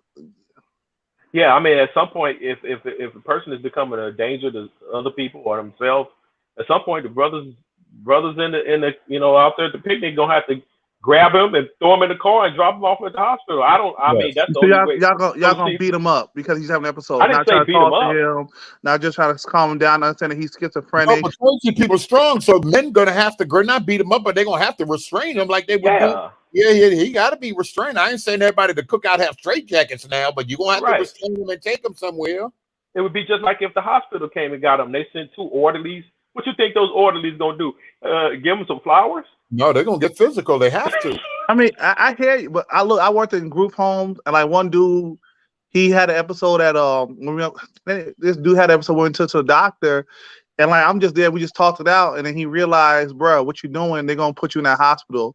So he stopped because the police are gonna come. They're gonna put you in the hospital, and he wasn't trying to go there. So I'm saying there's training out there. Like a Crazy spirit was to me, under dude. control. That wasn't crazy because crazy don't care. Right. That's all like a spirit to Maria, me, dude. you be shot. You be shot. I've seen folks have episodes, and when you say certain terms, they snap they go right a little out. crazier because they know what that means. Like, look, I gotta call the police now. Ah! And they ain't trying to do that because they know. Hey, Dunamis, that sounds like a spirit to me, bro.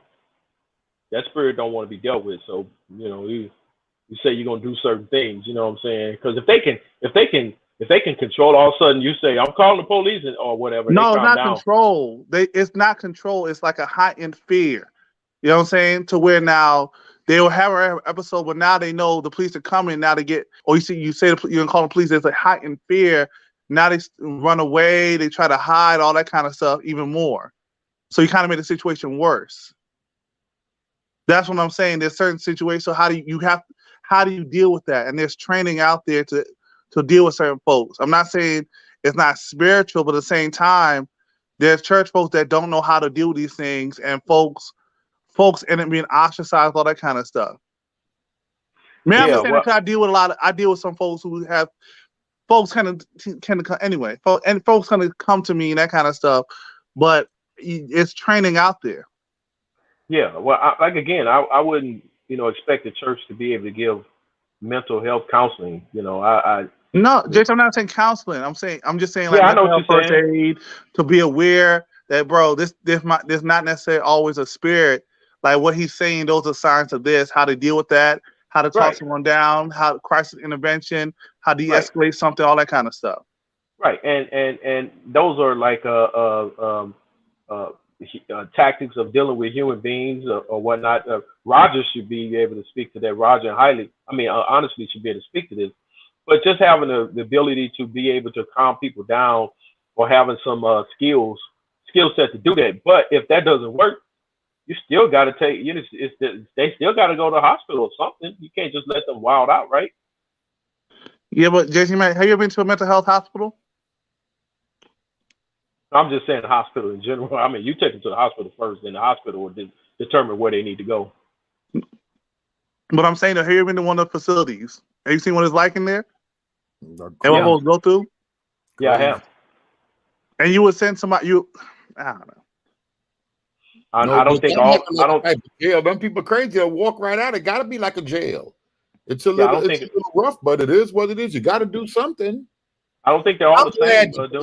I'm glad that the media didn't bring out nothing about that Israel stuff, because whatever we do and we beefing with doctrine and this and that, clearly there's an element of the church, there's an element of people that's fearing folk talking about Israel and being black men and being radicalized, and some stuff can feed that, or some people just want to give information. But clearly there's some folk that look at that and start worrying or thinking that could be some type of danger. But I'm glad the mainstream media ain't even bring up Israel really with this dude.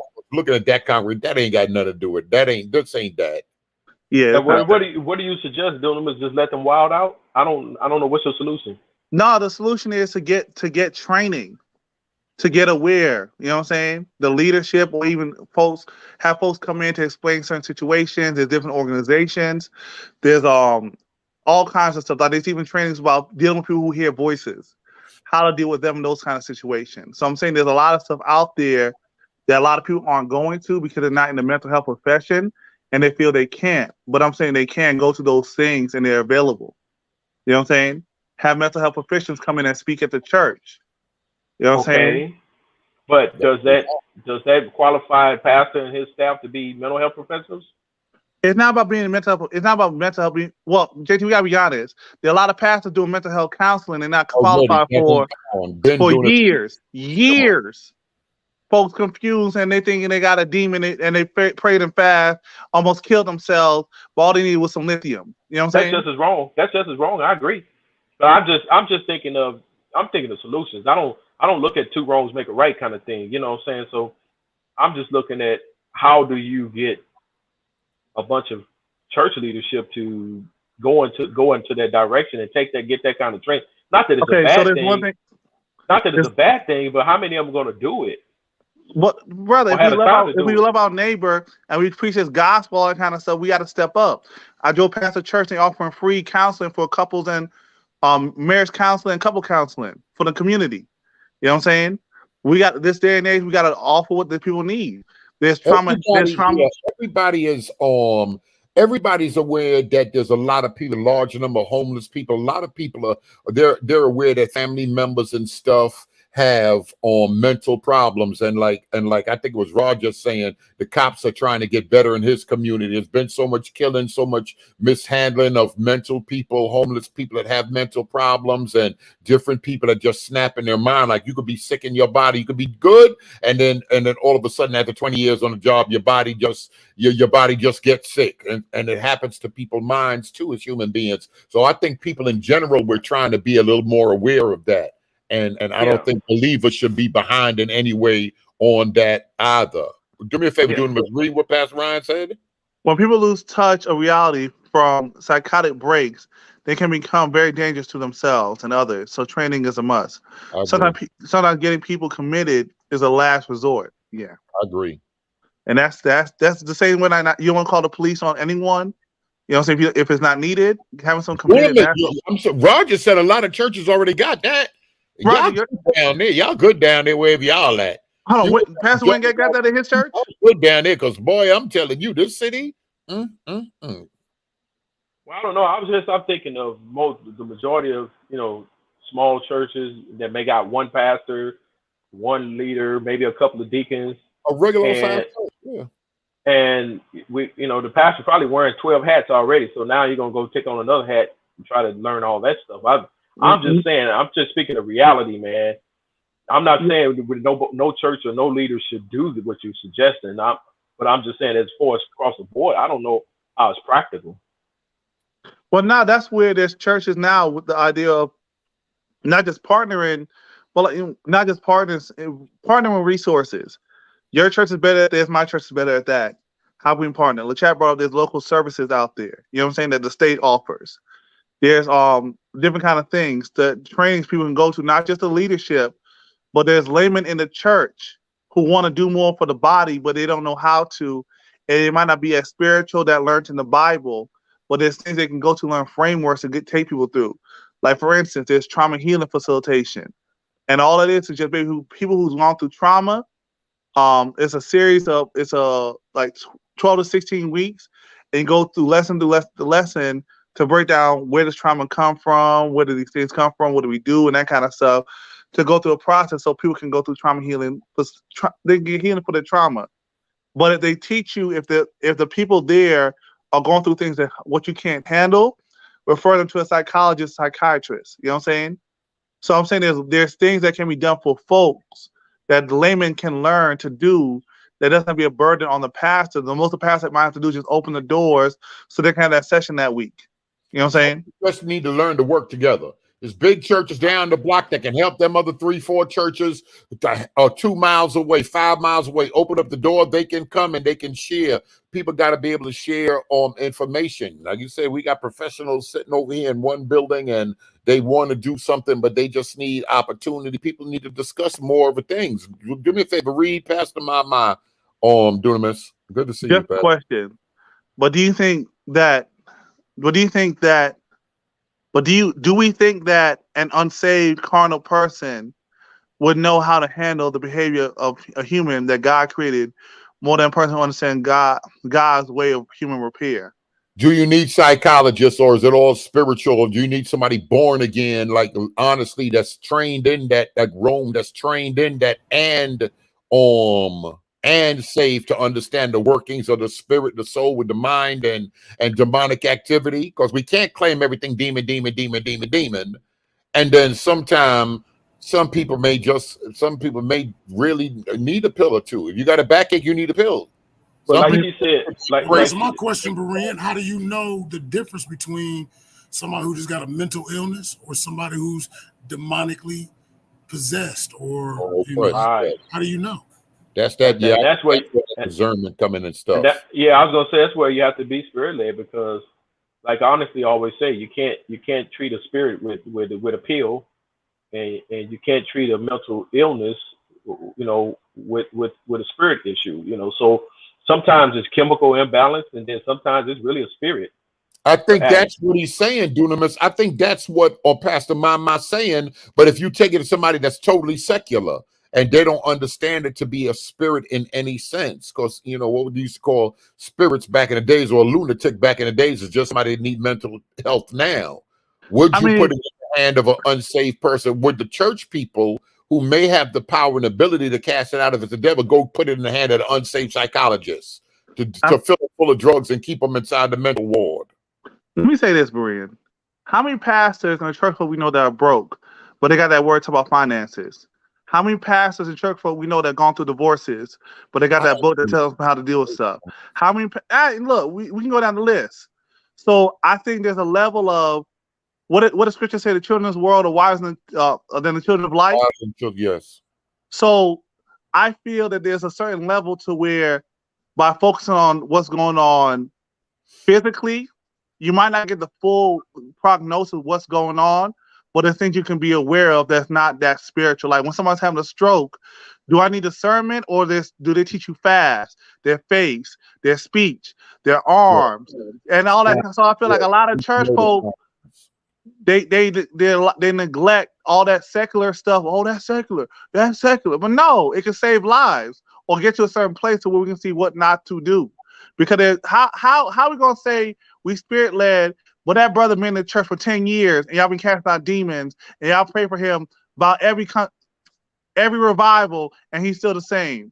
That demon ain't cast out yet? That 40-day prayer didn't work yet? Somebody was in the temple with an unclean spirit. How long he was in there? I hear that, but they ain't had the Holy Ghost. They ain't had the Holy Spirit like that. So I'm saying now, read the screen. Then you got a problem. Read what's on the screen. Then. Stop. Church need to leave psychology alone. They proved that chemical imbalances stuff is fault. It's a lie. Depression is normal when bad things happen, but you use the spirit to overcome. Wow. Okay. That could be the attitude right there that got folks scared. But then where's Roger and honestly, I want them to respond to that. I don't know. They're in here somewhere. Here's the thing, because there are Christian counselors. Depression is just anger turned inside. And there are a lot of folks that don't deal with what they're angry about and they just spiritualize it. Oh, God gonna break through? God gonna help me out? No. Stop it. You're broke. Bro, you need better work. Bro. Come on. Your family's messed up. Just be honest. You know what I'm saying? And folks don't want to deal with the honesty of what's going on. God gonna work it out. We just gotta pray about it. And it's like, no. This processional Tim said Dunamis is just real about it. I'm sorry. I've been doing church work a long time. My dad was a pastor, and there's certain things that church folks need to be stopped lying about. They even lie about the Bible. Come on, brother. I'm dealing with lust. I'm dealing with this, brother. Are you really reading that word? No, brother. You know what's going on. You know what I'm saying?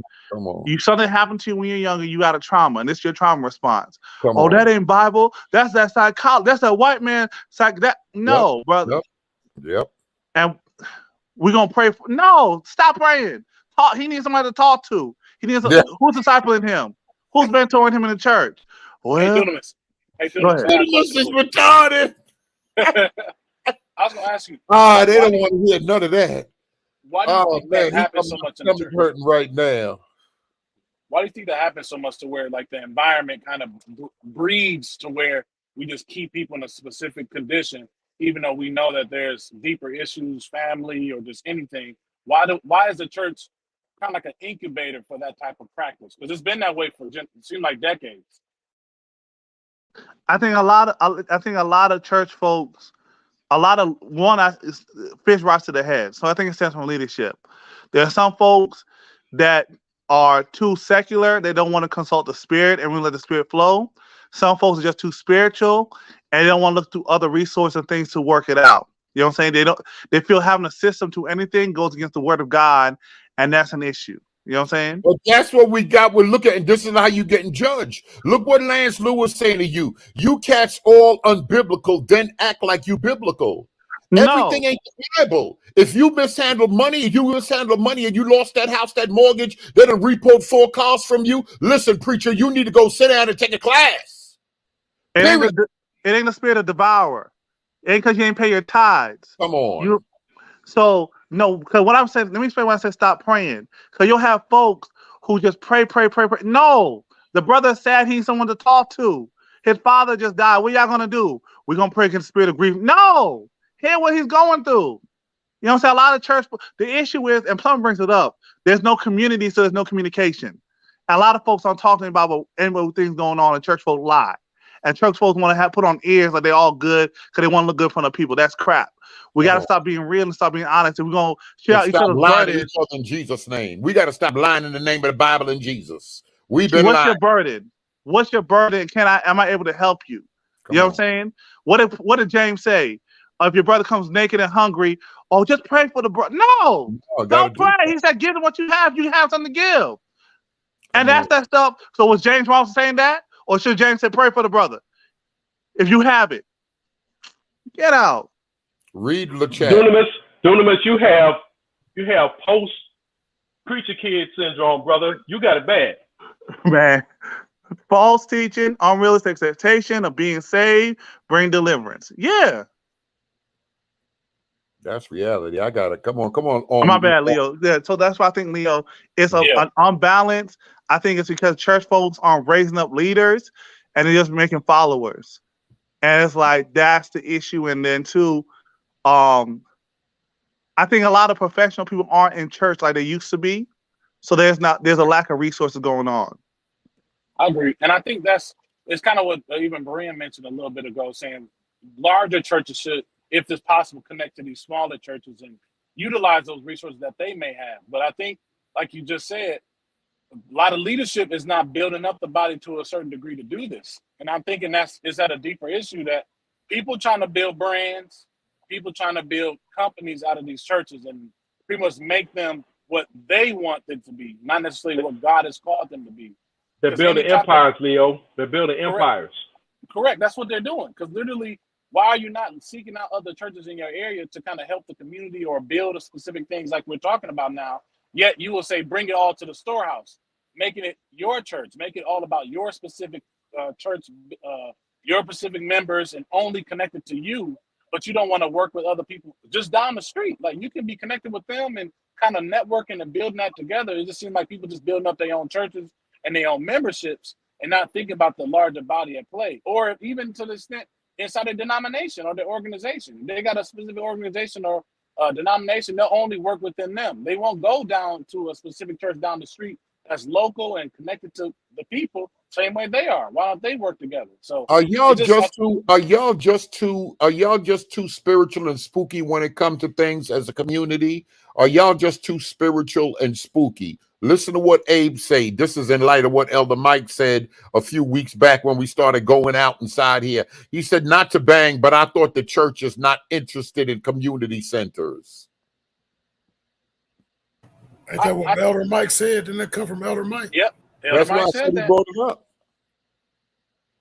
Yeah, I think that's why when Elder Mike does bring it up, I understand his point, to where what is the main focus of the church and the body is not to be a community center. So I understand that.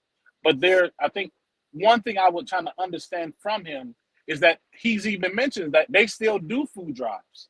They still give out food. So they still are actively doing it, but their main focus is in the community center first. So that's kind of what I do. I do agree with that. Our main focus is not to meet the needs of the entire community first. We're trying to build up the spirit man. So that's kind of what I understand what he's saying. We shouldn't be building up the physical man only, and that should be our primary focus.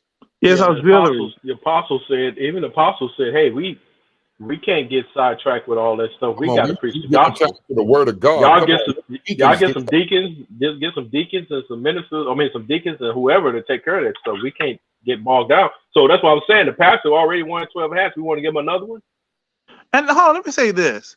How are we going to complain about the church having a building fund, but we want them to build a community center? Who's going to fund that? And so come on, folk giving $1, folk giving dues like they in the lodge $2. So it's like we gotta be fair. So if a church is doing a fundraiser for something, oh, you see, church, but they're gonna ask for money again. Why? But you want a community center to be built. Who's gonna fund the work? And so I feel like there has to be understanding that if you're gonna say the church is doing this, are you gonna give or say, the church don't need to do that, we'll take care of ourselves. But you can't bang on them at the same time, expect them to do that. What are you giving towards them? You know what I'm saying? That's why, like certain places I go to, even not believers, if I receive a service from them, I might drop a donation or a tip or a super chat, whatever. Because to me, that's what Scripture tells me to do. I'm gleaning from them. Yes. Hey, Dunamis, I remember when I first started playing at this one Baptist church, and that's before I really got to know him. And I remember Pastor Reverend Smotherson said somebody was asking the church to help with some bills and stuff, but the way it came off was like she wanted the church to pay her bills, and Reverend Smotherson, he's the kind of guy, he gonna get up there and say, he ain't gonna name no names, but he said, hey, I'm gonna let y'all know, we'll help. You guys are in need and you need some help. We'll help you, but we ain't paying your bills for you. It just ain't happening. Man, I fell off the drums, man. I was like, some of them will just send you straight to the government. Go downtown, go to the Department of Social, go to welfare, go to wherever, and they'll do that. But we got Catholic. Y'all say what y'all want. There been Catholic organizations paying rent, doing stuff, putting furniture in cribs, all type of crazy stuff. Building hospitals. A lot of them working hand in hand with the shelter and all of that. At least down here in the city. Well, that's the difference. I think there's a difference with helping somebody that's in need or versus someone that just expects the church to pay their bills. I think that was the point he was making. Okay. Are soup kitchens gone? Like, do people not go to soup kitchens at churches anymore? Churches got all of that. All of that. Yeah. Because I mean, seeing like that was doing community work and helping, and that was just a part of the church. It seemed like, especially Years and years all over the world. Years and Catholic years. church was doing that, and it was heavy in terms of it may not have been what people say a community center work, but it was consistent. People knew you could go to a specific area and get fed, and I think that's still needed, especially with at least even for evangelism. Because I know people may say, "Hey, you don't have to preach Jesus the whole time," and I get why they say that. I don't agree, but I get why they say that.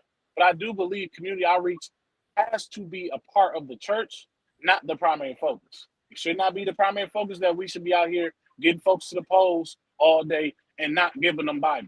That's to me is what I think the issue is folks are starting to pivot the focus to like activism and kind of community development at the forefront rather than getting people to Christ. Because you can be networking with everybody in the community. You can't lead the forefront because when you start and you can get busy and forget the forefront and get to doing everything else, like Martha, you busy doing everything else and you ain't at the master's feet. That's beef. Good.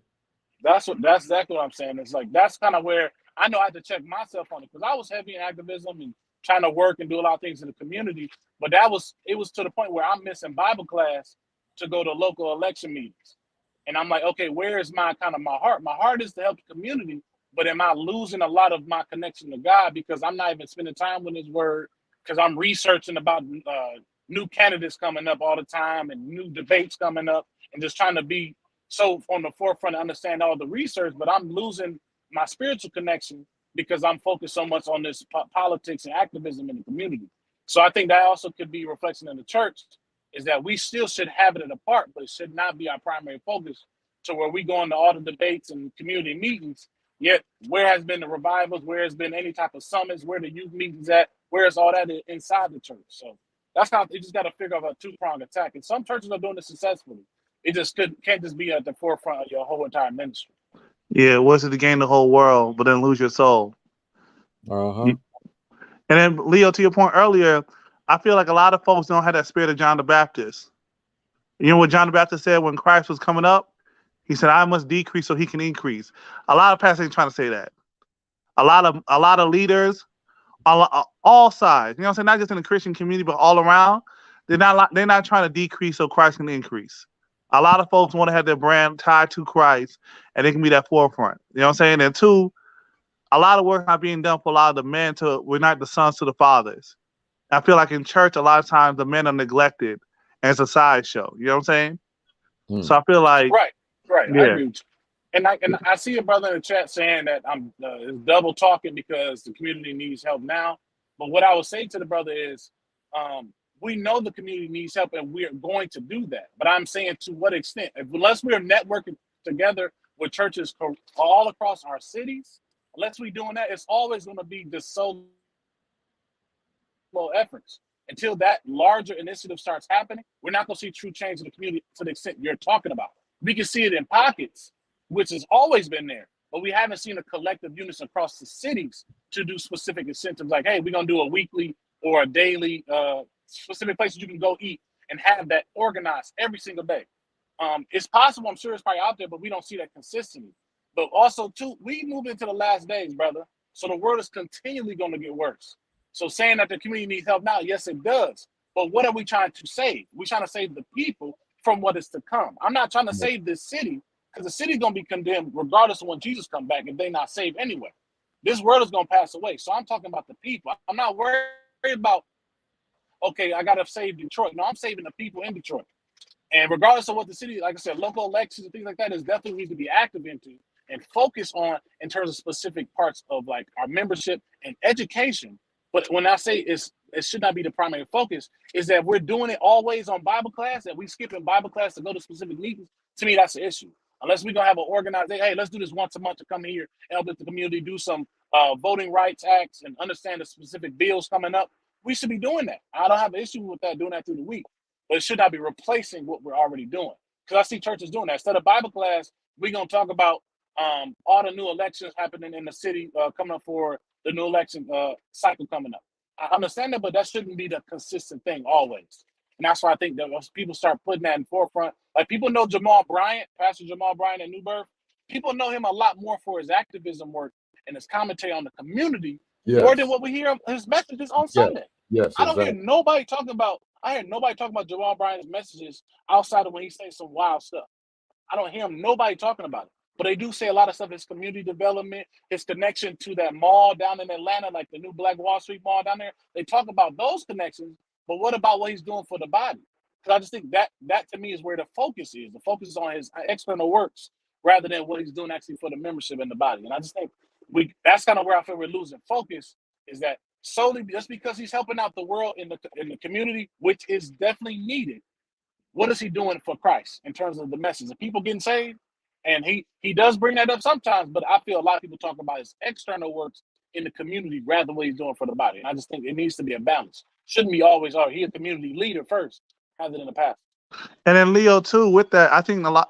Let's be blunt. There are folks who receive help that need to be humble. You know what I'm saying? They expect, there's certain folks, church folks do what they can, folks do what they can. They come with sandwiches. Y'all ain't got no turkeys. Y'all ain't got this and that. Nah, this is best. We got to feed everybody. And I think there's certain folks who don't. Bro, you be shocked, man. And then like, Dumas, you've been blowing shots at church folks for the last 2 hours. No, it ain't church folks. There's just people who like, folks will do stuff for the community, and then folks feel entitled to it. And it's like, brother, I'm trying to help out where I can. You know what I'm saying? Or folks where, oh, brother, I need a job. All right, man, I know somebody. I'm gonna get you some work. And then you get them a job as a day laborer. Oh man, he got me out there slaving with that hot tar. Brother, you ain't had no job before. He got your job. You know what I'm saying? You couldn't give me something better. And it's like there's folks I've dealt with that just grimy with it. And they grind me to the point of, bruh, if the Spirit of God wasn't in me, I don't know, man. Plumber, you know, so folks don't want to work. Folks don't want to do certain things. And it's like, bro, I'm trying to do what I can. And you just can't exceed the age you're trying to give them. You know what I'm saying? That happens Bingo, a lot. Pastor Ryan. Bingo, Pastor Ryan. I get what Pastor Ryan's saying. I understand it. I think it's just, you got to understand the day we're in and how people mindsets are and set, especially in the cities. I hate to say it. I'm not saying that everybody is this way, but there is a more laid back mentality in terms of doing things like that, in terms of opening your homes to people. They will point you to other places rather than doing it for yourself, because it's more about survival. Folks don't have technically the resources to do that. And that's kind of what the issue is like some people that do have it, you don't see them doing it. But then we are requiring people that just barely making it to do it. And that's kind of where I feel like that's kind of where the balance of that from the church to be, because they can have those resources all in the church and maybe do the delegation of, hey, maybe the church doesn't have to do it all and take the initiative, but maybe we have people in the church that are open to do it, and they kind of going to work within the body itself, and it kind of be like a community where we can utilize the church and its membership to do it, rather than just people just taking personal ways to go about it themselves, which has always happened. It's just we need an organization around it, especially within the Black community. There are some churches that are doing it, but not all. We have so many churches in these inner cities that need to be connected more. I just think they're just doing it because it's more out of just brand and pride and just growing their specific church itself, which can happen through connecting to other churches and being out here doing witnessing and community work. But that to me is on the forefront, is rather than actually helping the people in your community. And that's kind of why I said earlier, before, and other streams before, people are attending these larger churches in the community, don't live in the community 9 times out of 10. They're transplants from outside the suburbs and everything that come to the inner cities at these churches and go and don't really have a connection to the community. That's why you don't see as many events happening. You just see the normal bike giveaways, turkey giveaways, but you don't see any type of big time development in terms of job fairs, job trainings, in which people have the access to. They just don't actually do it like they really could do. It's just, I think some churches don't have the call or kind of drive to do that. They're focused solely on specific things. But if we start working together, we can utilize the different strengths of different churches to actually improve the body. I just think we're so focused on our own membership that, hey, the external body don't matter at all. That's their ministry, and that's what they're going to do. I'm growing my ministry, and we're going to do it the way we want to do it over here. Yeah. But the only thing is, there are some church and leads have been burnt in the past. That's another conversation, but yeah, it's too much focus on self. All right. Anything else in closing, y'all? What happened to Any last words? What happened to Pastor My, man? I was trying to reach to him in the chat. Did he leave? I was going to ask Plumber a quick question. I don't know. About, Yeah, Pastor, now Israel. you in here? I know he had made one comment. I kind of walked away and we were talking. We made a comment. I didn't know if he were let me see. Well, give him a couple of seconds to see if he answered. Go ahead, I'm gonna mute myself. I gotta step away, but I can hear y'all. If y'all got some last comments before we jump off here. Yeah, I was going to ask Plumber. I don't know if y'all talking. I jumped on a little late, but I was going to ask Plumber in terms of like what we're talking about now. Does he see a lot of camps and just Black Hebrew Israelites within specific communities making up the difference for what he would say the church is lacking? Would he see that? Would he see that actually happening? Or does he see that happening, that the camps and different Israelite circles in these inner cities are bridging the gap that the churches aren't actually feeling right now? I know there's a lot of different Israelite groups and stuff that do things in the community. I don't know if you would say it's bridging the gap, or even if it compares to what the church, there's so many churches that are doing these things. So I don't even know if you can if you could compare the two. But I do know that there's something that the people out here don't feel like they're getting. And I do think that some of these Israelite groups are trying to talk to that or speak to that.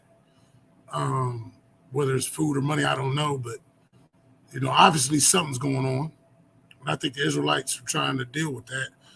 But yeah, as far as what they're doing out here in the communities, there's the church definitely has all the shine there. And, they're out here doing a whole lot. They've been doing a whole lot for a long time. A lot of people in the Israelite community, a lot of cities you go, you got Israelites, but they don't even have a place to worship.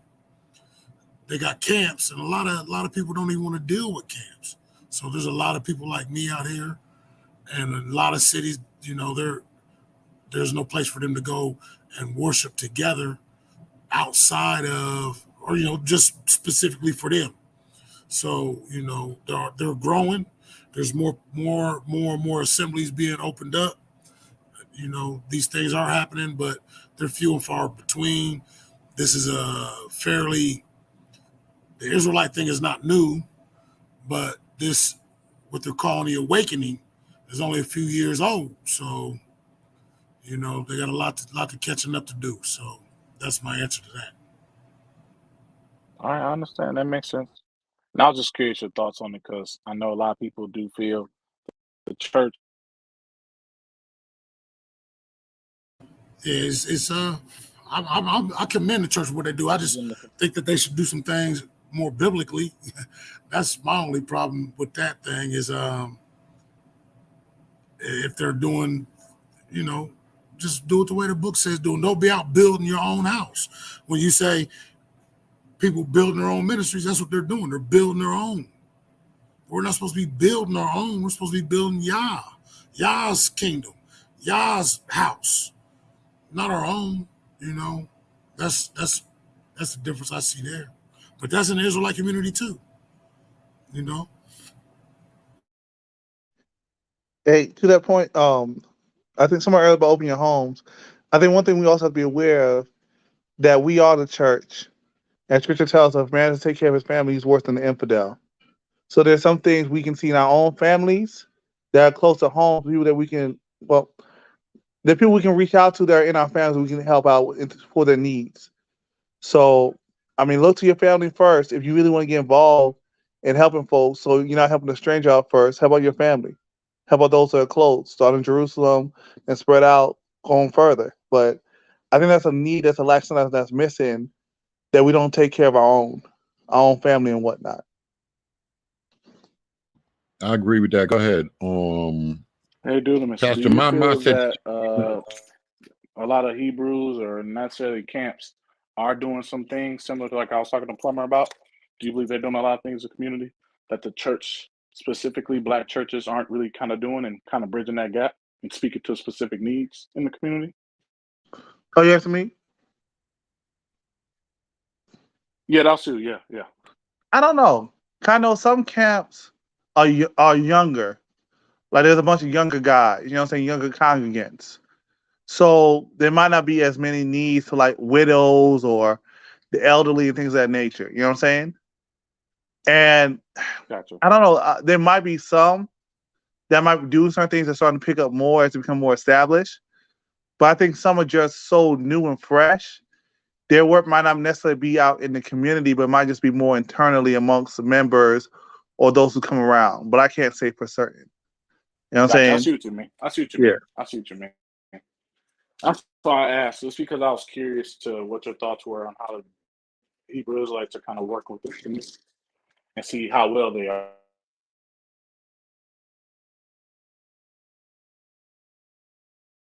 Jew? Very interesting question. It's interesting because some of the Hasidic communities in the U.S. are actually the poorest communities in the U.S. Kiryas Yol, which is in New York, is actually the poorest town in the United States. So why don't you see homeless Hasidic Jews? Because they help each other, because community is very important. It's actually a great question. Have you ever seen a homeless Hasidic Jew? Very interesting question. It's interesting because some of the Hasidic communities in the U.S. are actually the poorest communities in the U.S. Kiryas Yol, which is in New York, is actually the poorest town in the United States. So why don't you see homeless Hasidic Jews? Because they help each other, because community is very important.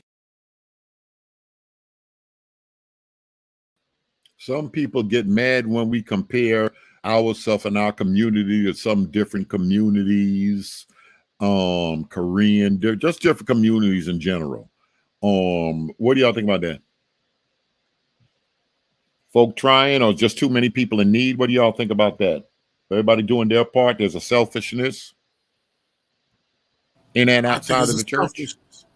I think it's a selfishness just among our people together. We don't have the brotherhood that those Jews have amongst one another. And somebody, but then on top of that, Plumber, who was that said a few weeks back? They was like, "Yo, I went into a regular middle class neighborhood and I seen more Benz than I went and around them $2-3 million houses. $2-3 million houses. I see a lot of minivans and a lot of regular old cars, but in certain other little lower income with a $300,000-$400,000 houses, all brand new Benzes outside." You think we're trying to play something that we really not, and that kind of messes up. We all trying to keep up with the Joneses, and we don't know who I don't know who the world of Joneses are, but it seems like a lot of us around the way want to keep up with the Joneses.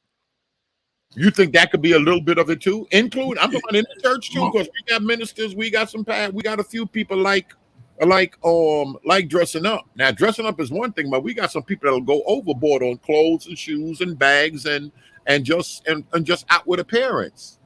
Yeah, that doesn't mean materialistic QT. That doesn't mean that we're any different from anybody else. That other cultures do the same thing. I had an uncle that, he didn't have a place to stay, but he had a nice car. You know what I'm saying? Oh man, the whole hood, yeah, a whole bunch. Hey, Plumber, that means he got a place to stay. He got a car. He better. Yep. He ain't buy no RV. He in a car, but I don't know. What do y'all think about that right there? Though, you think that plays some role into it? They say you folks spend a lot of money, so y'all got money somewhere. I don't know where it's at. Yeah, but our money leaves our community. Our money leaves our community.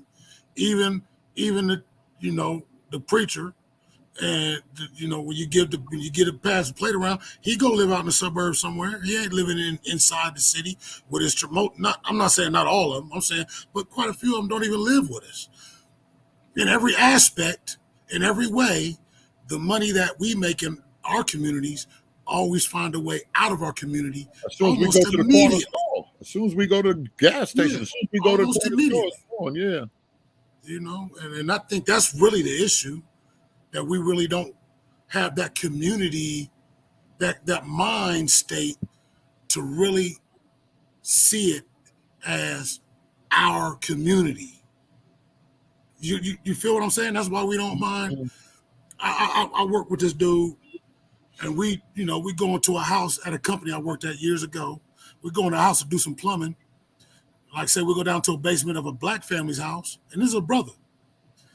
And we pull roots out the drain. Almost every time I used to watch it, and I used to count it. Like almost every time he pulled them roots out that drain and leave them roots right there on that floor and pack up all the equipment and walk out the house. And leave them right there. Whenever we went into another demographic's house, he make sure he get it out. Yeah, he taking the trash bag down there, he putting it inside the bag. But see the kind of mindset that we have towards one another, even in the neighborhoods. We ain't scared to throw the trash out on the street in our neighborhood. But we be off in one of them suburban neighborhoods. We'll keep it in the car till we get out. You know what I'm saying? I mean, it's just kind of crazy. And I've seen it. I've seen this. Hey, Plumber, what are roots? Are they tree roots or that's something else? Yeah, tree roots in the sewer drain. Yeah, I can attest what you're saying as far as some people, because they've done it to my house and or they try to do it. I'm like, hey, you take your trash with you, man. I paid you to do a service and you don't leave your trash laying for me to clean up. You wouldn't do that anywhere else, Oh, by the way, if you want, I think I got Pastor Jason's email address if you want that, Plumber. Pastor Jason in here. I think he replied. You ain't say I put it on the screen when Plumber was talking. He in here. Or Plumber didn't see his comments. Yeah, I saw it. So I put it in the chat. I told him I had left my email on his last video, so to send me his number because I didn't have it anymore. I got a different phone. Oh, okay. No, right. I think part of it too is in our community there's a lot of despisal of humble beginnings. You know what I'm saying? Working, huh? A lot of what in a humble? What you said? Repeat that. Despising humble beginnings. Yes, small beginnings. Like I remember when I was working at one spot, I would buy an apple and a piece of bread for lunch, right? And I'll be on lunch, and I saved up some money, that kind of stuff. And my homeboy came through and said, "Man, why you eat like that? You eat like a pauper." It's like, "No, this is just my lunch. I'm trying to save money." He said, "Nah, bro, you should And then I started eating out. And spend $20 every lunch. Yeah, and I was like, if I just kept on doing what I was doing, a little loaf of bread, an apple, some cheese, maybe from here and there, to surprise myself, I would have more bread, more self-control, more discipline. You know what I'm saying? You hear a lot of these Jews, their stories. They come over here $5. They got a basket of apples. Then after that basket, they'll save up a little. They'll get a cart. Then they'll get a store and that kind of stuff. But a lot of folks, even with their business, they want to ball out or have a certain look and prestige to it where it doesn't have to be like that. You know what I'm saying? Just fly on the radar, do what you need to do, save up, and build how you need to build. And even when you open up a business, it's going to take an average a few years to really be bringing bread in. Sometimes maybe we're not patient instant gratification. It's definitely a lot going on, but I think it's some generational training that need to be done in so many different areas. We need to be more balanced. Somebody said, well, the decks was behind the deck, and we were behind from the gate. Basically, somebody was just saying, so if the deck is stacked against us and we were already behind, what do you expect? Something to that effect. Somebody just said. And check it out. Let me see. I mean, yeah, but still at the same time, there's things we can do to cut back on what we spend and to earn more in what we do. Learn a trade, get into tech, all that kind of stuff. You know what I'm saying? I agree. I see Mexicans coming. They living in the house together. A few families in the house. They coming with their lunch. They not buying, running to. First of all, they don't even like eating that corner food stuff. They coming with their lunch and they working it out. And and they steady and they'll all be in that house. Fix that one house. 4 families. They doing construction. Next thing you know, they got a few of them got some new pickup trucks and they constantly buying tools and getting it in, or lawn mowers, and they just expanding the business, working long hours, working hard. And I got to see a good bit of people really come up just working together. We 18, we moving out. I'm done. I'm getting out of here. Mom and them, I'm sick of them. Then come back 44 years old, be moving back in, divorced, and I'm going to leave y'all alone today. That's because we didn't lead the right way. Come on. If mom and them help us get set up right, or if we allow them to help us get set up right, then we won't have to go through that. You know what I'm saying? But to Dunamis' point, yeah, I know the benefits. I've experienced the benefits of buying my own lunch, planning my own lunch, making my own lunch, and saving money on that and prepping my lunch and my breakfast and lunch before work or before the next day. And not only does it save money, it helps you also if you're trying to regulate your weight or whatever, you know what I'm saying? So, because then you can really plan your meals out. Bring somebody put a comment in the chat. Can you pull it up? Yeah, tell me which one. Sword of Judah, we've all done that. But I'm not talking, and what I'm saying is not talking about on a wide scale, grand scale. I'm talking about as an individual. You know what I'm saying? We've all done that. We've had our own independent towns and economies. These other folks burned everything down. But I'm saying there's things you can do right now, right, as an individual to better your station. You know what I'm saying? Anyone can better. There's remote work. There's all kinds of stuff that you can do right now as an individual for your family and your lineage, your line, all that kind of stuff, better it. And then folks who want to take that opportunity, that's what I'm speaking to. I'm not speaking on a grand scale to the whole Black Israelite community. I'm talking about as the individual. That's what I'm speaking to. You know what I'm saying? Because like the first car I bought, now it's a nice vehicle. Let me tell y'all. Got myself a Chrysler Town and Country. You know what I'm saying? Mm-hmm. And then folks are like, brother, you young. Why don't you get yourself like a nice little BMW, that kind of stuff? It's like, nah. With my minivan, I can put the seats down. It can be a truck. With my minivan, I can carry folks around. That kind of stuff to where it's versatile, like new home bucking thing. You know what I'm saying? If I want to start a delivery business, start doing deliveries, I can do it in the van. I feel like a lot of folks aren't community focused. Because why I got it was for the community to do church work. Not community focused to do that kind of stuff. Hey, folks ain't trying to hear that. There's some folks that ain't trying to hear that kind of stuff. I ain't giving nobody a ride home at the church. People gonna be asking me for a ride. Ain't no 2 seats in this car.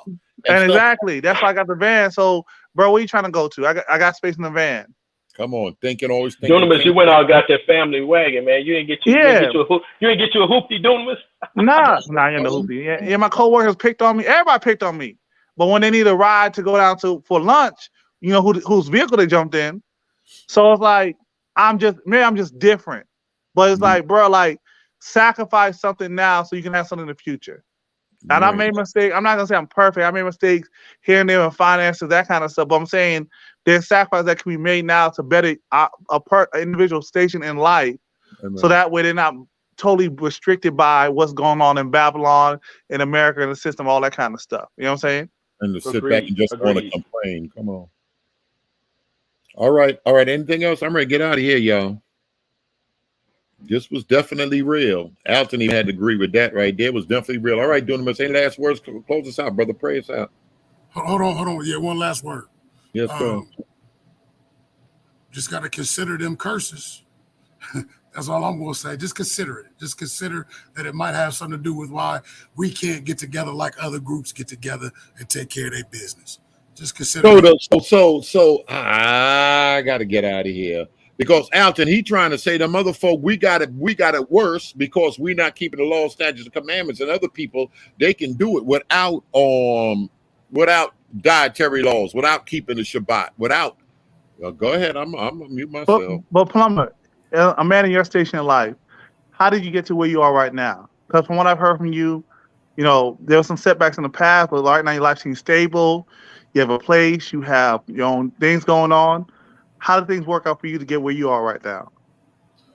I'd say, it's the same way. It's hard work, but however,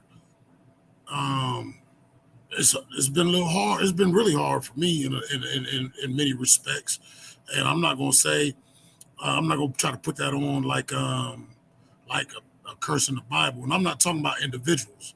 I'm talking about as far as people here in the United States and abroad. The same thing.